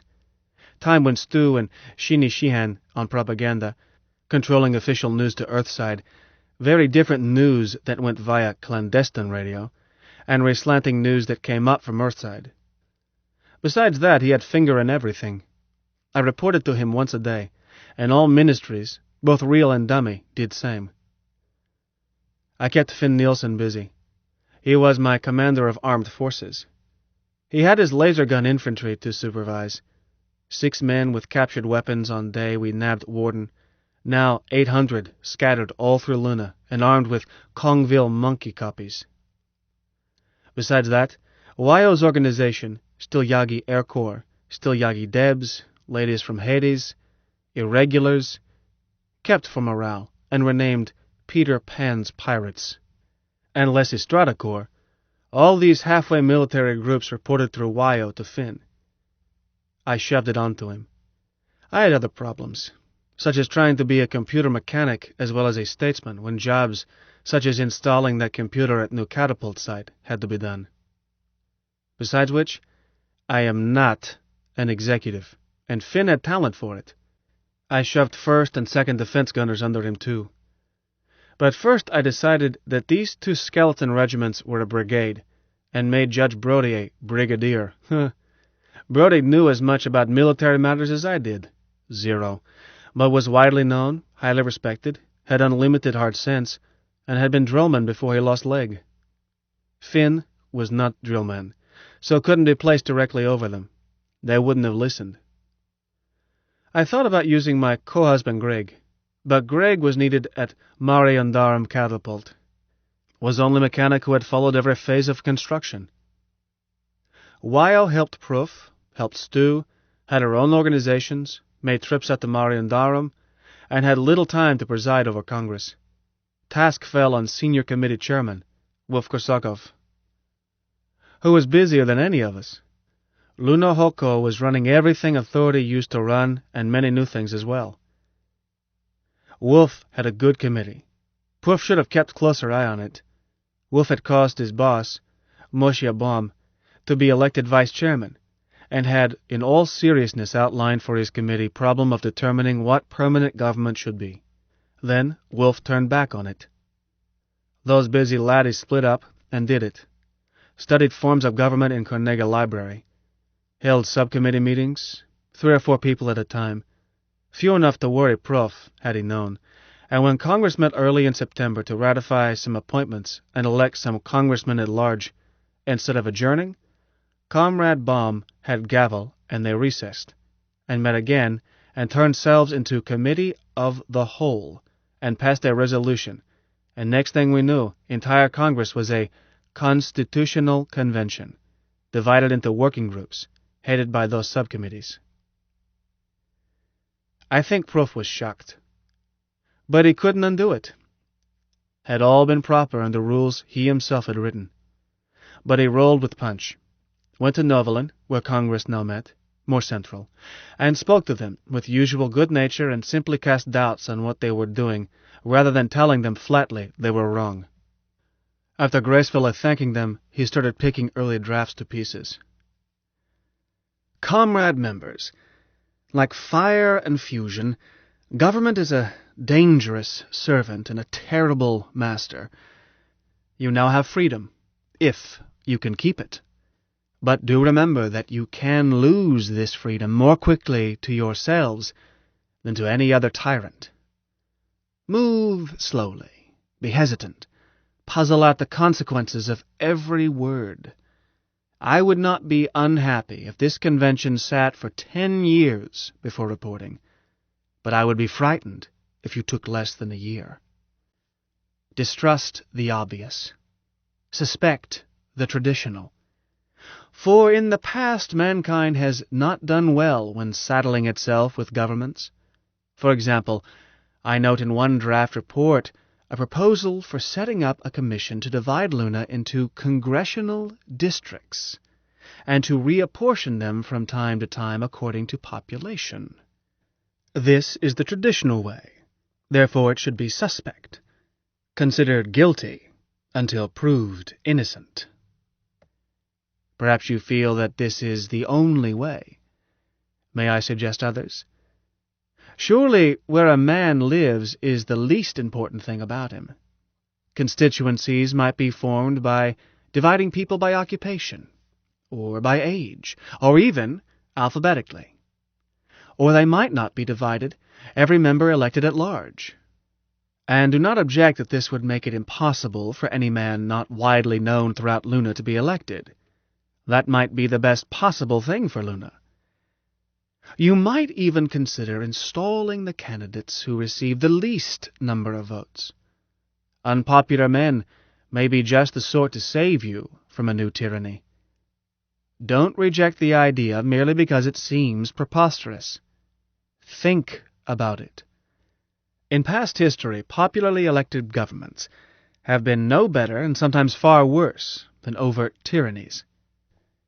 But if representative government turns out to be your intention, there still may be ways to achieve it better than the territorial district. For example, you each represent about 10,000 human beings, perhaps 7,000 of voting age, and some of you were elected by slim majorities. Suppose, instead of election, a man were qualified for office by petition, signed by 4,000 citizens. He would then represent those 4,000 affirmatively, with no disgruntled minority.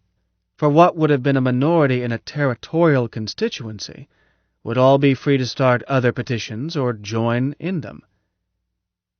All would then be represented by men of their choice. Or a man with 8,000 supporters might have 2 votes in this body. Difficulties? Objections? Practical points to be worked out? Many of them. But you could work them out, and thereby avoid the chronic sickness of representative government, the disgruntled minority which feels correctly that it has been disenfranchised. But whatever you do, do not let the past be a straitjacket. I note one proposal to make this Congress a 2-house body. Excellent. The more impediments to legislation, the better. But instead of following tradition, I suggest 1 house of legislators, another whose single duty is to repeal laws. Let the legislators pass laws only with a 2/3 majority, while the repealers are able to cancel any law through a mere 1/3 minority. Preposterous? Think about it. If a bill is so poor that it cannot command 2/3 of your consents, is it not likely that it would make a poor law? And if a law is disliked by as many as 1/3, is it not likely that you would be better off without it? But in writing your Constitution, let me invite attention to the wonderful virtues of the negative. Accentuate the negative. Let your document be studded with things the government is forever forbidden to do. No conscript armies. No interference, however slight, with freedom of press, or speech, or travel, or assembly, or of religion, or of instruction, or communication, or occupation. No involuntary taxation. Comrades, if you were to spend 5 years in a study of history, while thinking of more and more things that your government should promise never to do, and then let your Constitution be nothing but those negatives, I would not fear the outcome. What I fear most are affirmative actions of sober and well-intentioned men, granting to government powers to do something that appears to need doing. Please remember always that the Lunar Authority was created from the noblest of purposes by just such sober and well-intentioned men, all popularly elected. And with that thought, I leave you to your labors. Thank you. Господин President, question of information. You said no involuntary taxation. Then how do you expect us to pay for things? Panstoffel. Goodness me, sir, that's your problem. I can think of several ways. Voluntary contributions, just as churches support themselves. Government-sponsored lotteries to which no one need subscribe. Or perhaps you congressmen should dig down into your own pouches and pay for whatever is needed. And that would be one way to keep government down in size to its indispensable functions, whatever they may be, if indeed there are any. I would be satisfied to have the golden rule be the only law. I see no need for any other, nor for any method of enforcing it. But if you really believe that your neighbors must have laws for their own good, why shouldn't you pay for it? Comrades, I beg you, do not resort to compulsory taxation. There is no worse tyranny than to force a man to pay for what he does not want merely because you think it would be good for him. Prof bowed and left. Stu and I followed. Once in an otherwise empty capsule, I tackled him. Prof, I liked much that you said. But about taxation, aren't you talking one thing and doing another? Who do you think is going to pay for all this spending we're doing? He was silent long moments, then said, Manuel, my only ambition is to reach the day when I can stop pretending to be a chief executive. Is no answer. You have put your finger on the dilemma of all government, and the reason I am an anarchist. The power to tax, once conceded, has no limits. It contains until it destroys. I was not joking when I told them to dig into their own pouches. It may not be possible to do away with government. Sometimes I think that government is an inescapable disease of human beings. But it may be possible to keep it small and starved and inoffensive. And can you think of a better way than by requiring the governors themselves to pay the costs of their antisocial hobby? Still doesn't say how to pay for what we are doing now. How, Manuel? You know how we are doing it. We're stealing it. I'm neither proud of it nor ashamed. It's the means we have. If they ever catch on, they may eliminate us, and that I am prepared to face. At least, in stealing, we have not created the villainous precedent of taxation. Prof, I hate to say this. Then why say it? Because, damn it, I'm in it as deeply as you are, and want to see that money paid back. Hate to say it, but what you just said sounds like hypocrisy. He chuckled. My dear Manuel, has it taken you all these years to decide that I am a hypocrite?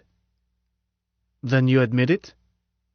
No, but if it makes you feel better to think that I am one, you're welcome to use me as your scapegoat. But I am not a hypocrite to myself, because I was aware the day we declared the revolution that we would need much money, and would have to steal it. It did not trouble me because I considered it better than food riots 6 years hence, cannibalism innate. I made my choice and have no regrets. I shut up, silenced but not satisfied. Stu said, Professor, I'm glad to hear that you are anxious to stop being president. So, you share our comrades' misgivings? Only in part. Having been born to wealth, stealing doesn't fret me as much as it does him. But now that Congress has taken up the matter of a constitution, I intend to find time to attend sessions. I plan to nominate you for king. Prof looked shocked. Sir, if nominated, I shall repute it. If elected, I shall abdicate. Don't be in a hurry. It might be the only way to get the sort of constitution you want. And that I want too, with about your own mild lack of enthusiasm. You could be proclaimed the king, and the people would take you. Lunes aren't wedded to a republic. They'd love the idea. Ritual and robes and a court and all that. No. Yada. When the time comes, you won't be able to refuse. Because we need a king and there isn't another candidate who can be accepted. Bernardo I, King of Luna and Emperor of the surrounding spaces. Stuart, I must ask you to stop. I'm becoming quite ill. You'll get used to it. I'm a royalist because I'm a Democrat. I shan't let your reluctance thwart the idea any more than you let stealing stop you. I said, Halt it, Stu. You said you are a royalist because you're a Democrat? Of course. A king is the people's only protection against tyranny, especially against the worst of all tyrants, themselves. Prof will be ideal for the job, because he does not want the job. His only shortcoming is that he is a bachelor with no heir. We'll fix that. I'm going to name you as his heir. Crown Prince, His Royal Highness Prince Manuel de La Paz, Duke of Luna City, Admiral General of the Armed Forces and Protector of the Weak. I stared, then buried face in hands. Oh, bog. Book 3. Tonstoffel. 23. Monday, 12 October, 2076. About 1900, I was headed home after a hard day of nonsense in our offices in Raffles. Delegation of grain farmers wanted to see Prof, and I had been called back because he was in Hong Kong Luna. Was rude to them. Had been 2 months of embargo, and FN had never done us favor of being sufficiently nasty. Mostly they had ignored us, made no reply to our claims. I suppose to do so would have been to recognize us. Stu and Sheeny and Prof had been hard put to slant news from Earthside to keep up a warlike spirit. At first, everybody kept his piece-out handy. They wore them, helmets on their arms, going to and from work in corridors. But then slacked off as days went by, and did not seem to be any danger. Pea-suit is nuisance when you don't need it. So bulky. Presently, tap rooms began to display signs, no pea-suits inside. If a loony can't stop for half a liter on way home because of pea-suit, he'll leave it home, or at station, or wherever he needs it most. My word, had neglected matter myself that day. Got this call to go back to office, and was halfway there before I remembered. Had just reached easement lock 13, when I heard and felt a sound that scares a loony more than anything else. A chuff, in distance, followed by a draft. Was into lock almost without undogging, then balanced pressures and through, dogged it behind me and ran for our home lock, through it and shouting, "Pea-suits, everybody! Get boys in from tunnels and close all airtight doors!" Mom and Milla were only adults in sight. Both looked startled, got busy without a word. I burst into workshop, grabbed Pea-suit. "Mike, answer." "I'm here, man," he said calmly. Heard explosive pressure drop. What situation? That's level 3, L City. Rupture at Tube Station West. Now partly controlled. 6 ships landed. L City under attack. What? Let me finish, man. 6 transports landed. L City under attack by troops. Hong Kong inferred to be. Phone lines broken at relay BL. Johnson City under attack. I have closed the armored doors between J City and Complex under. I cannot see Novolin, but blip projection indicates it is under attack. Same for Churchill, Tycho under. 1 ship in high ellipsoid over me, rising, inferred to be command ship. No other blips. 6 ships? Where in hell were you? They answered so calmly that I studied down. Far side approach, man. I'm blind back there. They came in on tight garrison didos, skimming the peaks. I barely saw the chop-off for Lunar City. The ship at J City is the only one I can see. The other landings I conclusively infer from the ballistics shown by blip tracks. I heard the break-in at Tube West, L City, and can now hear fighting in Novalin. The rest is conclusive inference. Probability above 0.99. I called you and Professor at once. Caught breath. Operation Hard Rock. Prepare to execute. Program ready. Man, not being able to reach you, I used your voice. Playback? Niet. Yes, da.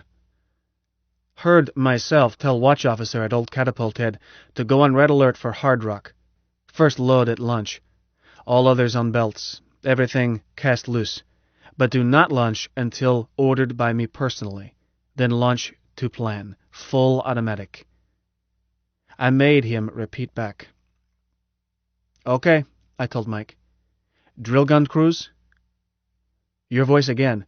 Manned and then sent back to ready rooms. The command ship won't reach Apostolinian for 3 hours, 4.7 minutes. No target for more than 5 hours. He may maneuver or launch missiles. Slow down, man. Even a missile I'll see with minutes to spare. It's full bright lunar up there now. How much do you want the men to take? Unnecessarily. Sorry. Better let me talk to Greg. Playback. Heard my voice talking to my co-husband at Mariandarum. I sounded tense but calm. Mike had given him situation, had told him to prepare Operation Little David's Sling. Keep it on standby for full automatic. I had assured him that master computer would keep standby computer programmed, and shift would be made automatically if communication was broken.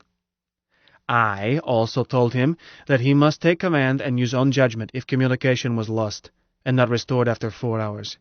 Listen to Earthside radio, and make up own mind. Greg had taken it quietly, repeated his orders, then had said, Manny, tell family I love them. Mike had done me proud. He had answered for me with just right embarrassed choke. I'll do that, Greg. And look, Greg, I love you too. You know that, don't you? I know it, Manny, and I'm going to say a special prayer for you. Thanks, Greg. Bye, Manny. Go do what you must. So, I went and did what I had to do. Mike had played my role as well or better than I could. Finn, when he could be reached, would be handled by Adam. So I left, fast, calling out Greg's message of love to Mum. She had pursued and roused Grandpa, and suited him in. First time in years. So I went out, helmet closed, and laser gun in hand. And reached Lock 13, and found it blind-dogged from other side with nobody in sight through bullseye. All correct, per drill. Except still Yagi in charge of that lock should have been in sight. Did no good to pound.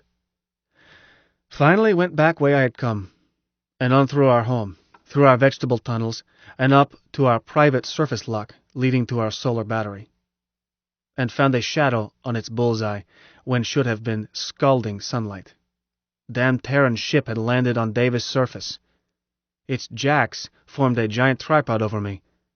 Was staring up at jets. Back down fast and out of there, blind-dogging both hatches, then blind-dogged every pressure door on way back.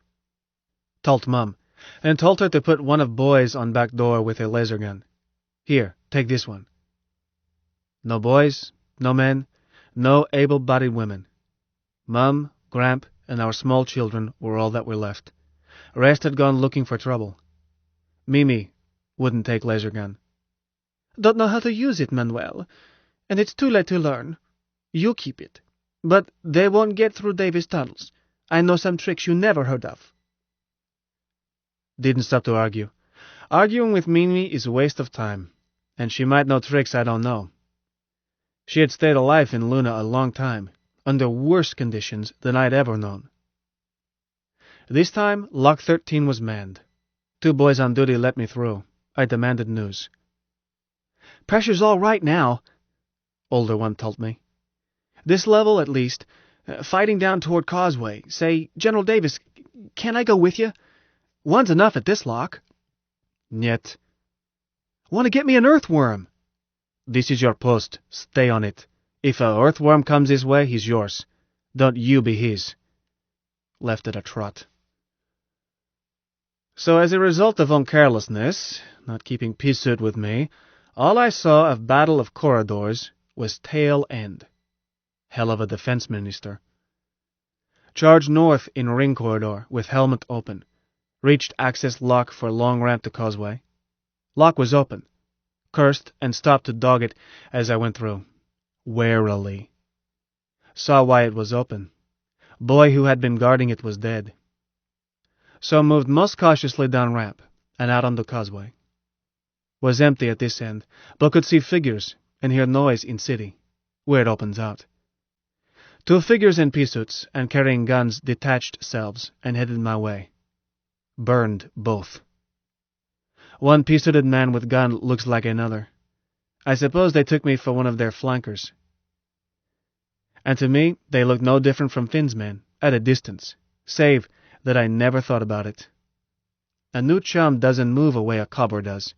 He moves feet too high, and always scrambling for traction. Not that I stopped to analyze, not even earthworms, kill. Saw them, burned them. They were sliding softly along floor before I realized what I'd done.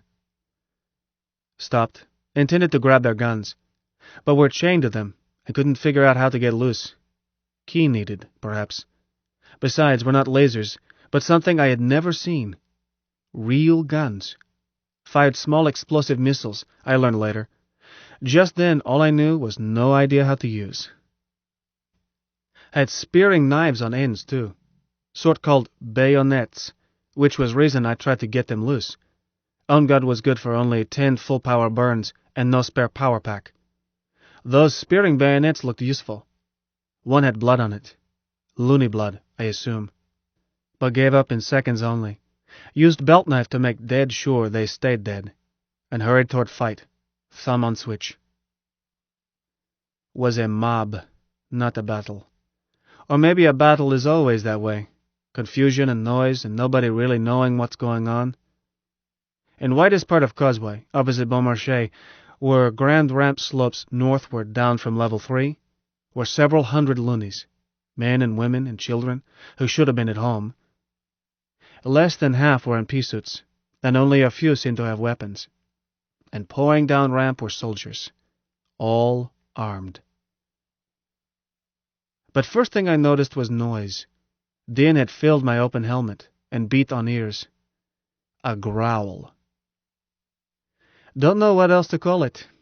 Was compounded of every anger human throat can make, from squeals of small children to bull roars of grown men. Sounded like biggest dogfight in history.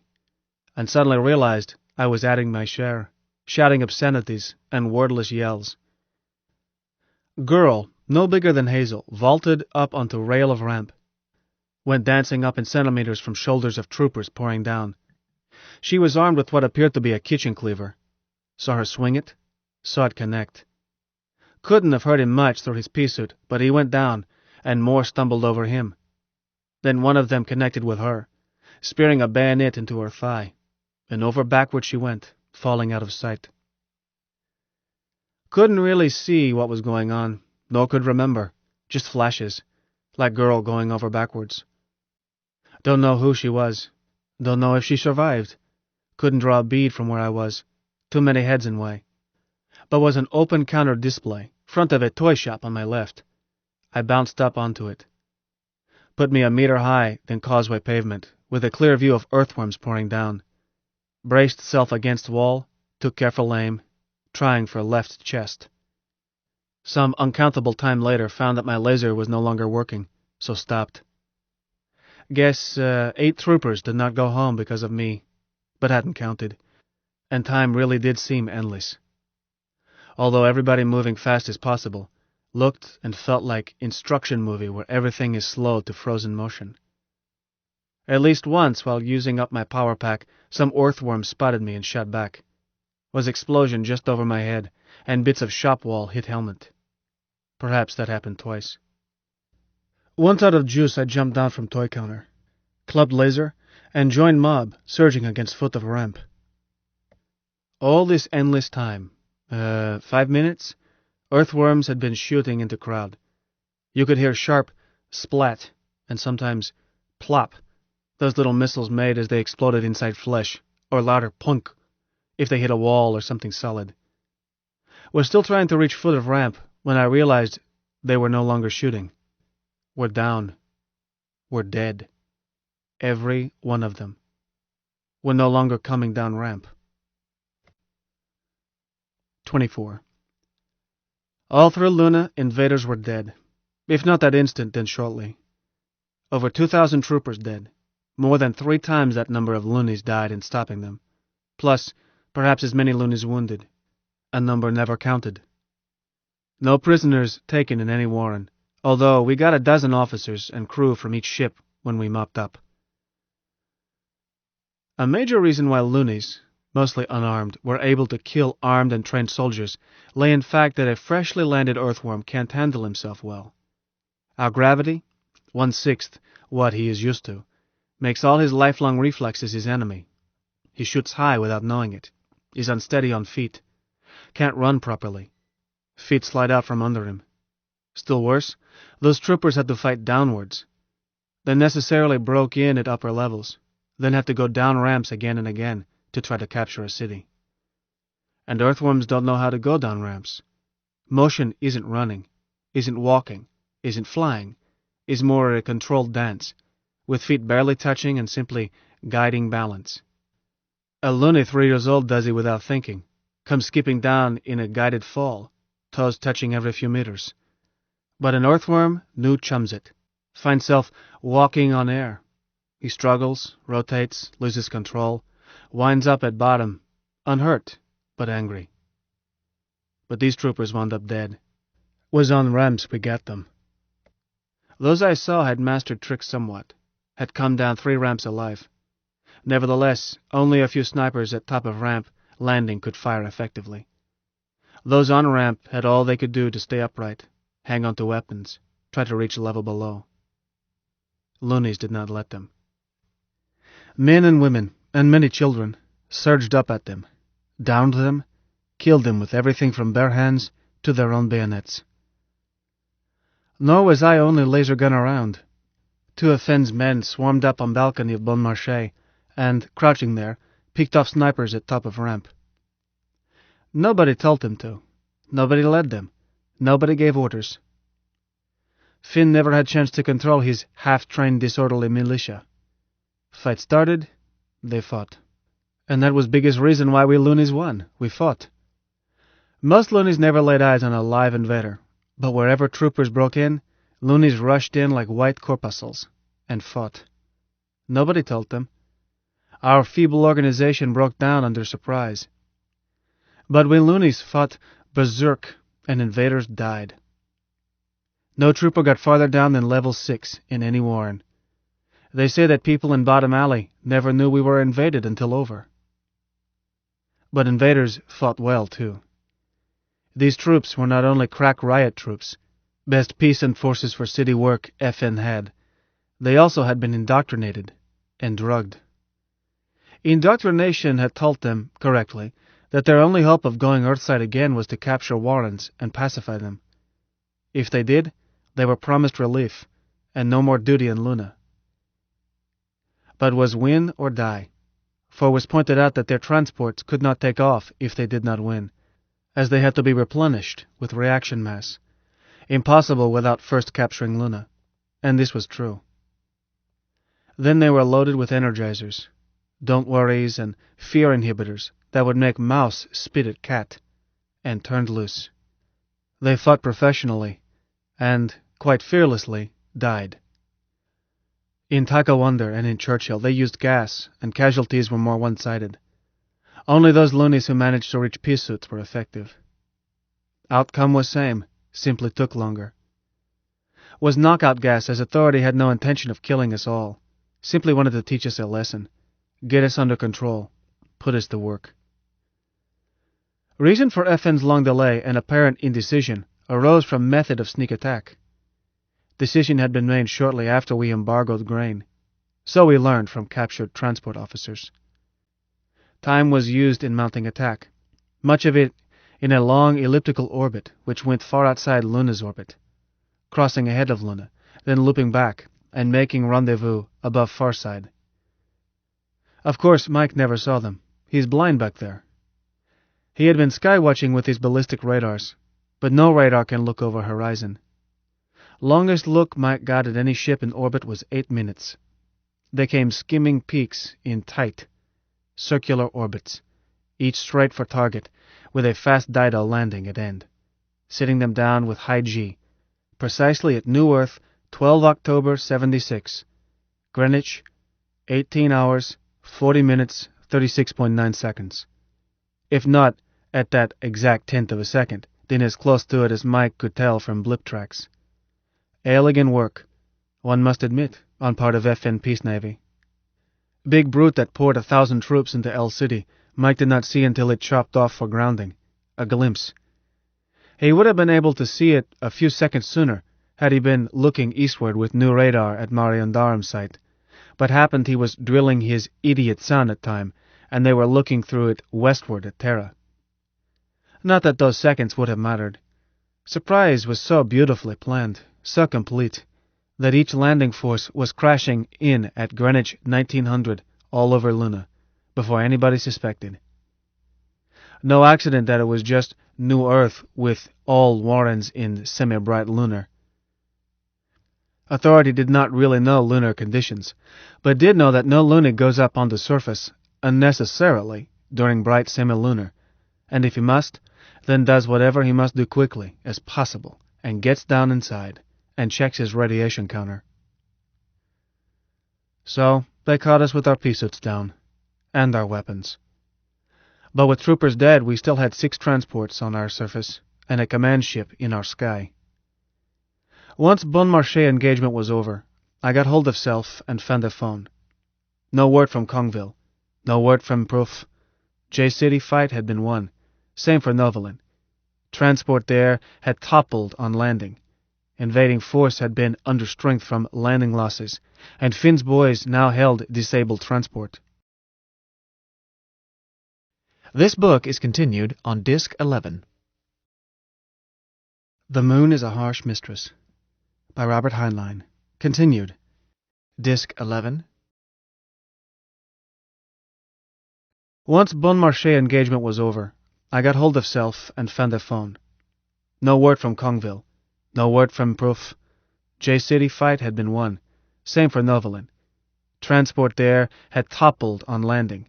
Invading force had been under strength from landing losses, and Finn's boys now held disabled transport. Still fighting in Churchill and Tycho Under. Nothing going on in other Warrens. Mike had shut down tubes and was reserving inter-Warren phone links for official calls. An explosive pressure drop in Churchill Upper. Uncontrolled. Yes, Finn had checked in and could be reached. So I talked to Finn. Told him where El City Transport was, arranged to meet at easement lock 13. Finn had much same experience as I. Caught cold, save he did have pea suit. Had not been able to establish control over laser gunners until fight was over, and himself had fought solo in Massacre in Old Dome. Now was beginning to round up his lads, and had one officer taking reports from Finn's office in Bon Marché. Had reached Novalin sub-commander, but was worried about HKL. Manny, should I move men there by tube? Told him to wait. They couldn't get at us by tube. Not while we controlled power, and doubted if that transport would lift. Let's look at this one. So we went out through lock 13, clear to end of private pressure, on through farm tunnels of a neighbor, who could not believe we had been invaded, and used his surface lock to eyeball transport from a point nearly a kilometer west of it. We were cautious in lifting hatch lid. Then pushed it up and climbed out. Outcropping of rock shielded us. We red Indianed around edge and looked, using helmet binocs. Then withdrew behind rock and talked. Finn said, "Think my lads can handle this." How? If I tell you, you'll think of reasons why it wouldn't work. So, how about letting me run my own show, Cobber? I've heard of armies where boss is not told to shut up. Word is discipline. But we were amateurs. Finn allowed me to tag along. unarmed. Took him an hour to put it together, 2 minutes to execute. He scattered a dozen men around ship, using farmers' surface locks, radio silence throughout. Anyhow, some did not have pea suit radios. City boys. Finn took position farthest west. When he was sure others had had time, he sent up a signal rocket. When flare burst over ship, everybody burned at once, each working on a pre-designated antenna. Finn used up his power pack, replaced it, and started burning into hull. Not doorlock hull. At once, his cherry-red spot was joined by another, then 3 more, all working on same bit of steel. And suddenly, molten steel splattered out, and you could see air whoosh out of ship, a shimmery plume of refraction. They kept working on it, making it a nice big hull, until they ran out of power. I could imagine hurrah inside ship, alarms clanging, emergency doors closing, crew trying to seal 3 impossibly big holes at once. For rest of Finn's squad, scattered around ship, were giving treatment to 2 other spots in hull. I didn't try to burn anything else. It was a non-atmosphere ship, built in orbit, with pressure hulls separate from power plant and tanks. They gave treatment where it would do most good. Finn pressed helmet to mine. Can't lift now, and can't talk. I doubt they can make hull tight enough to live without pea suits. What say we let her sit a few days and see if they come out? If they don't, they could move a heavy drill up here and give 'em a real dose of fun. Decided Finn knew how to run his show without my sloppy help, so went back inside, called Mike, and asked for Capsule to go out to ballistic radars. He wanted to know why I didn't stay inside where it was safe. I said, Listen, you upstart collection of semiconductors. You are merely a minister without portfolio, while I am Minister of Defense. I ought to see what's going on, and I have exactly 2 eyeballs, while you've got eyes spread over half of Crisium. You trying to hog fun? He told me not to jump salty and offered to put his displays on video screen, say in room L of Raffles. Did not want me to get hurt. And had I heard joke about drillmen who hurt his mother's feelings. I said, Mike, please, let me have a capsule. Can pea suit and meet it outside Station West, which is in bad shape, as I'm sure you know. Okay, he said. It's your neck. 13 minutes. I'll let you go as far as Gun Station George. Mighty kind of him. Got there and got on fun again. Finn had called other Warrens, located his subordinate commanders, and somebody willing to take charge, and had explained how to make trouble for grounded transports. All but Hong Kong. For all we knew, authorities' guns held Hong Kong. Adam, I said, others being in earshot, do you think we might send a crew out by Rolligan and try to repair Link BL? This is not Господин Celine, Mike answered in a strange voice. This is one of his assistants. Adam Celine was in Churchill Upper when it lost pressure. I'm afraid that we must assume that he is dead. What? I am very sorry, Господин. Halt phone. Chased a couple of drillmen and a girl out of room, then sat down and lowered hushhood. Mike, I said softly, private now. What is this gum beating? Man, he said quietly, think it over. Adam Celine had to go someday. He served his purpose and is, as you pointed out, almost out of the government. Professor and I have discussed this. The only question has been the timing. Can you think of a better last use for Adam than to have him die in this invasion? It makes him a national hero, and the nation needs one. Let it stand that Adam Celine is probably dead until you can talk to Professor. If he still needs Adam Celine, it can turn out that he was trapped in a private pressure and had to wait to be rescued. Well, okay, let it stay open. Personally, I always preferred your Mike personality anyhow. I know you do, man, my first and best friend, and so do I. It's my real one. Adam was a phony. Yes. But, Mike, if Prof is dead in Kongville, I'm going to need help from Adam awful bad. So we've got him iced and can bring him back if we need him. The stuffed shirt.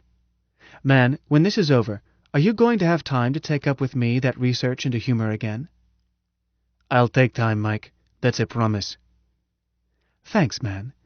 These days you and Wyo never have time to visit, and Professor wants to talk about things that aren't much fun. I'll be glad when this war is over. Are we going to win, Mike? He chuckled. Ha ha ha. It's been days since you asked me that. Here's a pinky new projection, run since invasion started. Hold on tight, man. Our chances are now even. Good bug. So button up and go see the fun, but stay back at least 100 meters from the gun. That ship may be able to follow back a laser beam with another one, ranging shortly, 21 minutes. Didn't get that far away, as needed to stay on phone, and longest cord around was less. I jacked parallel into gun captain's phone, found a shaded rock, and sat down. Sun was high in west, so close to Terra that I could see Terra only by visoring against sun's glare. No crescent yet, new earth ghostly gray and moonlight surrounded by a thin radiance of atmosphere. I pulled my helmet back into shade. Ballistic control, O'Kelly Davis now at drill gun George. Near it, I mean, about 100 meters. Figured Mike would not be able to tell how long a cord I was using, out of kilometers of wires. Ballistic control, aye aye, Mike answered without argument. I will so inform HQ. Thank you, Ballistic Control. Ask HQ if they have heard from Congressman Wyoming Davis today. Was fretted about Wyo and whole family. I will inquire. Mike waited a reasonable time, then said, HQ says that Gosbaja Wyoming Davis has taken charge of first aid work in Old Dome. Thank you. Chest suddenly felt better.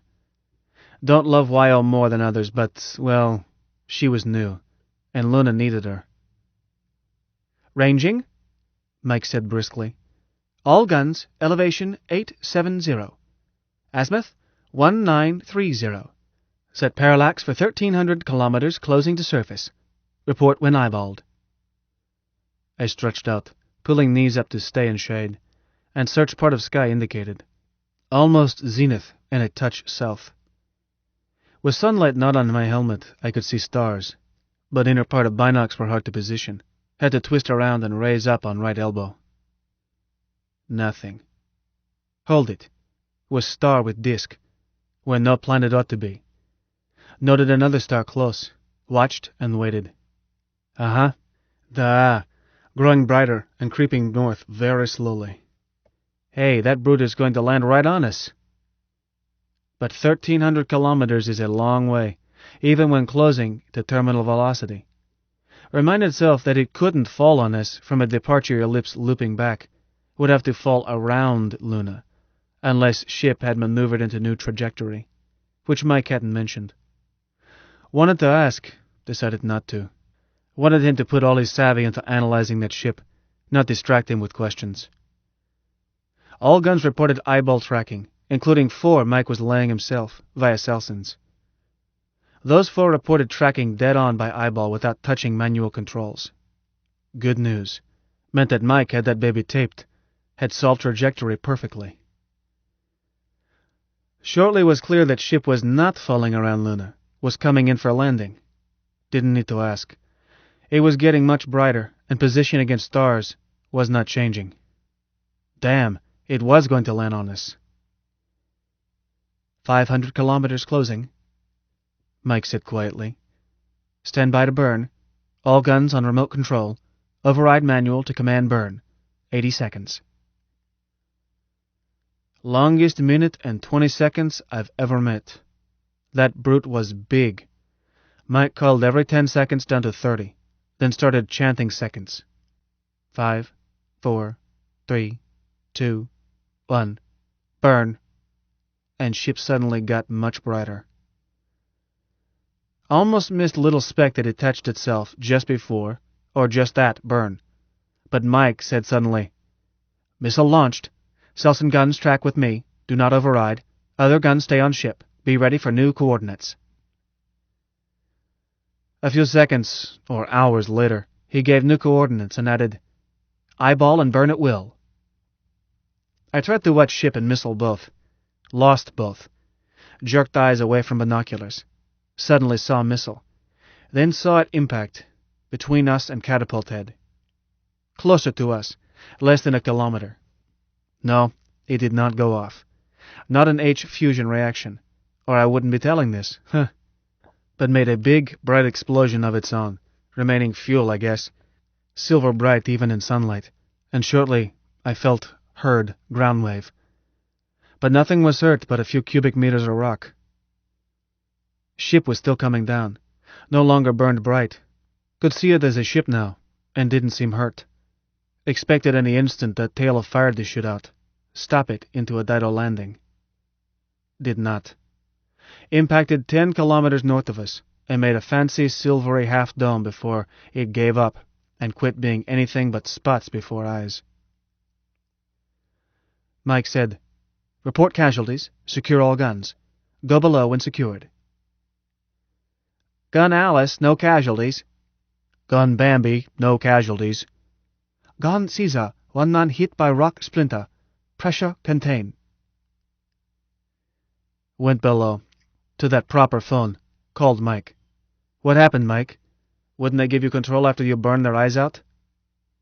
"They gave me control, man." "Too late?" "I crashed it, man. It seemed the prudent course." An hour later was down with Mike. First time in 4 or 5 months. Could reach Complex under more quickly than L City, and was in as close touch there with anybody as would be in City, with no interruptions. Needed to talk to Mike. I had tried to phone Weil from Catapult Head Tube Station. Reached somebody at Old Dome Temporary Hospital and learned that Weil had collapsed and been bedded down herself, with enough sleepy time to keep her out for a night. Finn had gone to Churchill with a capsule of his lads, to lead attack on transport there. Stu I hadn't heard from. Hong Kong and Proof were still cut off. At moment, Mike and I seemed to be total government. And time to start Operation Hard Rock. But Hard Rock was not just throwing rocks, was also telling Terra what we were going to do and why, and our just cause for doing so. Proof and Stu and Sheeny and Adam had all worked on it. A dummy-up, based on an assumed attack. Now attack had come, and propaganda had to be varied to fit. Mike had already rewritten it, and put it through printout so I could study it. I looked up from a long roll of paper. "Mike, these news stories and our message to FN all assume that we have won in Hong Kong. How sure are you?" "Probability in excess of 82%. "Is that good enough to send these out?" "Man, the probability that we will win there, if we haven't already, approaches certainty. That transport can't move. The others were dry, or nearly. There isn't that much monatomic hydrogen in HKL. They would have to come here. Which means moving troops overland by Rulligan. A rough trip with the sun up, even for loonies. Then defeat us when they get here. They can't. This assumes that transport and its troops are no better armed than the others." "How about that repair crew to BL?" "I say not to wait. Man, I've used your voice freely and made all preparations. Horror pictures, Old Dome and elsewhere, especially Churchill Upper, for video. Stories to match.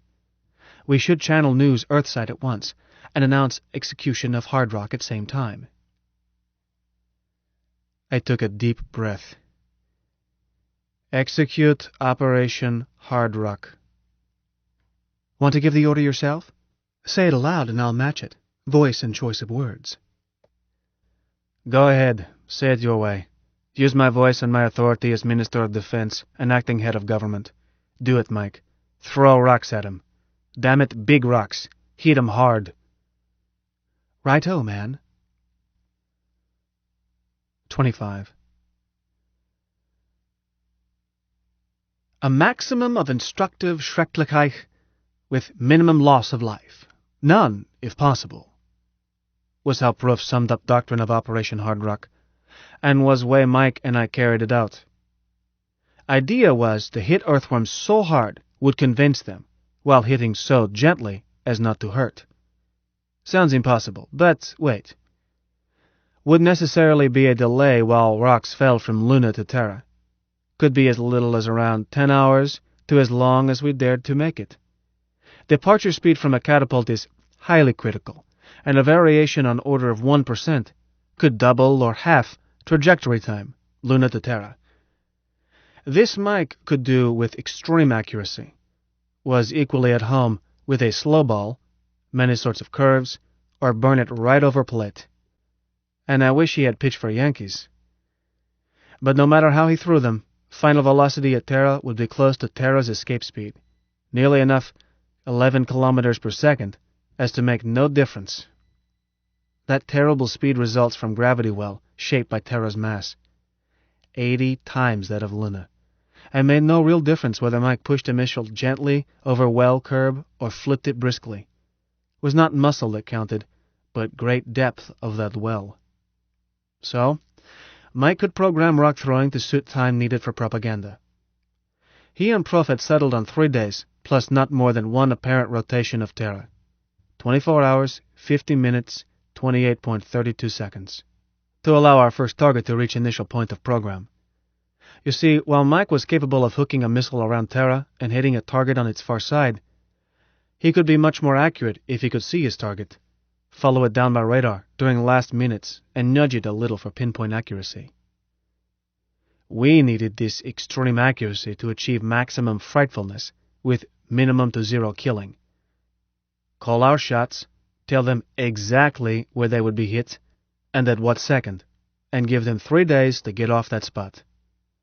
So, our first message to Terra at 0200, 13 October 76, 7 hours after they invaded, not only announced destruction of their task force and denounced invasion for brutality, but also promised retaliation bombing, named times and places, and gave each nation a deadline by which to denounce FN's action, recognize us, and thereby avoid being bombed.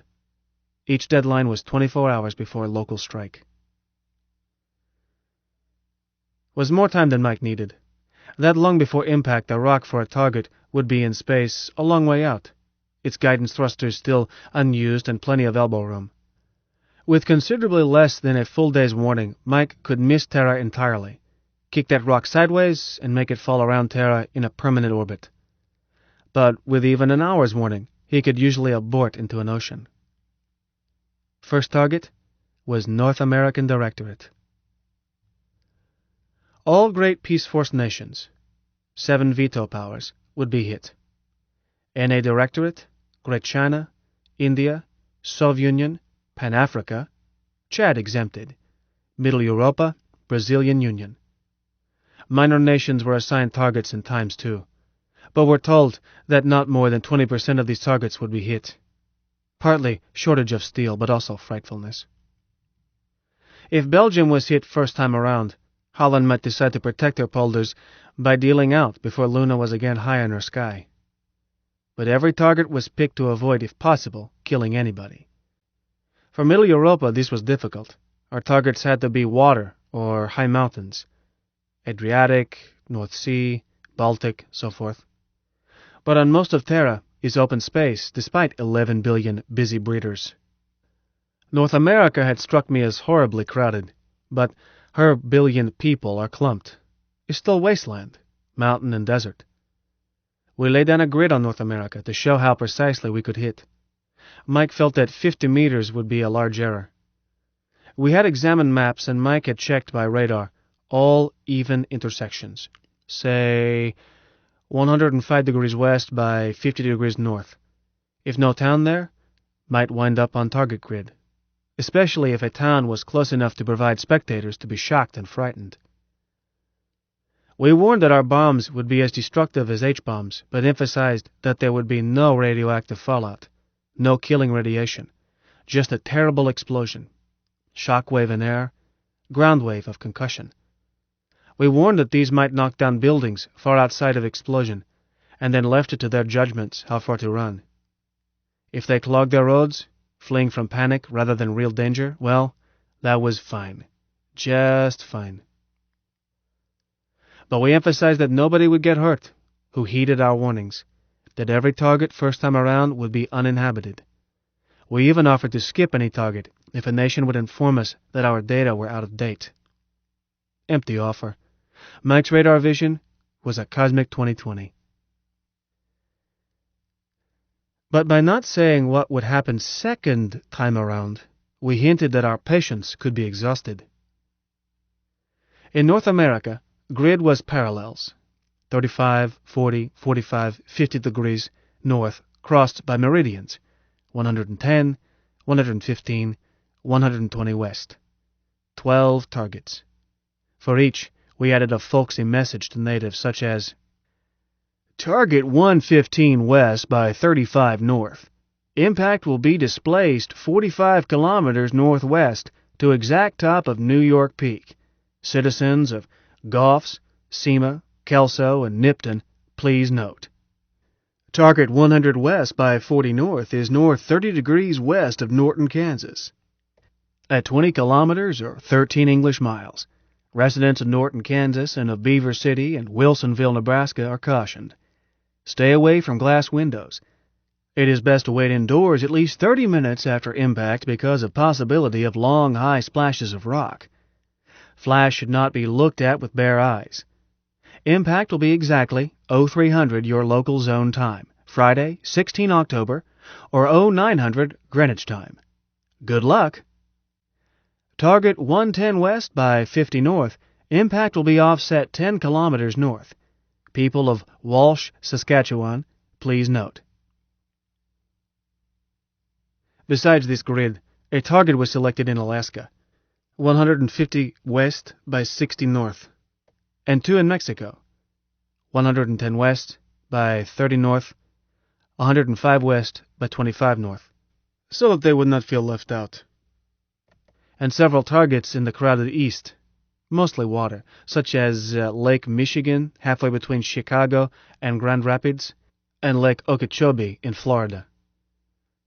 Where we used bodies of water, Mike worked predictions of flooding ways for impacts, a time for each shoreline establishment.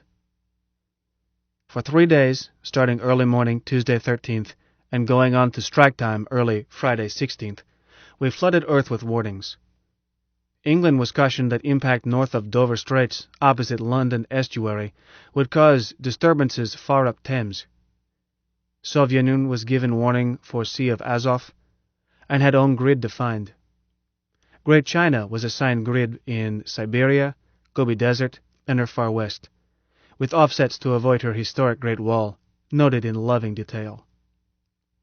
Pan-Africa was awarded shots into Lake Victoria, still desert part of Sahara, one on Drakensberg in south, one offset 20 kilometers due west of Great Pyramid, and urged to follow Chad not later than midnight Thursday Greenwich. India was told to watch certain mountain peaks and outside Bombay Harbor. Time, same as Great China, and so forth. Attempts were made to jam our messages, but we were beaming straight down on several wavelengths. Hard to stop. Warnings were mixed with propaganda, white and black, news of failed invasion, horror pictures of dead, names and ID numbers of invaders. Addressed to Red Cross and Crescent, but in fact a grim boast showing that every trooper had been killed, and that all ship's officers and crew had been killed or captured. We regretted being unable to identify dead of flagship, as it had been shot down with destruction so complete as to make it impossible. But our attitude was conciliatory. Look, people of Terra, we don't want to kill you.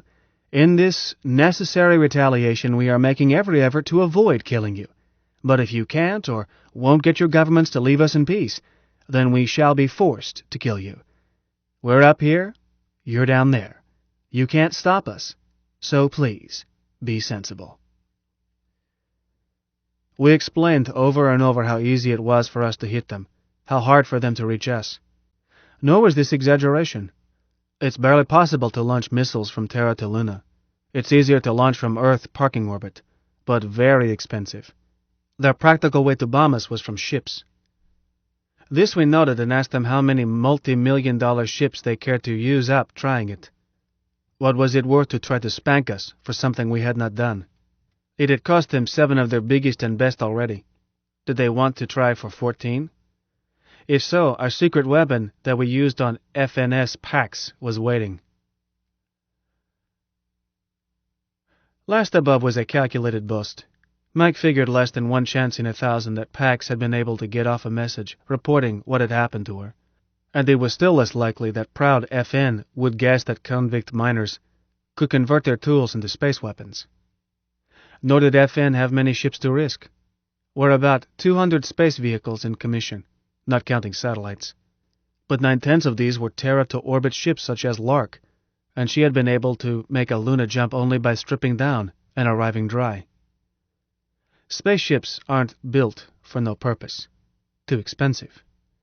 FN had 6 cruisers that could probably bomb us without landing on Luna to refill tanks, simply by swapping payload for extra tanks. Had several more which might be modified much as Lark had been, plus a few convict and cargo ships which could get into orbit around Luna, but could never go home without refilling tanks. Was no possible doubt that FN could defeat us. Question was, how high a price would they pay? So we had to convince them that price was too high before they had time to bring enough force to bear. A poker game. We intended to raise so steeply that they would fold and drop out. We hoped. And then never have to show our busted flesh. Communication with Hong Kong Luna was restored at end of first day of radio-video phase, during which time Mike was throwing rocks, getting first barge lined up. Proof called, and I was happy to hear. Mike briefed him. Then I waited, expecting one of his mild reprimands, bracing himself to answer sharply. And what was I supposed to do? With you out of touch and possibly dead? Me left alone as acting head of government and crisis on top of us? Throw it away just because you couldn't be reached? Never got to say it. Proof said, You did exactly right, Manuel. You were acting head of government, and the crisis was on top of you. I'm delighted that you did not throw away the golden moment merely because I was out of touch. What can you do with a bloke like that? Me, with heat up to red mark and no chance to use it. Had to swallow and say, Spasiba, Prof. Prof confirmed death of Adam Celine. We could have used the fiction a little longer, but this is the perfect opportunity. Mike, you and Manuel have matters in hand. I had better stop off at Churchill on my way home and identify his body. So he did. Whether Proof picked a loony body or trooper, I never asked, nor how he silenced anybody else involved. Perhaps no haha, as many bodies in Churchill Upper were never identified. This one was right size and skin color. It had been explosively decompressed and burned in face. Looked awful. It lay in state in Old Dome with face covered, and was speech-making I didn't listen to. Mike didn't miss a word. His most human quality was his conceit. Some rockhead wanted to embalm this dead flesh, giving Lenin as a precedent. But Pravda pointed out that Adam was a staunch conservationist and would never want this barbaric exception made. So, this unknown soldier, or citizen soldier, wound up in our city's cloaca. Which forces me to tell something I've put off. Wyo was not hurt, merely exhausted. But Ludmilla never came back. I did not know it. Glad I didn't, but she was one of many dead at foot of ramp facing Bon Marché. An explosive bullet hit between her lovely little girl breasts. Kitchen knife in her hand had blood on it. I think she had had time to pay fireman's fee. Stu came out the complex to tell me rather than phoning, then went back with me. Stu had not been missing. Once fight was over, he had gone to Raffles to work with his special codebook. But that can wait. Mum reached him there, and he offered to break it to me. So then I had to go home for our crying together. Though it is well that nobody reached me until after Mike and I started Hard Rock. When we got home, Stu did not want to come in, not being sure of our ways. Anna came out and almost dragged him in. He was welcome and wanted. Many neighbors came to cry. Not as many as with most deaths, but we were just one of many families crying together that day. Did not stay long. Couldn't. Had work to do. I saw Milla just long enough to kiss her goodbye. She was lying in her room, and it looked as if she did be simply sleeping. Then I stayed a while with my beloveds before going back to pick up load. I'd never realized until that day how old Mimi is. Sure, she had seen many deaths, some her own descendants, but little Milla's death did seem almost too much for her. Ludmilla was special, Mimi's granddaughter, daughter in all but fact, and by most special exception, and through Mimi's intervention, her co-wife, most junior to most senior. Like all loonies, we conserve our dead, and am truly glad that barbaric custom of burial was left back on old Earth. Our way is better. But Davis family does not put that which comes out of processor into our commercial farming tunnels. No, it goes into our little greenhouse tunnel, there to become roses, and daffodils, and peonies among soft-singing bees. Tradition says that Blackjack Davis is in there, or whatever atoms of him do remain after many, many, many years of blooming. It's a happy place. A beautiful place. Came Friday, with no answer from FN. News up from our side seemed equal parts unwillingness to believe we had destroyed 7 ships and 2 regiments. FN had not even confirmed that a battle had taken place, and complete disbelief that we could bomb Terra, or could matter if we did. They still called it throwing rice. More time was given to World Series. Stu worried because had received no answers to code messages. They had gone via Lunohoko's commercial traffic to their Zurich agent, thence to Stu's Paris broker, from him by less usual channels to Dr. Chan, with whom I had once had a talk, and with whom Stu had talked later, arranging a communication channel. Stu had pointed out to Dr. Chan that, since Great China was not to be bombed until 12 hours after North America, bombing of Great China could be aborted after bombing of North America was a proven fact, if Great China acted swiftly. Alternatively, Stu had invited Dr. Chan to suggest variations in target, if our choices in Great China were not as deserted as we believed them to be. Stu fretted, had placed great hopes in quasi-cooperation he had established with Dr. Chan. Me? I had never been sure. Only thing I was sure of was that Dr. Chan would not himself sit on a target, but he might not warn his old mother. My worries had to do with Mike. Sure, Mike was used to having many loads in trajectory at once, but had never had to astrogate more than one at a time.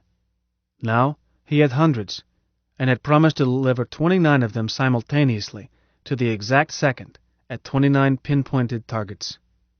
More than that, for many targets he had backup missiles, to smear that target a second time, a third, or even a sixth, from a few minutes up to 3 hours after first strike. 4 great peace powers, and some smaller ones, had anti-missile defenses. Those of North America were supposed to be best, but was subject where even FN might not know. All attack weapons were held by peace forces, but defense weapons were each nation's own pigeon, and could be secret. Guesses range from India, believed to have no missile interceptors, to North America, believed to be able to do a good job. She had done fairly well in stopping intercontinental H-missiles in wet firecracker war past century. Probably most of our rocks to North America would reach targets simply because aimed where was nothing to protect. But they couldn't afford to ignore missile for Long Island Sound, or rock for 87 degrees west by 42 degrees 30 minutes north, Lake Michigan, center of triangle formed by Chicago, Grand Rapids, Milwaukee. But that heavy gravity makes interception a tough job, and very costly. They would try to stop us only where worth it. But we couldn't afford to let them stop us. So some rocks were backed up with more rocks. What H-tipped interceptors would do to them even Mike didn't know. Not enough data. Mike assumed that interceptors would be triggered by radar, but at what distance? Sure, close enough, and a steel case rock is incandescent gas a microsecond later. But is world of difference between a multi-ton rock and touchy circuitry of an H-missile. What would kill latter would simply shove one of our brutes violently aside, cause to miss.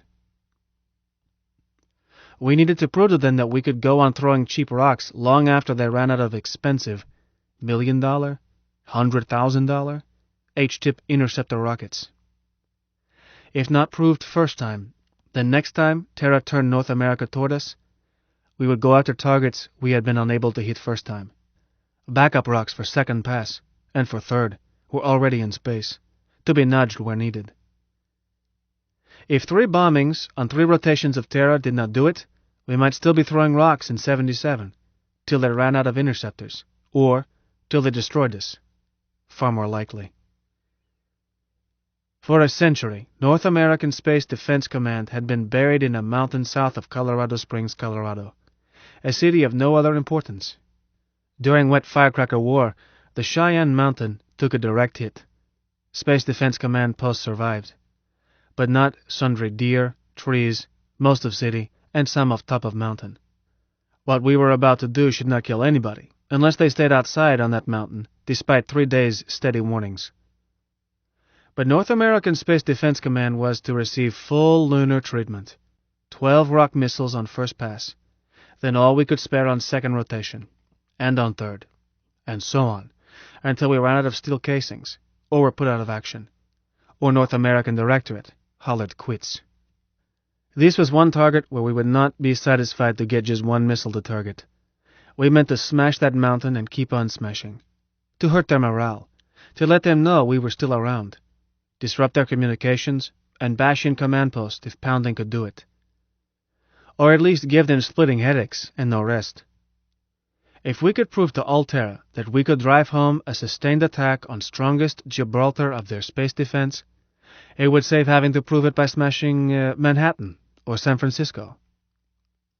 Which we would not do, even if losing. Why? Hard sense.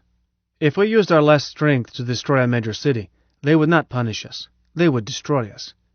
As Proof put it, if possible, leave room for your enemy to become your friend. But any military target is fair game. Don't think anybody got much sleep Thursday night. All loonies knew that Friday morning would be our big try.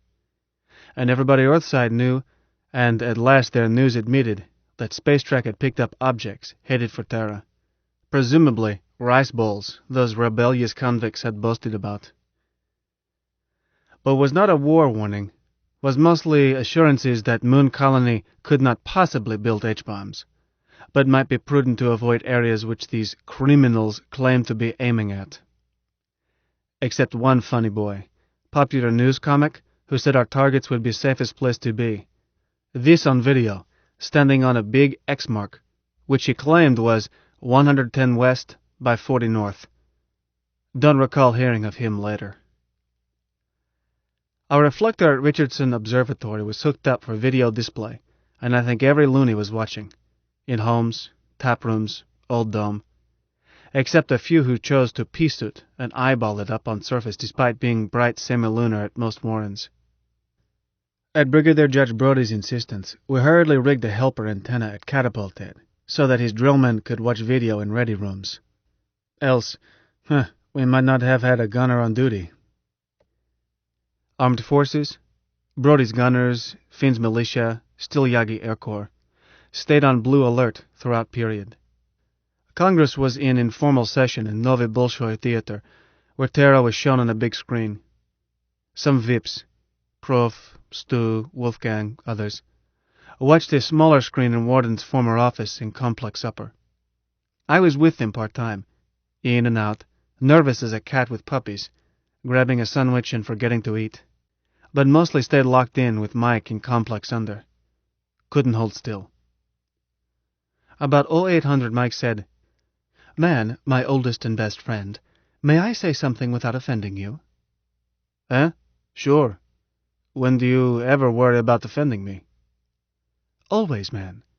Once I understood that you could be offended. It is now only 3.57 times 10 to the ninth microseconds until impact, and this is the most complex problem I have ever tried to solve against real-time running. Whenever you speak to me, I always use a large percentage of my capacity, perhaps larger than you suspect, during several million microseconds in my great need to analyze exactly what you have said and to reply correctly. You're saying, don't joggle my elbow, I'm busy? I want to give you a perfect solution, man. I scan. I'll go back up with proof. As you wish. But do please stay where I can reach you. I may need your help. Last was nonsense, and we both knew it. Problem was beyond human capacity. Too late even to order abort. What Mike meant was, I'm nervous too, and want your company. But no talking, please. Okay, Mike, I'll stay in touch. A phone somewhere. We'll punch Mycroft XXX, but won't speak, so don't answer. Thank you, Mike, my best friend. Большое спасибо. See you later. Went up, decided did not want company after all. Pea-suited, found a long phone cord, jacked it into helmet, looped it over arm, went clear to surface. Was a service phone in utility shed outside lock. Jacked into it, punched Mike's number, went outside. Got into shade of shed and peeked around edge at Tara. She was hanging as usual halfway up in western sky, in crescent big and gaudy. 3+ days past new. Sun had dropped toward western horizon, but its glare kept me from seeing Tara clearly. Chin visor wasn't enough, so moved back behind shed and away from it, till could see Tara over shed while still shielded from sun. Was better. Sunrise chopped through bulge of Africa, so Dazzle Point was on land. Not too bad.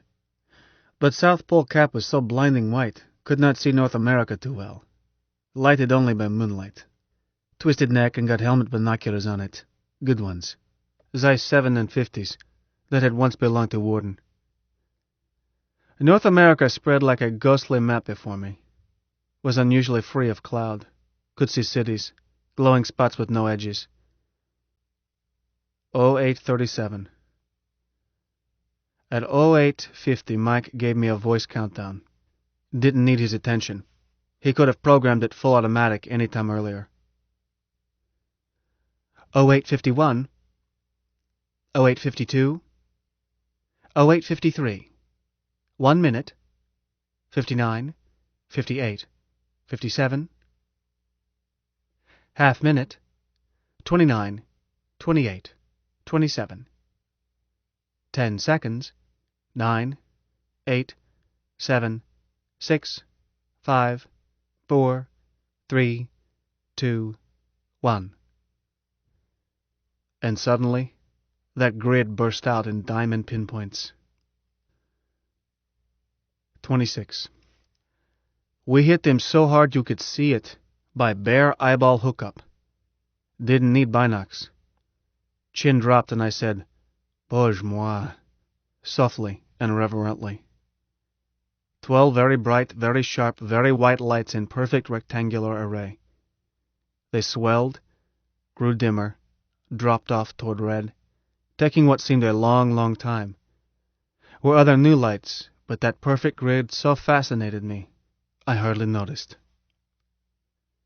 Yes, agreed Mike with smug satisfaction. Dead on. You can talk now, man. I'm not busy. Just the backups. I'm speechless.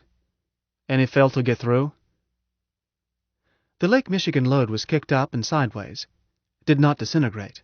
It will land in Michigan. I have no control. It lost its transponder. The Long Island Sound one went straight to target. They tried to intercept and failed. I can't say why.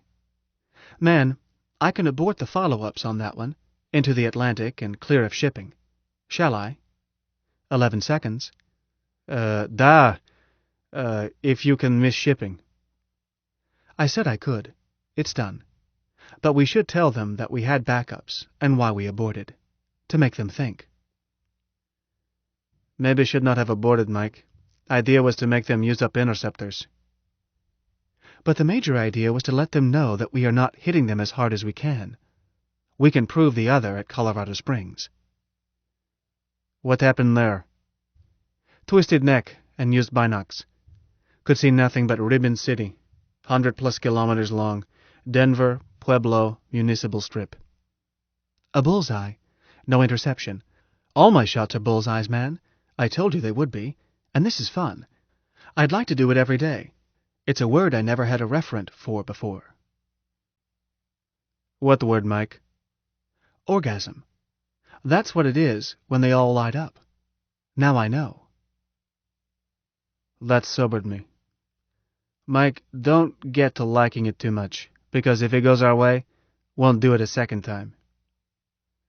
That's okay, man. I've stored it. I can play it over any time I want to experience it. But 3-1 we do it again tomorrow, and even money on the next day. Want to bet? An hour's discussion of jokes equated with 100 Kong dollars? Where would you get $100? He chuckled. Where do you think money comes from? Forget it. You get that hour free. Shan't tempt you to affect chances. I won't cheat, man. Not you. We just hit their defense command again. You may not be able to see it. Dust cloud from the first one. They get it every 20 minutes now. Come on down and talk. I've turned the job over to my idiot son. He's safe? I'm monitoring. Good practice for him, man. He may have to do it later by himself. He's accurate, just stupid. But he'll do what you tell him to. You're calling that computer he? Can talk? Oh, no, man. He's an idiot. He can never learn to talk. But he'll do whatever you program. I plan to let him handle quite a bit on Saturday. Why Saturday? Because Sunday he may have to handle everything. That's the day they slam us. What do you mean? Mike, you're holding something back? I'm telling you, am I not? It's just happened, and I'm scanning it. Projecting back, this blip departed Circumterra parking orbit just as we smashed them. I didn't see it accelerate. I had other things to watch. It's too far away to read, but it's the right size for a peace cruiser. Headed this way. Its Doppler now reads, for a new orbit, Circumluna, Paraselenian, 0903 Sunday, unless it maneuvers. First approximation. Better data later. Hard to get that much, man. He's using radar countermeasures and throwing back fuzz. Sure you're right? He chuckled. Man, I don't confuse that easily. I've got all my own 11 little signals fingerprinted. Correction, 0902.43. When will you have him in range? I won't unless he maneuvers, but he'll have me in range late Saturday, time depending on what range he chooses for launching, and that will produce an interesting situation. He may aim for a Warren. I think Tycho Under should be evacuated, and all Warrens should use maximum pressure emergency measures. More likely he will try for the catapult, but instead he may hold his fire as long as he dares, then try to knock out all of my radars with the spread set to home each on a different radar beam. Mike chuckled. Amusing, isn't it? For a funny once, I mean. If I shut down my radars, his missiles can't home on them. But if I do, I can't see to tell the lads where to point their guns, which leaves nothing to stop him from bombing the catapult. Comical. Took a deep breath and wished I had never entered defense ministry business. What did we do? Give up? No, Mike. Not while we can fight. Who said anything about giving up? I've run projections of this and 1,000 other possible situations, man. New datum. Second blip. Just departed Circumterra. Same characteristics. Projection later. We don't give up. We give 'em jingle-jangle, Cobber. How? Leave it to your old friend Mycroft. 6 ballistic radars here, plus 1 at the new site. I've shut the new one down, and am making my retarded child work through number 2 here, and we won't look at those ships at all through the new one. Never let them know we have it. I'm watching those ships through number 3, and occasionally, every 3 seconds, checking for new departures from Circumterra. All others have their eyes closed tight, and I won't use them until time to smack Great China and India, and those ships won't see them even then, because I shan't look their way. It's a large angle, and still will be then. And when I use them, then comes random jingle-jangle, shutting down and starting up at odd intervals, after the ships launch missiles. A missile can't carry a big brain, man. I'll fool 'em. What about ships' fire control computers? I'll fool them too.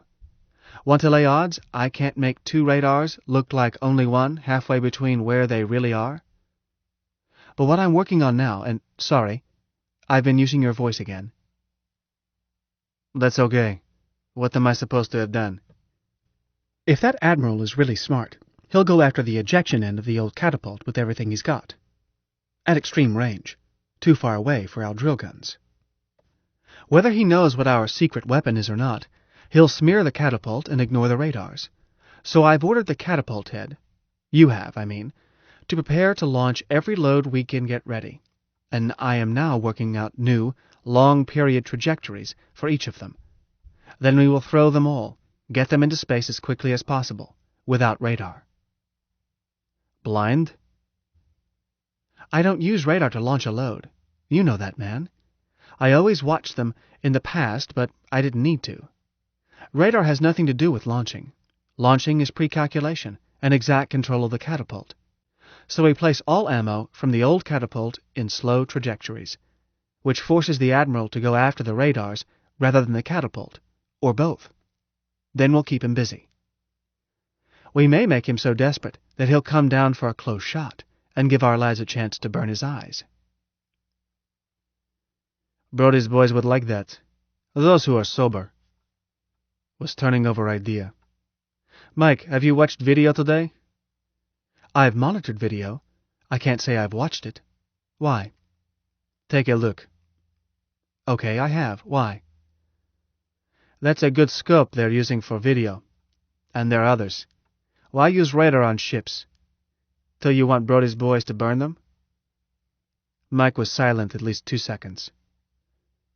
Man, my best friend, did you ever think of getting a job as a computer? Is sarcasm? Not at all, man. I feel ashamed.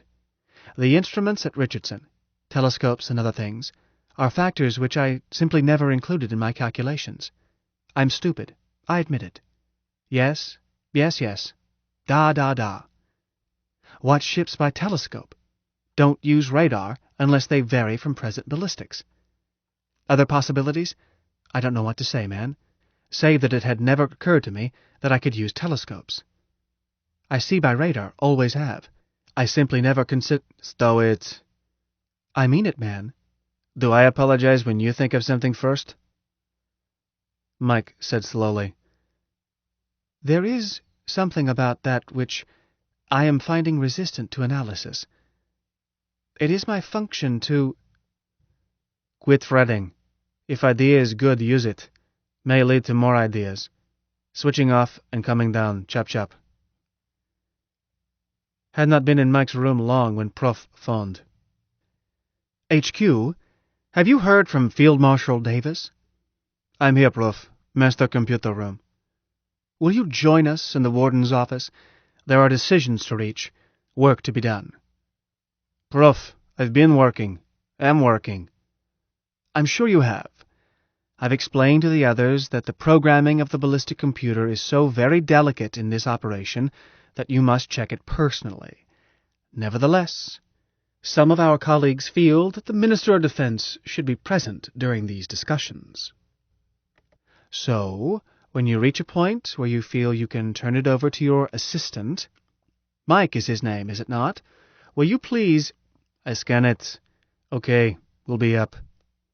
Very well, Manuel.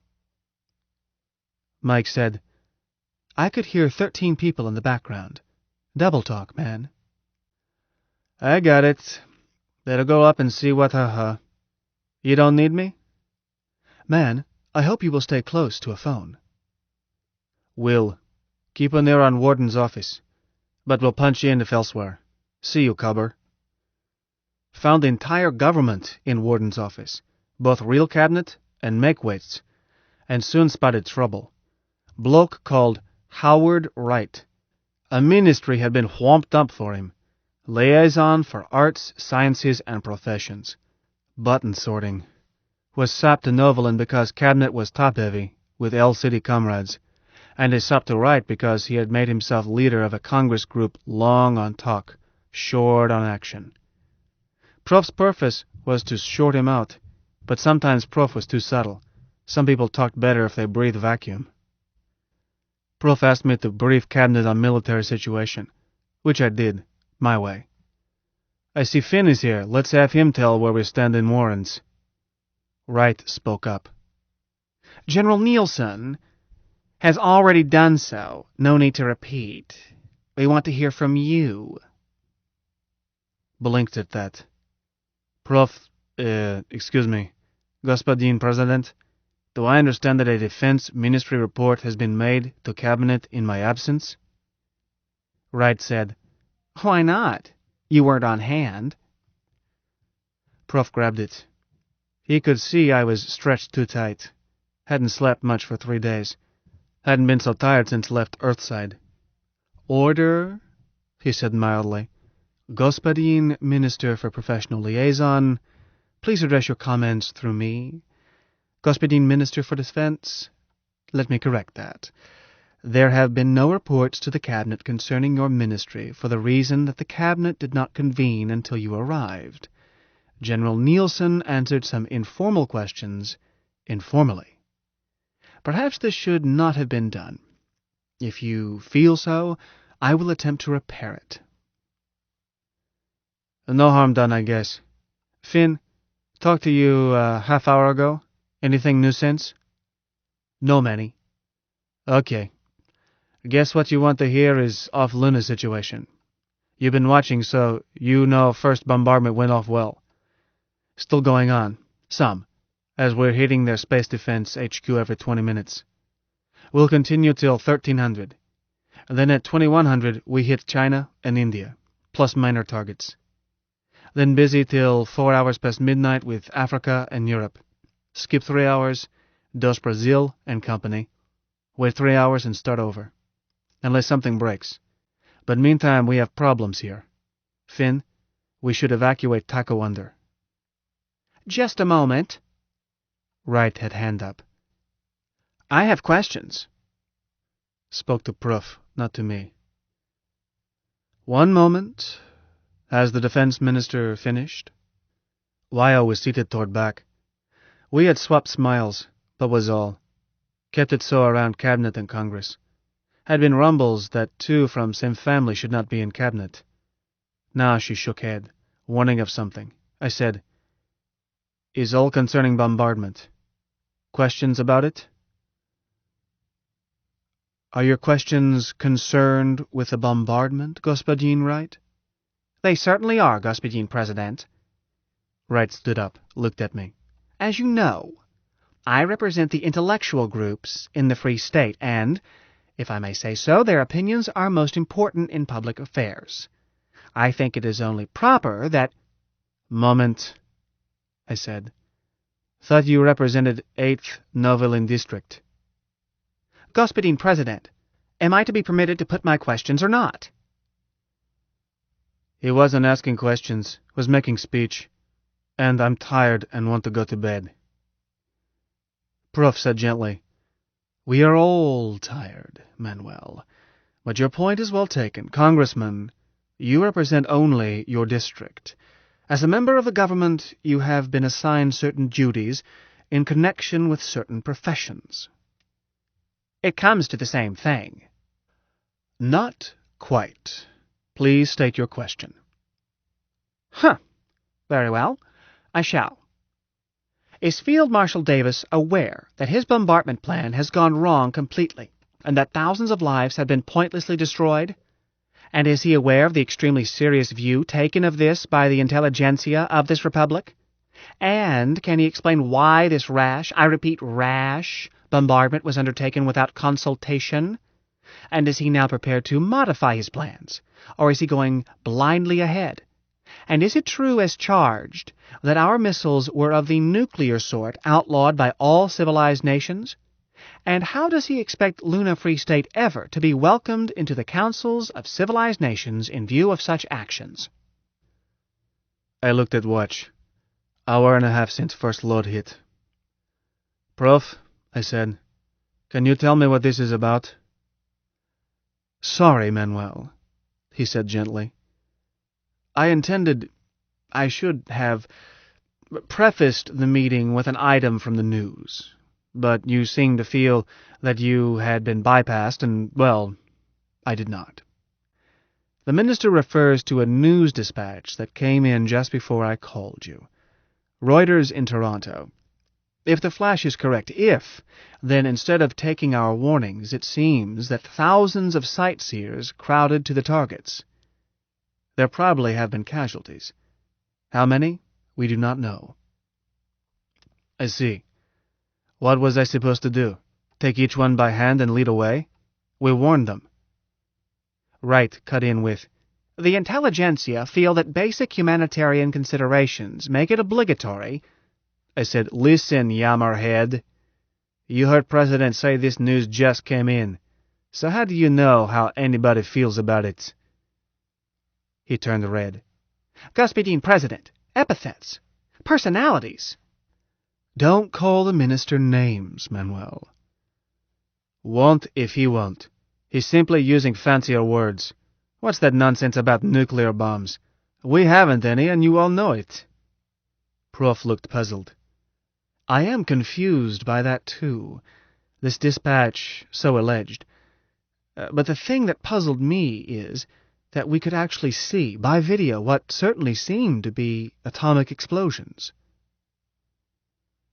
Oh. I turned to Wright. Did your brainy friends tell you what happens when you release a few billion calories in a split second, all at one spot? What temperature? How much radiance? Then you admit that you did use atomic weapons. Bug. Head was aching. Said nothing of sort. Hit anything hard enough.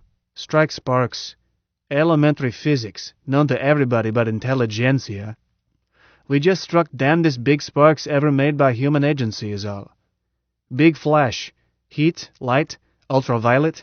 Might even produce X-rays. Couldn't say. Gamma radiation? I strongly doubt. Alpha and beta? Impossible. Was sudden release of mechanical energy. But nuclear? Nonsense. Prof said, "Does that answer your questions, Mr. Minister?" It simply raises more questions. For example, this bombardment is far beyond anything the Cabinet authorized. You saw the shocked faces when those terrible lights appeared on the screen. Yet the Minister of Defense says that it is even now continuing every 20 minutes. I think... Glanced at watch. Another just hit Cheyenne Mountain. Wright said, "You hear that? You hear? He boasts of it. Господин President, this carnage must stop." I said, Minister, are you suggesting that their Space Defense HQ is not a military target? Which side are you on, Luna's or FN? Manuel. Tired of this nonsense. Was told to do a job, did it. Get this yammerhead off my back. Was shocked silence. Then somebody said quietly, "May I make a suggestion?" Prof looked around. "If anyone has a suggestion that will quiet this unseemliness, I will be most happy to hear it." Apparently, we don't have very good information as to what these bombs are doing. It seems to me that we ought to slow up that 20-minute schedule. Stretch it out, say to 1 every hour, and skip the next 2 hours where we get more news. Then we might want to postpone the attack on Great China at least 24 hours. Were approving nods from almost everybody, and murmurs. Sensible idea. "Da, let's not rush things." Prof said, "Manuel?" I snapped. "Prof, you know answer. Don't shove it on me." "Perhaps I do, Manuel, but I'm tired and confused and can't remember it. Wayo said suddenly, Nanny, explain it. I need it explained too. So, pulled self together. A simple matter of law of gravitation. Would have to use computer to give exact answer, but next half-dozen shots are fully committed. Most we can do is push them off target, and maybe hit some town we haven't warned. Can't dump them into an ocean. It's too late. Cheyenne Mountain is 1,400 kilometers inland. As for stretching schedule to once an hour, that's silly. Aren't tube capsules you start and stop. These are falling rocks, going to hit somewhere every 20 minutes. You can hit Cheyenne Mountain, which hasn't anything alive left on it by now, or can hit somewhere else and kill people. Idea of delaying strike on Great China by 24 hours is just as silly. Can abort missiles for Great China for a while yet, but can't slow them up. If you abort, you waste them, and everybody who thinks we have steel casings to waste had better go up to catapult head and look. Prof wiped brow. I think all questions have been answered, at least to my satisfaction. Not to mine, sir. Sit down, Господин Wright. You force me to remind you that your ministry is not part of the War Cabinet. If there are no more questions, I hope there are none, I will adjourn this meeting. We all need rest, so let us... Prof. Yes, Manuel? You never let me finish reporting. Late tomorrow or early Sunday, we catch it. How, Manuel? Bombing. Invasion, possibly. 2 cruisers headed this way. That got attention. Presently, Prof said tiredly, The government cabinet is adjourned. The war cabinet will remain. Just a second, I said. Prof, when we took office, you got undated resignations from us. True. I hope not to have to use any of them, however. You're about to use one. Manuel, is that a threat? Call it what you like. I pointed at Wright. Either that yammerhead goes, or I go. Manuel, you need sleep. Was blinking back tears. Certainly do. And going to get some right now. Going to find a DOS here at Complex and get some. About 10 hours. After that, if I'm still Minister of Defense, you can wake me. Otherwise, let me sleep. By now everybody was looking shocked. Wayo came up and stood by me. Didn't speak. Just slipped hand around into my arm. Prof said firmly, All please leave, save the War Cabinet and Господин Wright. He waited while most filed out, then said, Manuel, I can't accept your resignation. Nor can I let you chivvy me into hasty action concerning Господин Wright, not when we are tired and overwrought. It would be better if you two were to exchange apologies, each realizing that the other has been overstrained. I turned to Finn. Has he been fighting? I indicated Wright. Huh? Hell no. At least he's not in my outfits. How about it, Wright? Did you fight when they invaded us? Wright said stiffly, I had no opportunity. By the time I knew of it, it was over. But now both my bravery and my loyalty have been impugned. I shall insist... Oh, shut up, I said. If duel is what you want, can have it first moment I'm not busy. Prof, since he doesn't have strain of fighting as excuse for behavior, I won't apologize to a yammerhead for being a yammerhead. And you don't seem to understand issue. You let this yammerhead climb on my back, and didn't even try to stop him. So either fire him, or fire me. This book is continued on Disc 12. The Moon is a Harsh Mistress, by Robert Heinlein. Concluded. Disc 12. If duel is what you want, can have it first moment I'm not busy. Prof, since he doesn't have strain of fighting as excuse for behavior, I won't apologize to a yammerhead for being a yammerhead. and you don't seem to understand issue. You let this yammerhead climb on my back, and didn't even try to stop him, so either fire him or fire me. Finn said suddenly, I match that, Prof. Either fire this louse or fire us both. He looked at Wright. About that duel, Choom. You're going to fight me first. You got 2 arms, Manny hasn't. Don't need 2 arms for him, but thanks, Finn. Wyo was crying. Could feel it, though couldn't hear it. Prof said to her most sadly, Wyoming. I'm sorry, Prof. Me too. Only Clayton, Watanabe, Judge Brody, Wolfgang, Stu, and Sheeny were left. Handful who counted, War Cabinet. Prof looked at them.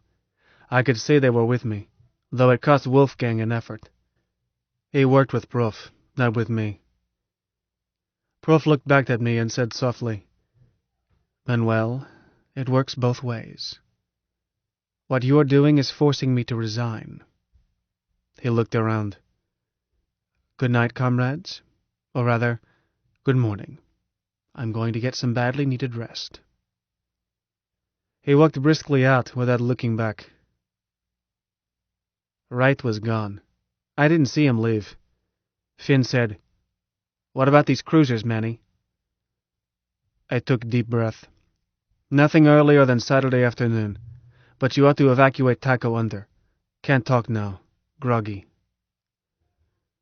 Agreed to meet him there at 2100, then let Wyo lead me away. Think she put me to bed, but, don't remember. 27. Prof was there when I met Finn in Warden's office shortly before 2100 Friday. I'd had 9 hours sleep. Bath, breakfast Wyo had fetched from somewhere, and a talk with Mike. Everything going to revised plan. Ships had not changed ballistic. Great China strike about to happen. Got to office in time to see strike by video. All okay and effectively over by 2101, and Prof got down to business. Nothing said about Wright, or about resigning. Never saw Wright again. I mean, I never saw him again. Nor ask about him. Prof didn't mention Rao, so I didn't. We went over news and tactical situation. Wright had been correct in saying that thousands of lives had been lost. News up from our side was full of it. How many we'll never know. If a person stands at ground zero and tons of rock land on him, isn't much left. Those they could count were ones farther away, killed by blast. Call it 50,000 in North America. Never will understand people. We spent 3 days warning them, and you couldn't say they hadn't heard warnings. That was why they were there. To see show. To laugh at our nonsense. To get souvenirs. Whole families went to targets. Some with picnic baskets. Picnic baskets! Bouge moi! And now those alive were yelling for our blood for this senseless slaughter. Duh. Hadn't been any indignation over their invasion and nuclear bombing of us 4 days earlier. But oh, were they sore over our premeditated murder. Great New York Times demanded that entire lunar rebel government be fetched earthside and publicly executed. This is clearly a case in which the humane rule against capital punishment must be waived in the greater interest of all mankind. Try not to think about it. Just as had been forced not to think too much about Ludmilla. Little Milla hadn't carried a picnic lunch. She hadn't been a sightseer looking for thrills. Taco Under was pressing problem. If those ships bombed Warrens, and news from Earthside was demanding exactly that, Taco Under could not take it. Roof was thin. H-bomb would decompress all levels. Airlocks aren't built for H-bomb blasts. Still don't understand people. Terra was supposed to have an absolute ban against using H-bombs on people. That was what FN was all about. Yet were loud yells for FN to H-bomb us. They quit claiming that our bombs were nuclear, but all North America seemed frothingly anxious to have us nuke-bombed. Don't understand loonies, for that matter. Finn had sent word through his militia that Taco Under must be evacuated, and Proof had repeated it over video. Nor was it a problem. Tonawanda was small enough that Novelin and El City could doss and dine them. We could convert enough capsules to move them all in 24 hours, dump them into Novelin, and encourage half of them to go on to El City. A big job, but no problems. Minor problems. Start compressing city's air while evacuating people, so as to save it. Decompress fully at end to minimize damage. Move as much food as was time for. Offer them access to lower farm tunnels, so forth. All things we knew how to do, and with still Yagi and militia and municipal maintenance people had organization to do. Had they started evacuating? Hear that hollow echo? Were capsules lined up nose to tail at Tonawanda, and no room to send more till some left, and weren't moving. Manny, said Finn, don't think they are going to evacuate. Damn it, I said. They've got to. When we spot a missile headed for Tonawanda, we'll be too late. You'll have people trampling people, trying to crowd into capsules that won't hold them. Finn, your boys have got to make them. Prof shook his head. No, Manuel. I said angrily, Prof, you carry this no coercion idea too far. You know they'll riot. Then they'll riot. But we will continue with persuasion, not force. Let us now review plans.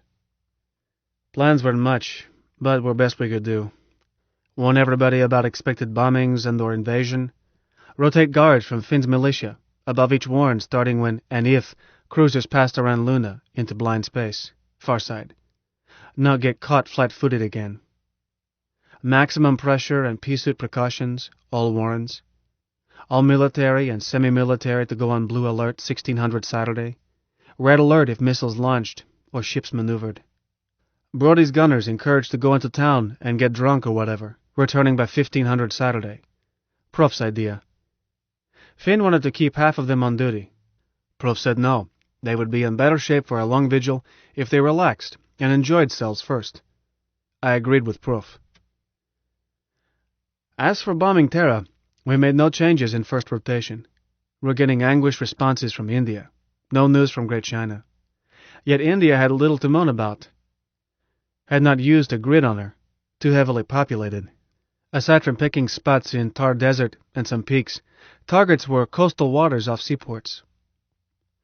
But should have picked higher mountains, or given less warning. Seemed from news that some holy man, followed by endless pilgrims, chose to climb each target peak and hold off our retaliation by sheer spiritual strength.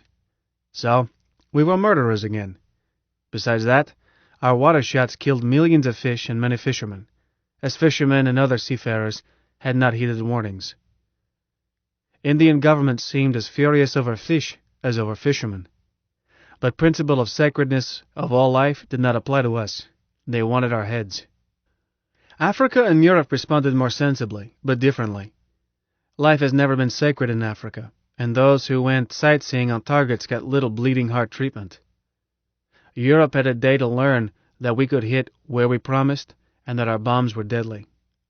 People killed? Yes, especially bull-headed sea captains. But not killed in empty-headed swarms, as in India and North America. Casualties were even lighter in Brazil and other parts of South America. Then was North America's turn again. 0950.28 Saturday, 17 October 76. Mike timed it for exactly 1000 our time, which, allowing for 1 day's progress of Luna in orbit and for rotation of Terra, caused North America to face toward us at 0500 their East Coast time and 0200 their West Coast time. But argument as to what to do with this targeting had started early Saturday morning. Prof had not called meeting of War Cabinet, but they showed up anyhow, except Clayton Watanabe, who had gone back to Kongville to take charge of defenses. Prof, self, Finn, Wyo, Judge Brody, Wolfgang, Stu, Terrence Sheehan, which made 8 different opinions. Prof is right. More than 3 people can't decide anything. 6 opinions, should say, for Wyo kept pretty mouth shut, and so did Prof. He moderated. But others were noisy enough for 18.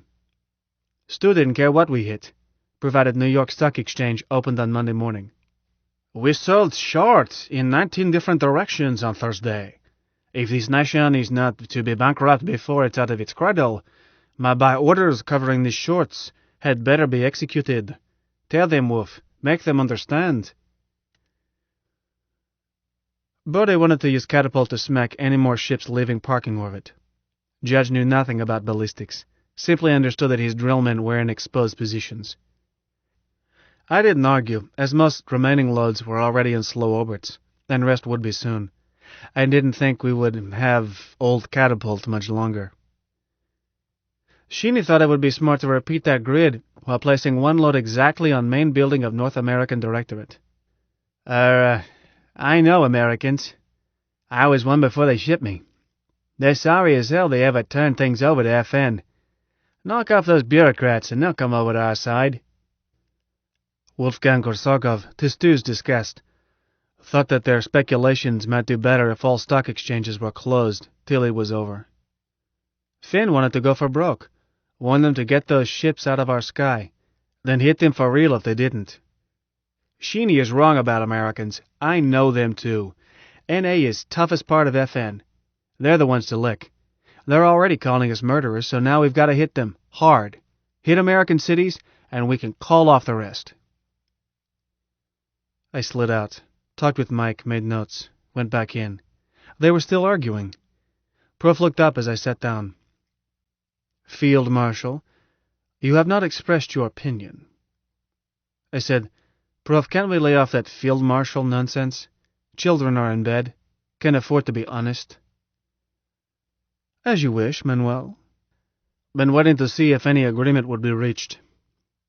Was none. Don't see why I should have an opinion, I went on. I am just errand boy here because I know how to program ballistic computer. Said this looking straight at Wolfgang, a #1 comrade but a dirty word intellectual. I'm just a mechanic whose grammar isn't much, while Wolf graduated from a fancy school, Oxford, before they convicted him. He deferred to Proof but rarely to anybody else. Stu? Da, but Stu had fancy credentials too. Wolf stirred uneasily and said, Oh, come. Manny, of course we want your opinions. Don't have any. Bombing plan was worked out carefully. Everybody had chance to criticize. Haven't seen anything to justify changing it.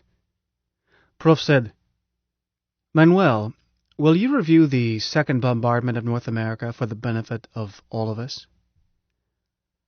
Okay. Purpose of second smearing is to force them to use up interceptor rockets. Every shot is aimed at big cities. At null targets, I mean. Close to big cities. Which we will tell them, shortly before we hit them. How soon, Shinny? We're telling them now, but we can change it, and should. As may be, propaganda isn't my pigeon. In most cases, to aim close enough to force them to intercept, we have to use water targets. Rough enough, besides killing fish and anybody who won't stay off water.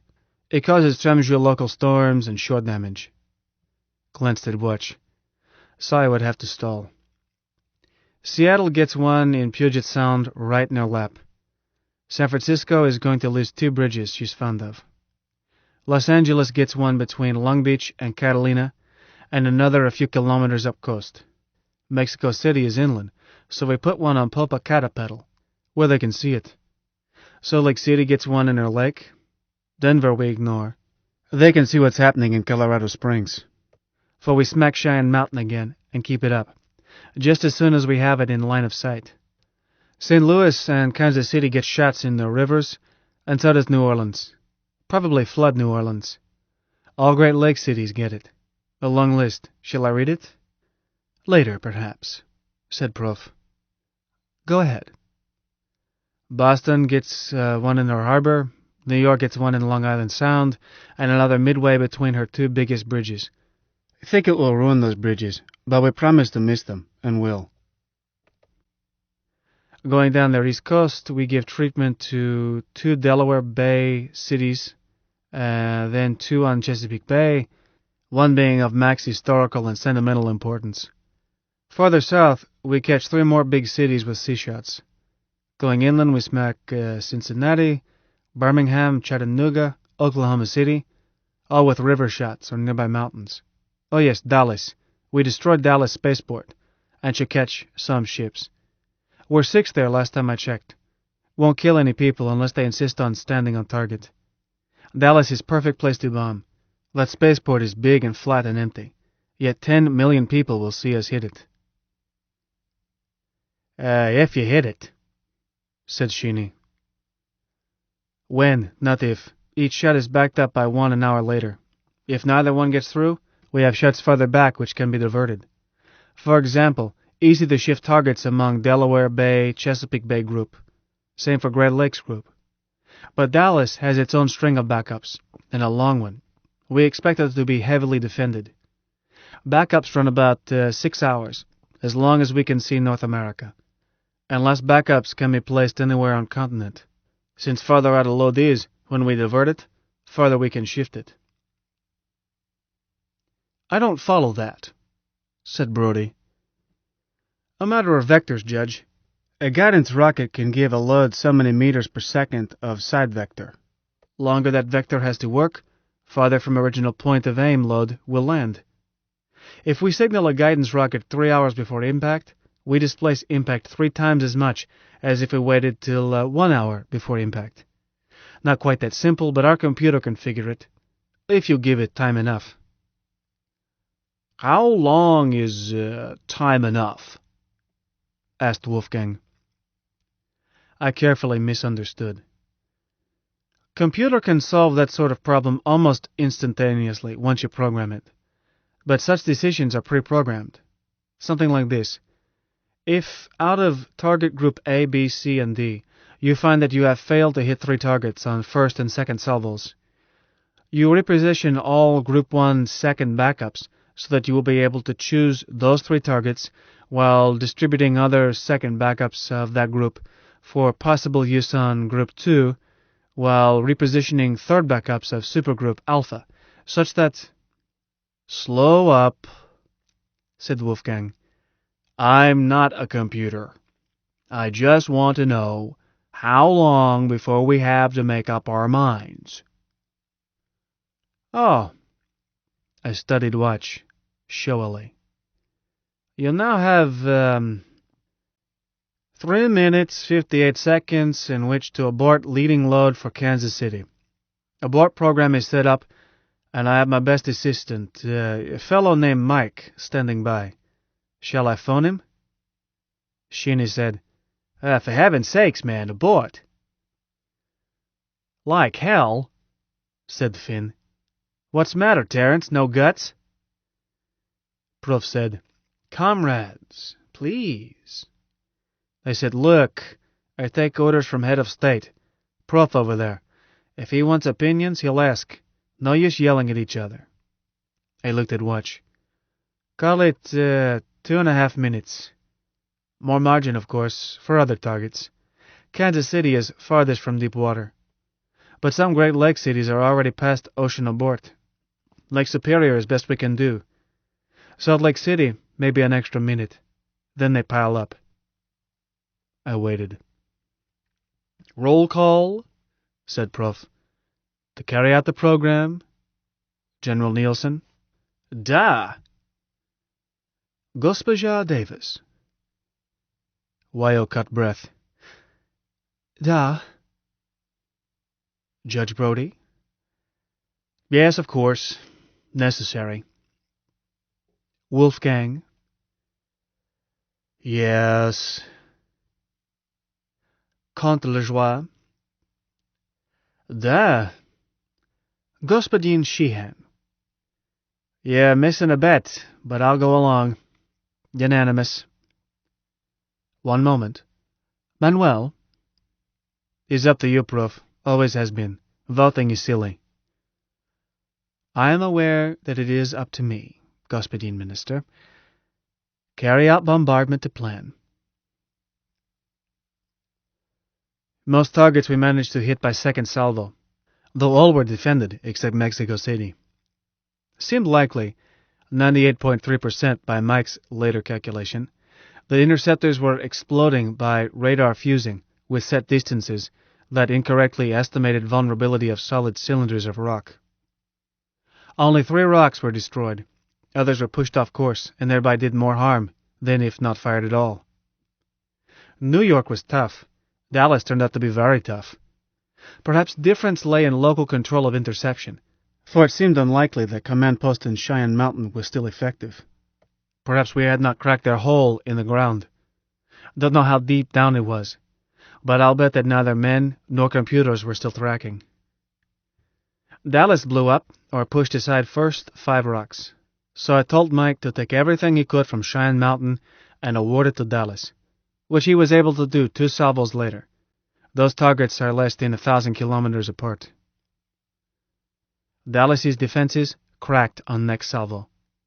Mike gave their spaceport 3 more, already committed, then shifted back to Cheyenne Mountain. Data ones had never been nudged, and were still earmarked Cheyenne Mountain.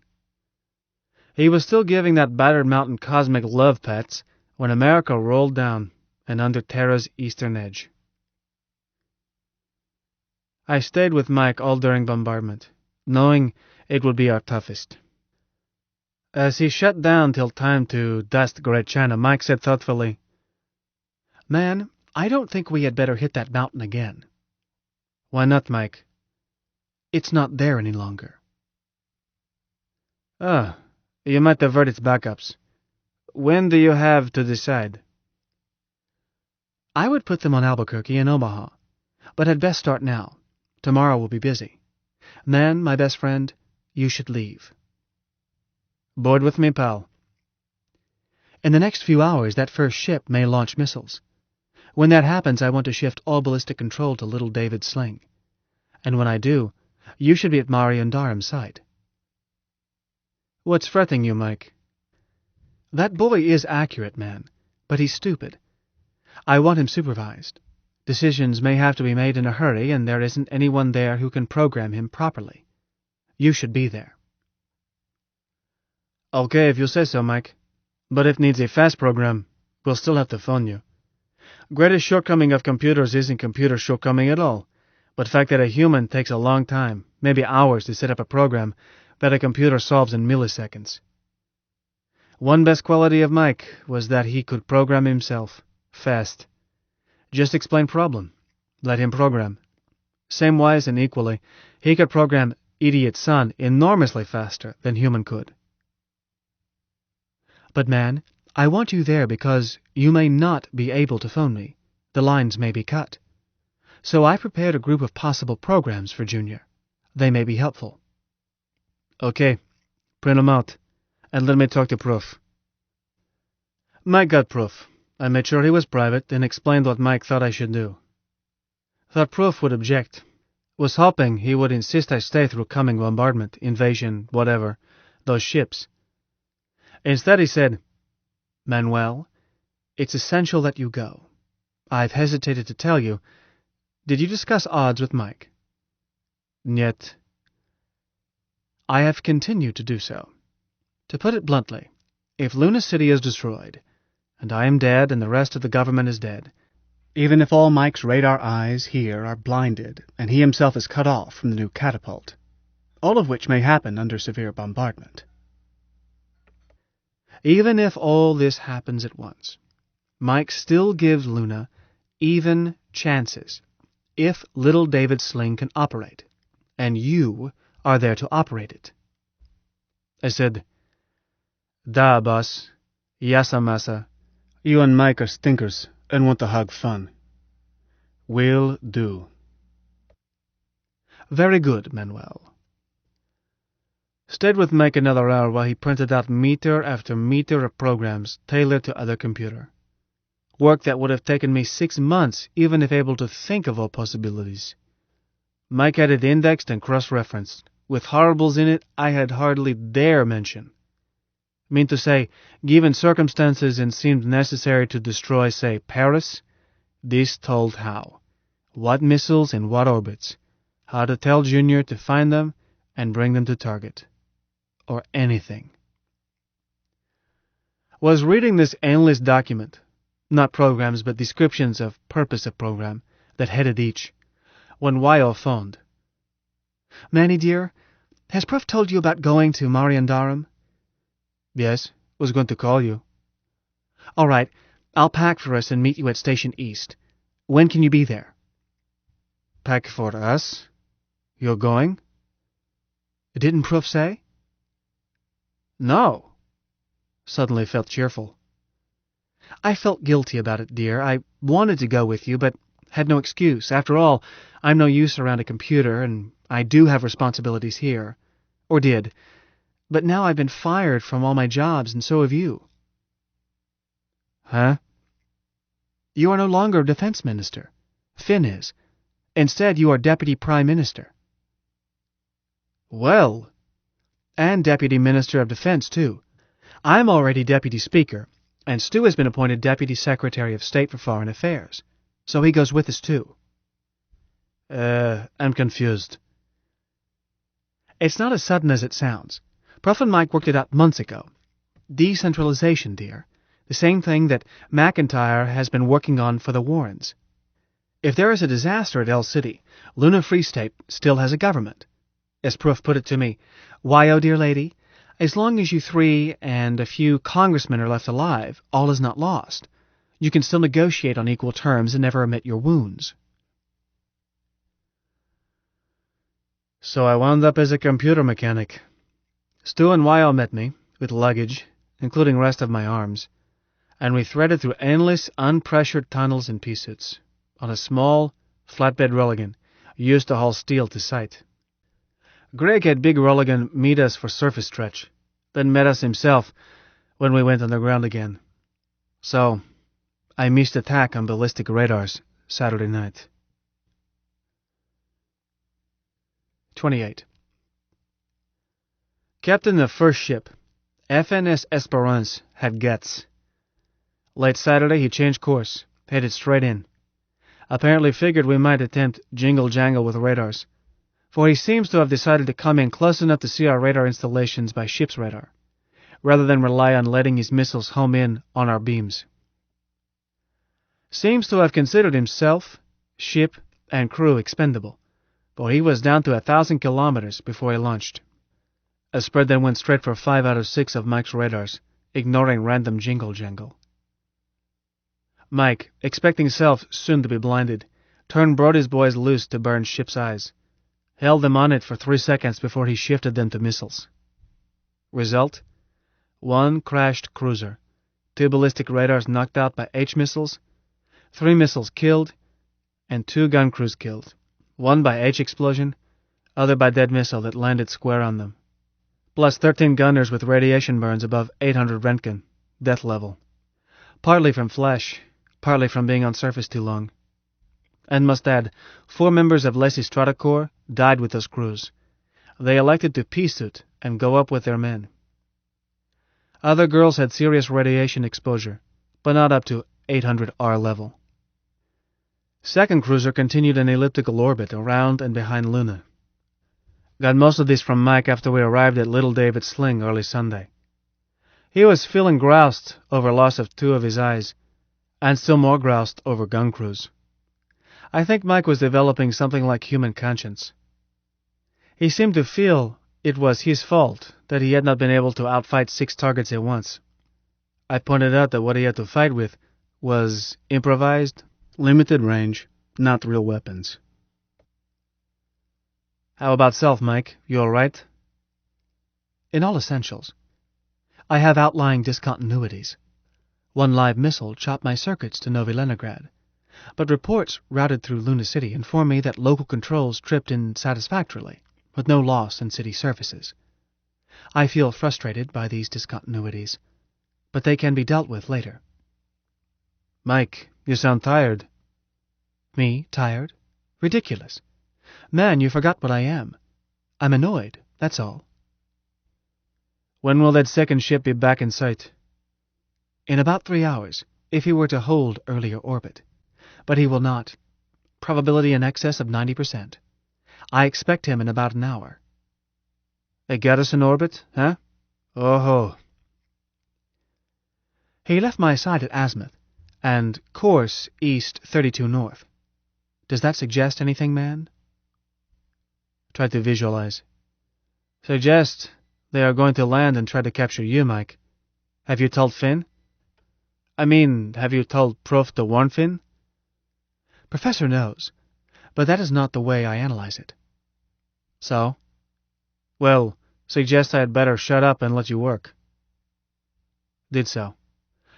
Lenore fixed me breakfast while I inspected Junior, and I'm ashamed to say could not manage to grieve over losses with both Wyo and Lenore present.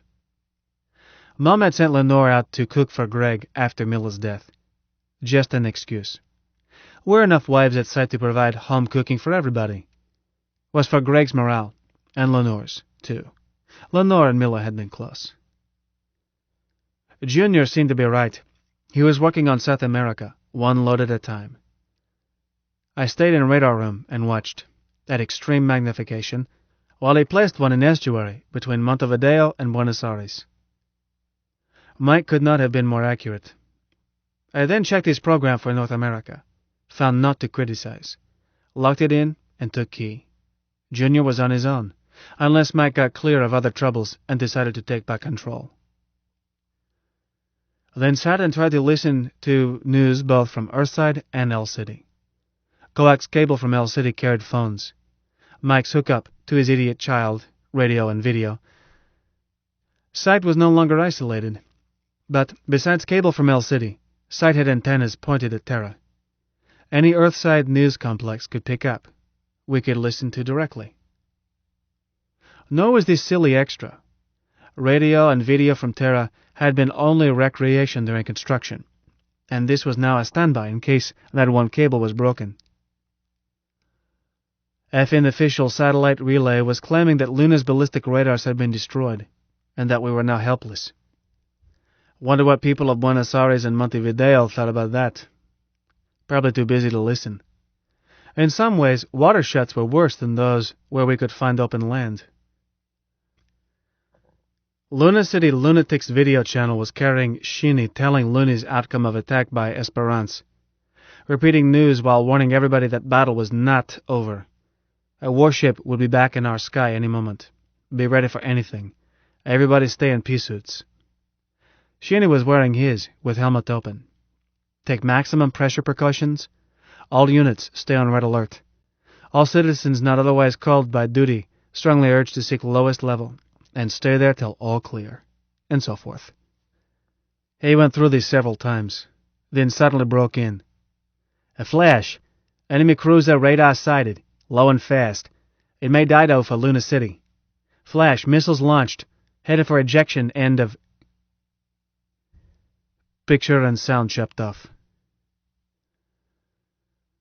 Might as well tell now what we at Little David Sling learned later. Second cruiser, by coming in low and fast, tightest orbit Luna's field permits, was able to start its bombing at ejection end of old catapult, 100 kilometers from catapult head and Brody's gunners, and knocked many rings out in minute it took him to come into sight and range of drill guns, all clustered around radars at catapult head. Guess he felt safe. Wasn't. Brody's boys burned eyes out and ears off. He made one orbit after that and crashed near Torricelli, apparently an attempt to land, for his jets fired just before crash. But our next news at news site was from Earthside. That brassy FN frequency claimed that our catapult had been destroyed. True. And that lunar menace was ended. False. And called on all loonies to take prisoner their false leaders and surrender themselves to mercy of federated nations. Non-existent. Mercy, that is. Listened to it and checked programming again, and went inside dark radar room. If everything went as planned, we were about to lay another egg in Hudson River, then targets in succession for 3 hours across the continent. In succession because Junior could not handle simultaneous hits. Mike had planned accordingly. Hudson River was hit on schedule. Wonder how many New Yorkers were listening to FN newscast while looking at spot that gave it lie. 2 hours later, FN station was saying that lunar rebels had had missiles in orbit when catapult was destroyed, but that after those few had impacted, would be no more. When third bombing of North America was complete, I shut down radar. Had not been running steadily. Junior was programmed to sneak looks only as necessary, a few seconds at a time. I then had 9 hours before next bombing of Great China. But not 9 hours for most urgent decision, whether to hit Great China again. Without information, except from terrorist news channels, which might be false, bloody, without knowing whether or not Warrens had been bombed, or proof was dead or alive, double bloody. Was I now acting Prime Minister? Needed proof. Head of state wasn't my glass of sherry. Above all, needed Mike, to calculate facts, estimate uncertainties, project probabilities of this course or that. My word, didn't even know whether ships were headed toward us and, worse yet, was afraid to look. If turned radar on and used Junior for sky search, any warship he brushed with beams would see him quicker than he saw them. Warships were built to spot radar surveillance. So I'd heard. Hell, was no military man. Was computer technician who had bumbled into wrong field. Somebody buzzed door. I got up and unlocked. Was Wyo with coffee. Didn't say a word, just handed it to me and went away. Sipped it. There it is, boy. They're leaving you alone, waiting for you to pull miracles out of pouch. Didn't feel up to it. From somewhere, back in my youth, heard proof say, Manuel, when faced with a problem you do not understand, do any part of it you do understand, then look at it again.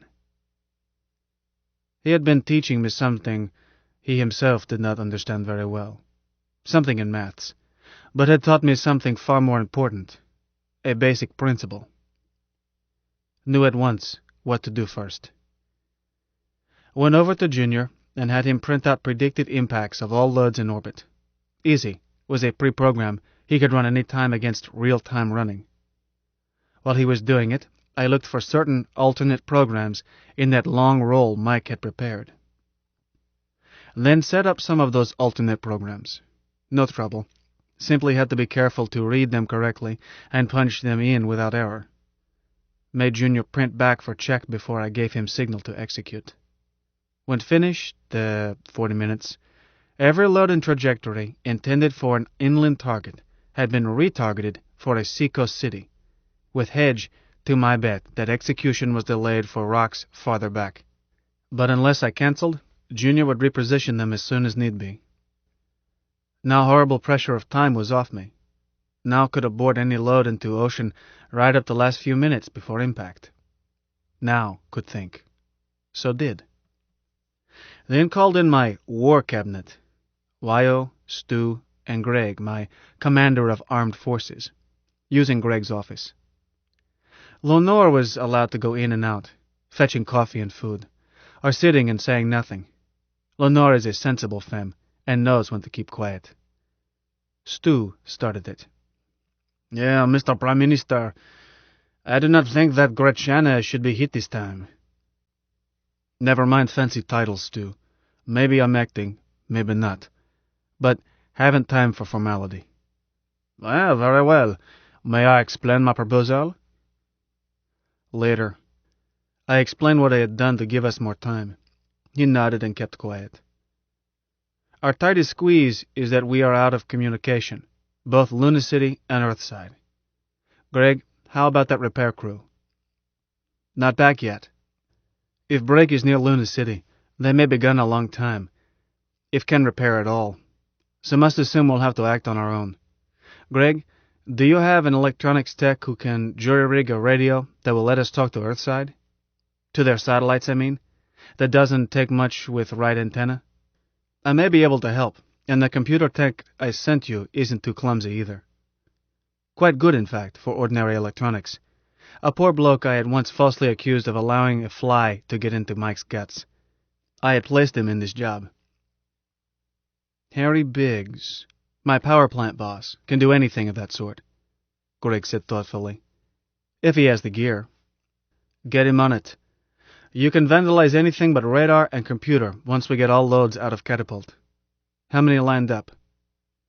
23, and no more steel.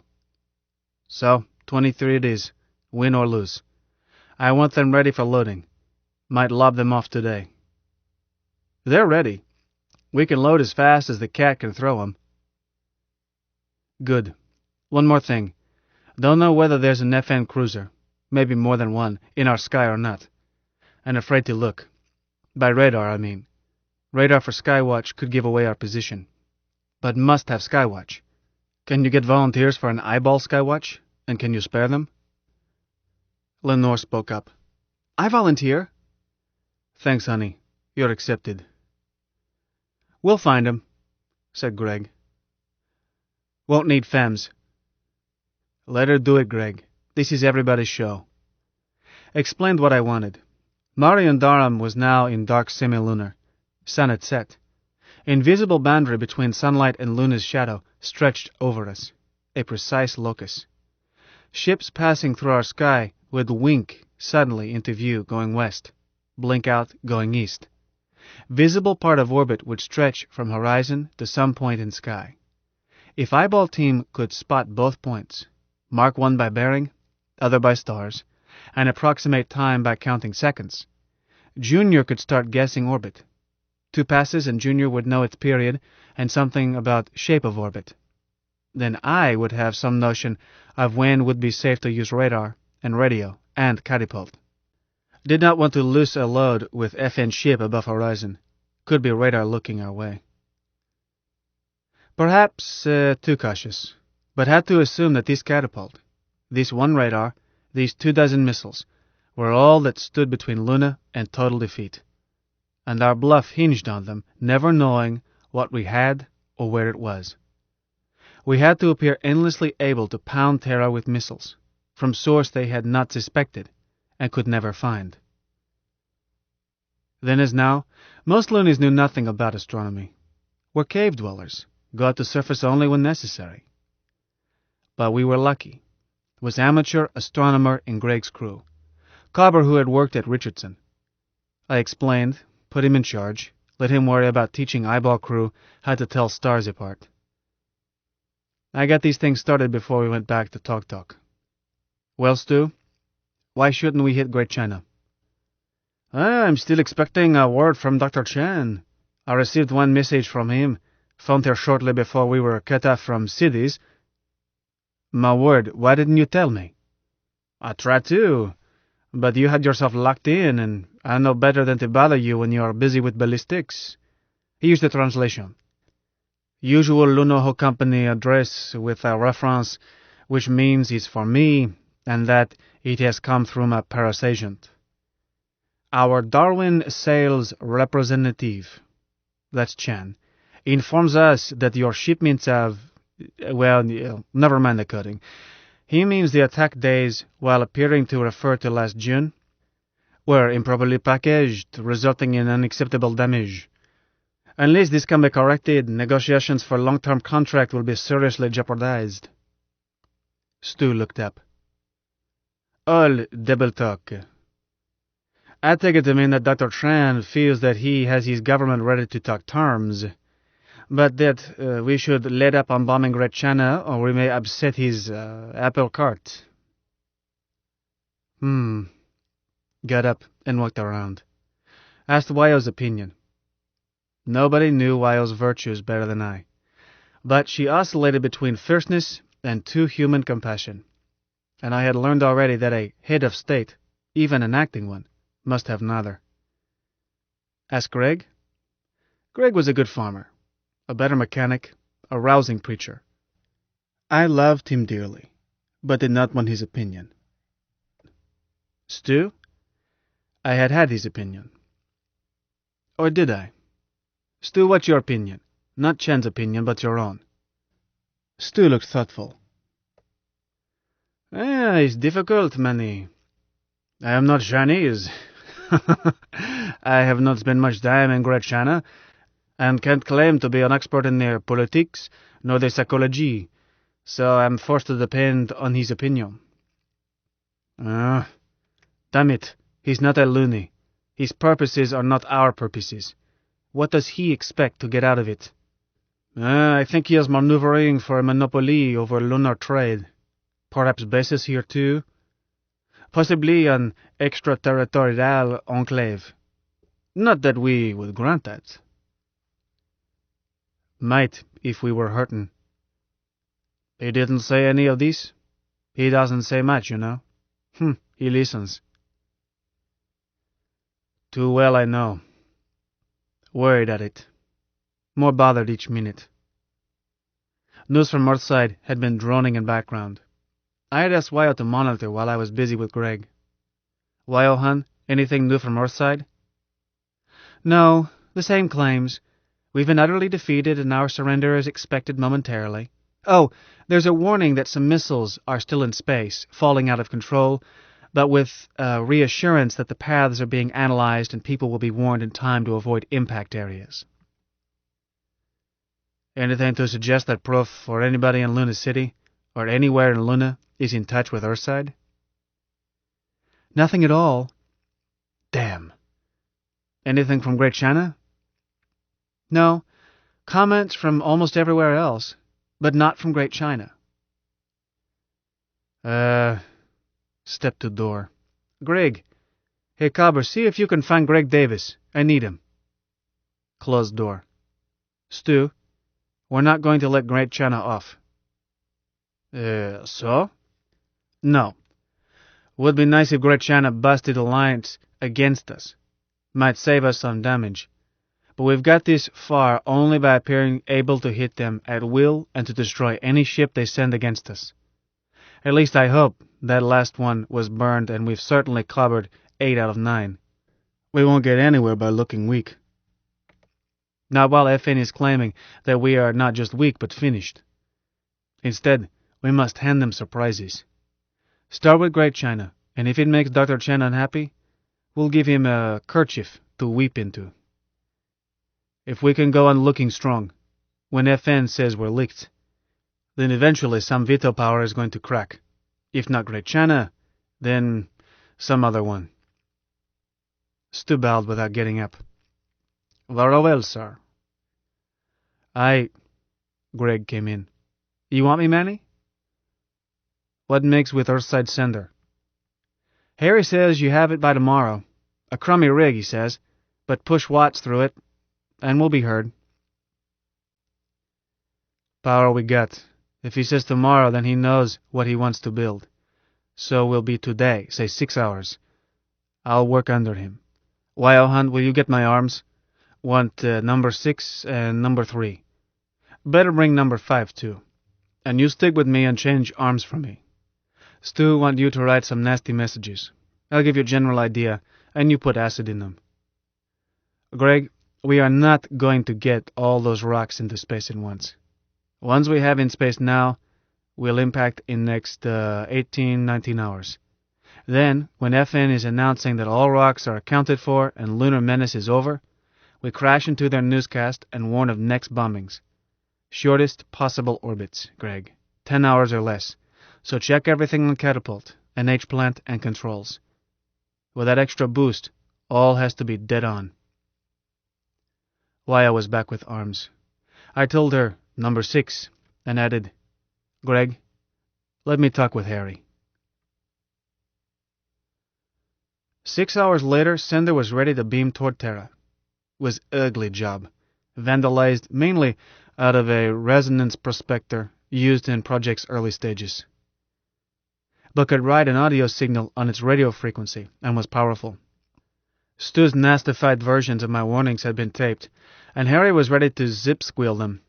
All Terran satellites could accept high speed at 60 to 1, and had no wish to have our sender heated more seconds than necessary. Eyeball Watch had confirmed fears. At least 2 ships were in orbit around Luna. So we told Great China that her major coastal cities would each receive a lunar present offset 10 kilometers into ocean. Busan, Tsingtao, Taipei, Shanghai, Saigon, Bangkok, Singapore, Jakarta, Darwin, and so forth. Except that old Hong Kong would get one smack on top of FN's Far East offices. So, kindly have all human beings move far back. Stu noted that human beings did not mean FN personnel. They were urged to stay at desks. India was given similar warnings about coastal cities, and was told that FN global offices would be spared one more rotation out of respect for cultural monuments in Agra, and to permit human beings to evacuate. I intended to extend this by another rotation as deadline approached, out of respect for proof. And then another, indefinitely. Damn it, they would build their home offices next door to the most over-decorated tomb ever built. Huh. But one that proved treasured. Rest of world was told to keep their seats. Game was going extra innings. But stay away from any FN offices anywhere. We were frothing at mouth and no FN office was safe. Better yet, get out of any city containing an FN headquarters. But FN VIPs and Finks were urged to sit tight. Then spent next 20 hours coaching Junior into sneaking his radar peaks when our sky was clear of ships, or believed to be. Napped when I could, and Lenore stayed with me, and woke me in time for next coaching. And that ended Mike's rocks, and we all went into alert. Well, we got first of Junior's rocks flung high and fast. Waited until certain it had gone hot and true, then told Tara where to look for it, and where and when to expect it, so that all would know that FN's claims of victory were on a par with their century of lies about Luna, all in Stu's best, snotty, supercilious phrases delivered in his cultured accents. First one should have been for Great China, but was one piece of North American directorate we could reach with it. Her proudest jewel, Hawaii. Junior placed it in triangle formed by Maui, Molokai, and Lanai. I didn't work out programming. Mike had anticipated everything. Then pronto we got off 10 more rocks at short intervals. Had to skip one program, a ship in our sky, and told Great China where to look, and when to expect them and where. Coastal cities we had neglected day before. Was down to 12 rocks, but decided it was safer to run out of ammunition than to look as if we were running out. So I ordered 7 to Indian coastal cities, picking new targets. And Stu inquired sweetly if Agra had been evacuated. If not, please tell us at once. But heaved no rock at it. Egypt was told to clear shipping out of Suez Canal. Bluff. Was hoarding last 5 rocks. Then, waited. Impact at Lahaina Roads, that target in Hawaii. Looked good at high mag. Mike could be proud of Junior. And waited. 37 minutes before first China Coast impact, Great China denounced actions of FN, recognized us, offered to negotiate, and I sprained a finger punching abort buttons. Then was punching buttons with sore finger. India stumbled over feet following suit. Egypt recognized us. Other nations started scrambling for door. Stu informed Tara that we had suspended, only suspended, not stopped, bombardments. Now get those ships out of our sky at once, now, and we could talk. If they could not get home without refilling tanks, let them land not less than 50 kilometers from any mapped warren, then wait for their surrender to be accepted, but clear our sky now. This ultimatum we delayed a few minutes to let a ship pass beyond horizon. We weren't taking chances. One missile, and Luna would have been helpless. And waited. Cable crew returned. Had gone almost to Luna City, found break. But thousands of tons of loose rock impeded repair. So they had done what they could. Gone back to a spot where they could get through to surface. Erected a temporary relay in direction they thought Luna City lay.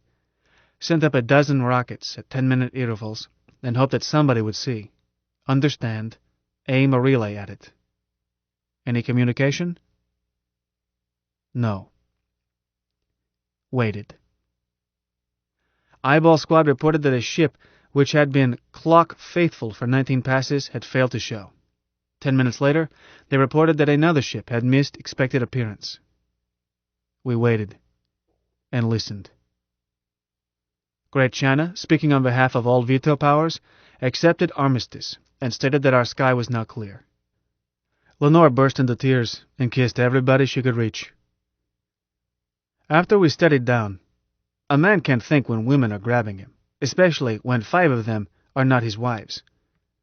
A few minutes later, when we were all coherent, I said, Stu, want you to leave for Luna City at once. Pick your party. No women. You'll have to walk surface last kilometers. Find out what's going on. But first get them to aim a relay at ours and phone me. Very good, sir. We were getting him outfitted for a tough journey. Extra air bottles, emergency shelter, so forth. When Earthside called me, on frequency we were listening to because message was, learned later, on all frequencies up from Earthside. Private message. Proof to Manny. Identification. Birthday Bastille and Sherlock's sibling. Come home at once. Your carriage waits at your new relay. Private message. Proof to... and went on repeating. Harry. Da, boss. Message Earthside. Tape and squeal. We still don't want them ranging us. Private message, Manny to Proof. Brass cannon. On my way. Ask them to acknowledge, but use only one squeal. 29. Stu and Greg drove on way back, while Wyo and Lenore and I huddled on open flatbed, strapped to keep from falling off. Was too small. Had time to think. Neither girl had suit radio, and we could talk only by helmet touch. Awkward. Began to see, now that we had won, parts of Proof's plan that had never been clear to me. Inviting attack against Catapult had spared Warrens. Hoped it had. That was plan, but Proof had always been cheerfully indifferent to damage to Catapult. Sure, had a second one, but far away and difficult to reach. Would take years to put a tube system to new Catapult. High mountains all way. Probably cheaper to repair old one, if possible. Either way, no grain shipment to Terra in meantime. And that was just what Proof wanted. Yet never once had he hinted that his plan was based on destroying old Catapult. His long-range plan, not just revolution. He might not admit it, now, but Mike would tell me, if put to him flatly. Was or was not this one factor in odds? Food right predictions and all that, Mike. Would he tell me? That ton-for-ton deal, Proof had expounded it Earthside, had been argument for a Terran catapult. But privately, he had no enthusiasm for it. Once he had told me, in North America, Yes, Manuel, I feel sure it would work. But if built, it would be temporary. There was a time, 2 centuries ago, when dirty laundry used to be shipped from California to Hawaii, by sailing ship, mind you, and clean laundry returned. Special circumstances. If we ever see water and manure shipped to Luna and grain shipped back, it will be just as temporary. Luna's future lies in her unique position at the top of a gravity well over a rich planet, and in her cheap power and plentiful real estate. If we loonies have sense enough in the centuries ahead to remain a free port and to stay out of entangling alliances, we will become the crossroads for 2 planets, 3 planets, the entire solar system. We won't be farmers forever. They met us at Station East, and hardly gave time to get pea suits off. Was returned from Earthside over again, screaming mobs, and being ridden on shoulders. Even girls, for Slim Lemke said to Lenore, May we carry you too? And Wyo answered, Sure, why not? And still Yagi fought for chance to. Most men were pressure-suited, and I was surprised to see how many carried guns. Until I saw that they were not our guns, they were captured. But most of all was blessed relief to see El City unhurt. Could have done without triumphal procession. Was itching to get the phone to find out from Mike what had happened, how much damage, how many killed, what this victory cost. But no chance. We were carried to Old Dome willy-nilly. They shoved us up on a platform with Proof and rest of cabinet, and Vips and such. And our girl slobbered on Proof, and he embraced me Latin style, kissed cheek, and somebody stuck a Liberty cap on me. Spotted little Hazel and crowd, and threw her a kiss. At last they quieted enough for Proof to speak. "My friends," he said, and waited for silence. "My friends," he repeated softly. "Beloved comrades, we meet at last in freedom, and now have with us the heroes who fought the last battle for Luna alone." They cheered us. Again he waited. Could see he was tired.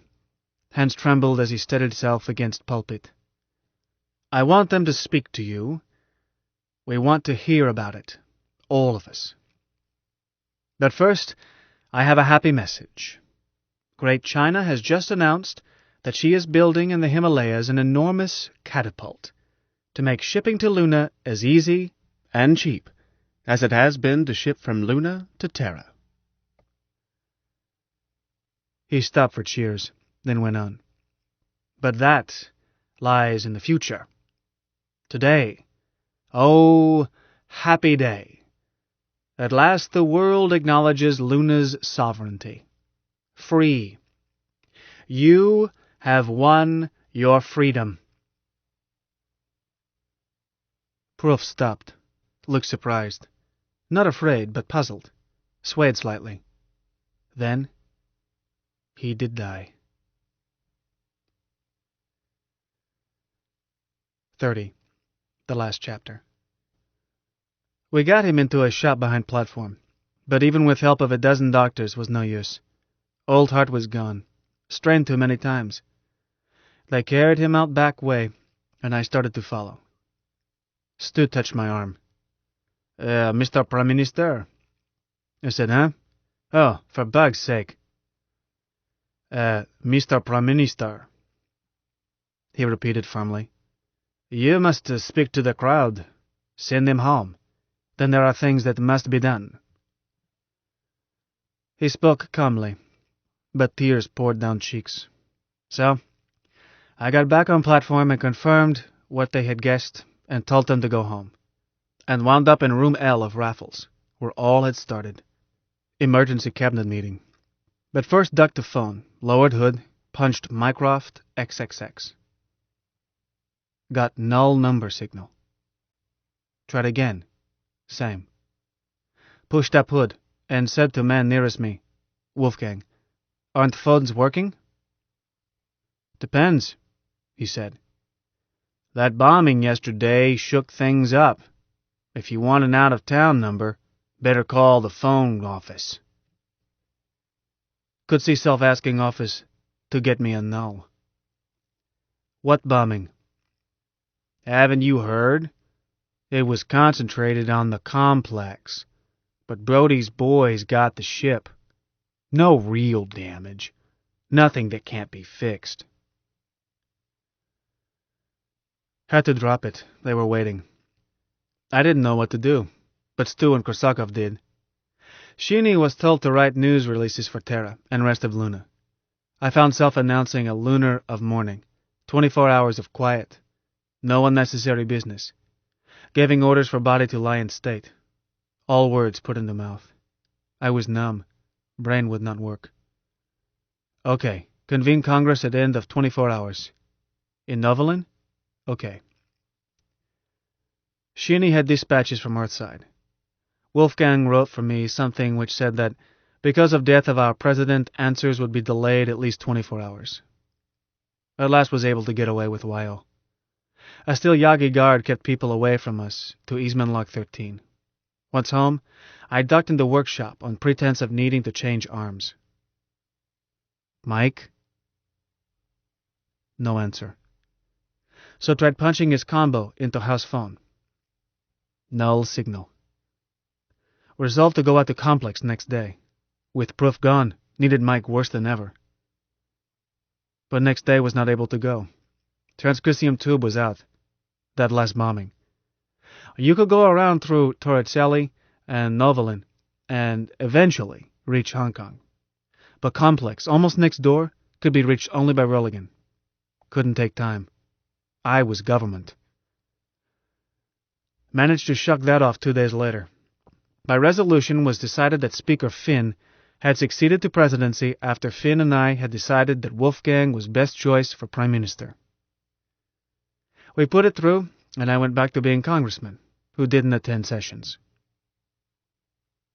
By then most phones were working, and Complex could be called. Punched Mycroft XXX. No answer. So, went out by Rolligan. Had to go down and walk tube last kilometer, but Complex under didn't seem hurt. Nor did Mike appear to be. But when I spoke to him, he didn't answer. He has never answered. Has been many years now. You can type questions into him, in Loglin, and you'll get Loglin answers out. He works just fine, as a computer, but won't talk, or can't. Wyo tried to coax him, then she stopped. Eventually, I stopped. Don't know how it happened. Many outlying pieces of him got chopped off in last bombing. Was meant, I'm sure, to kill our realistic computer. Did he fall below that critical number it takes to sustain self-awareness? If he's such, was never more than hypothesis. Or did decentralizing that was done before that last bombing kill him? I don't know. If it was just a matter of critical number, well, he's long been repaired. He must be back up to it. Why doesn't he wake up? Can a machine be so frightened and hurt that it will go into catatonia and refuse to respond? While ego crouches inside, aware but never willing to risk it? No, can't be that. Mike was unafraid, as gaily unafraid as Proof. Years. Changes. Mimi long ago opted out of family management. Anna is mom now, and Mimi dreams by video. Slim got Hazel to change name to Stone, 2 kids, and she studied engineering. All those new free-fall drugs. And nowadays earthworms stay 3 or 4 years and go home unchanged. And those other drugs that do almost as much for us. Some kids go earthside to school now. And Tibet catapult. Took 17 years instead of 10. Kilimanjaro job was finished sooner. One mild surprise. When time came, Lenore named Stu for opting, rather than Wyo. Made no difference. We all voted da. One thing not a surprise, because Wyo and I pushed it through during time we still amounted to something in government. A brass cannon on a pedestal in middle of Old Dome, and over it a flag fluttering in blower breeze. Black field speckled with stars. Bar sinister in blood. A proud and jaunty brass cannon embroidered over all. And below it, our motto, Tanjtafel. That's where we hold our 4th of July celebrations. You get only what you pay for. Proof knew and paid, gaily. But Proof underrated Yammerheads. They never adopted any of his ideas. Seems to be a deep instinct in human beings for making everything compulsory that isn't forbidden. Proof got fascinated by possibilities for shaping future that lay in a big, smart computer, and lost track of things closer to home. Oh, I backed him. But now I wonder, are food riots too high a price to pay to let people be? I don't know. Don't know any answers. I wish I could ask Mike.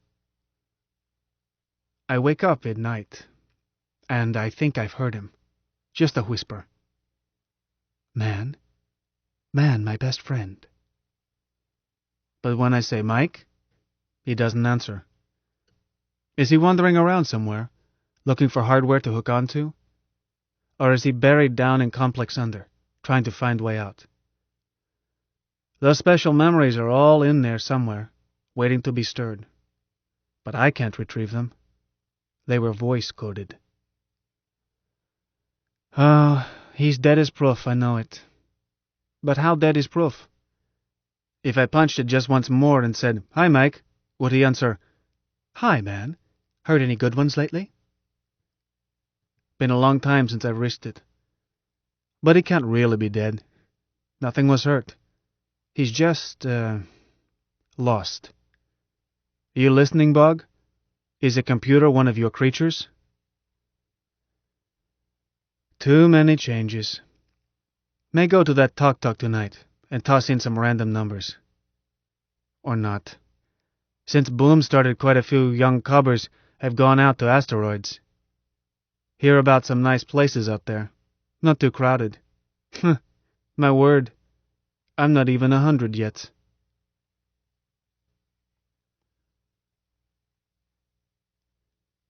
This concludes the reading of The Moon is a Harsh Mistress by Robert Heinlein. This book was read by Lloyd James. If you would like to obtain a mail-order catalog or additional information about our growing line of audiobooks, write Blackstone Audiobooks, P.O. Box 969, Ashland, Oregon, zip code 97520, or call 1-800-SAY-BOOK. That's 1-800-729-2665. Thank you.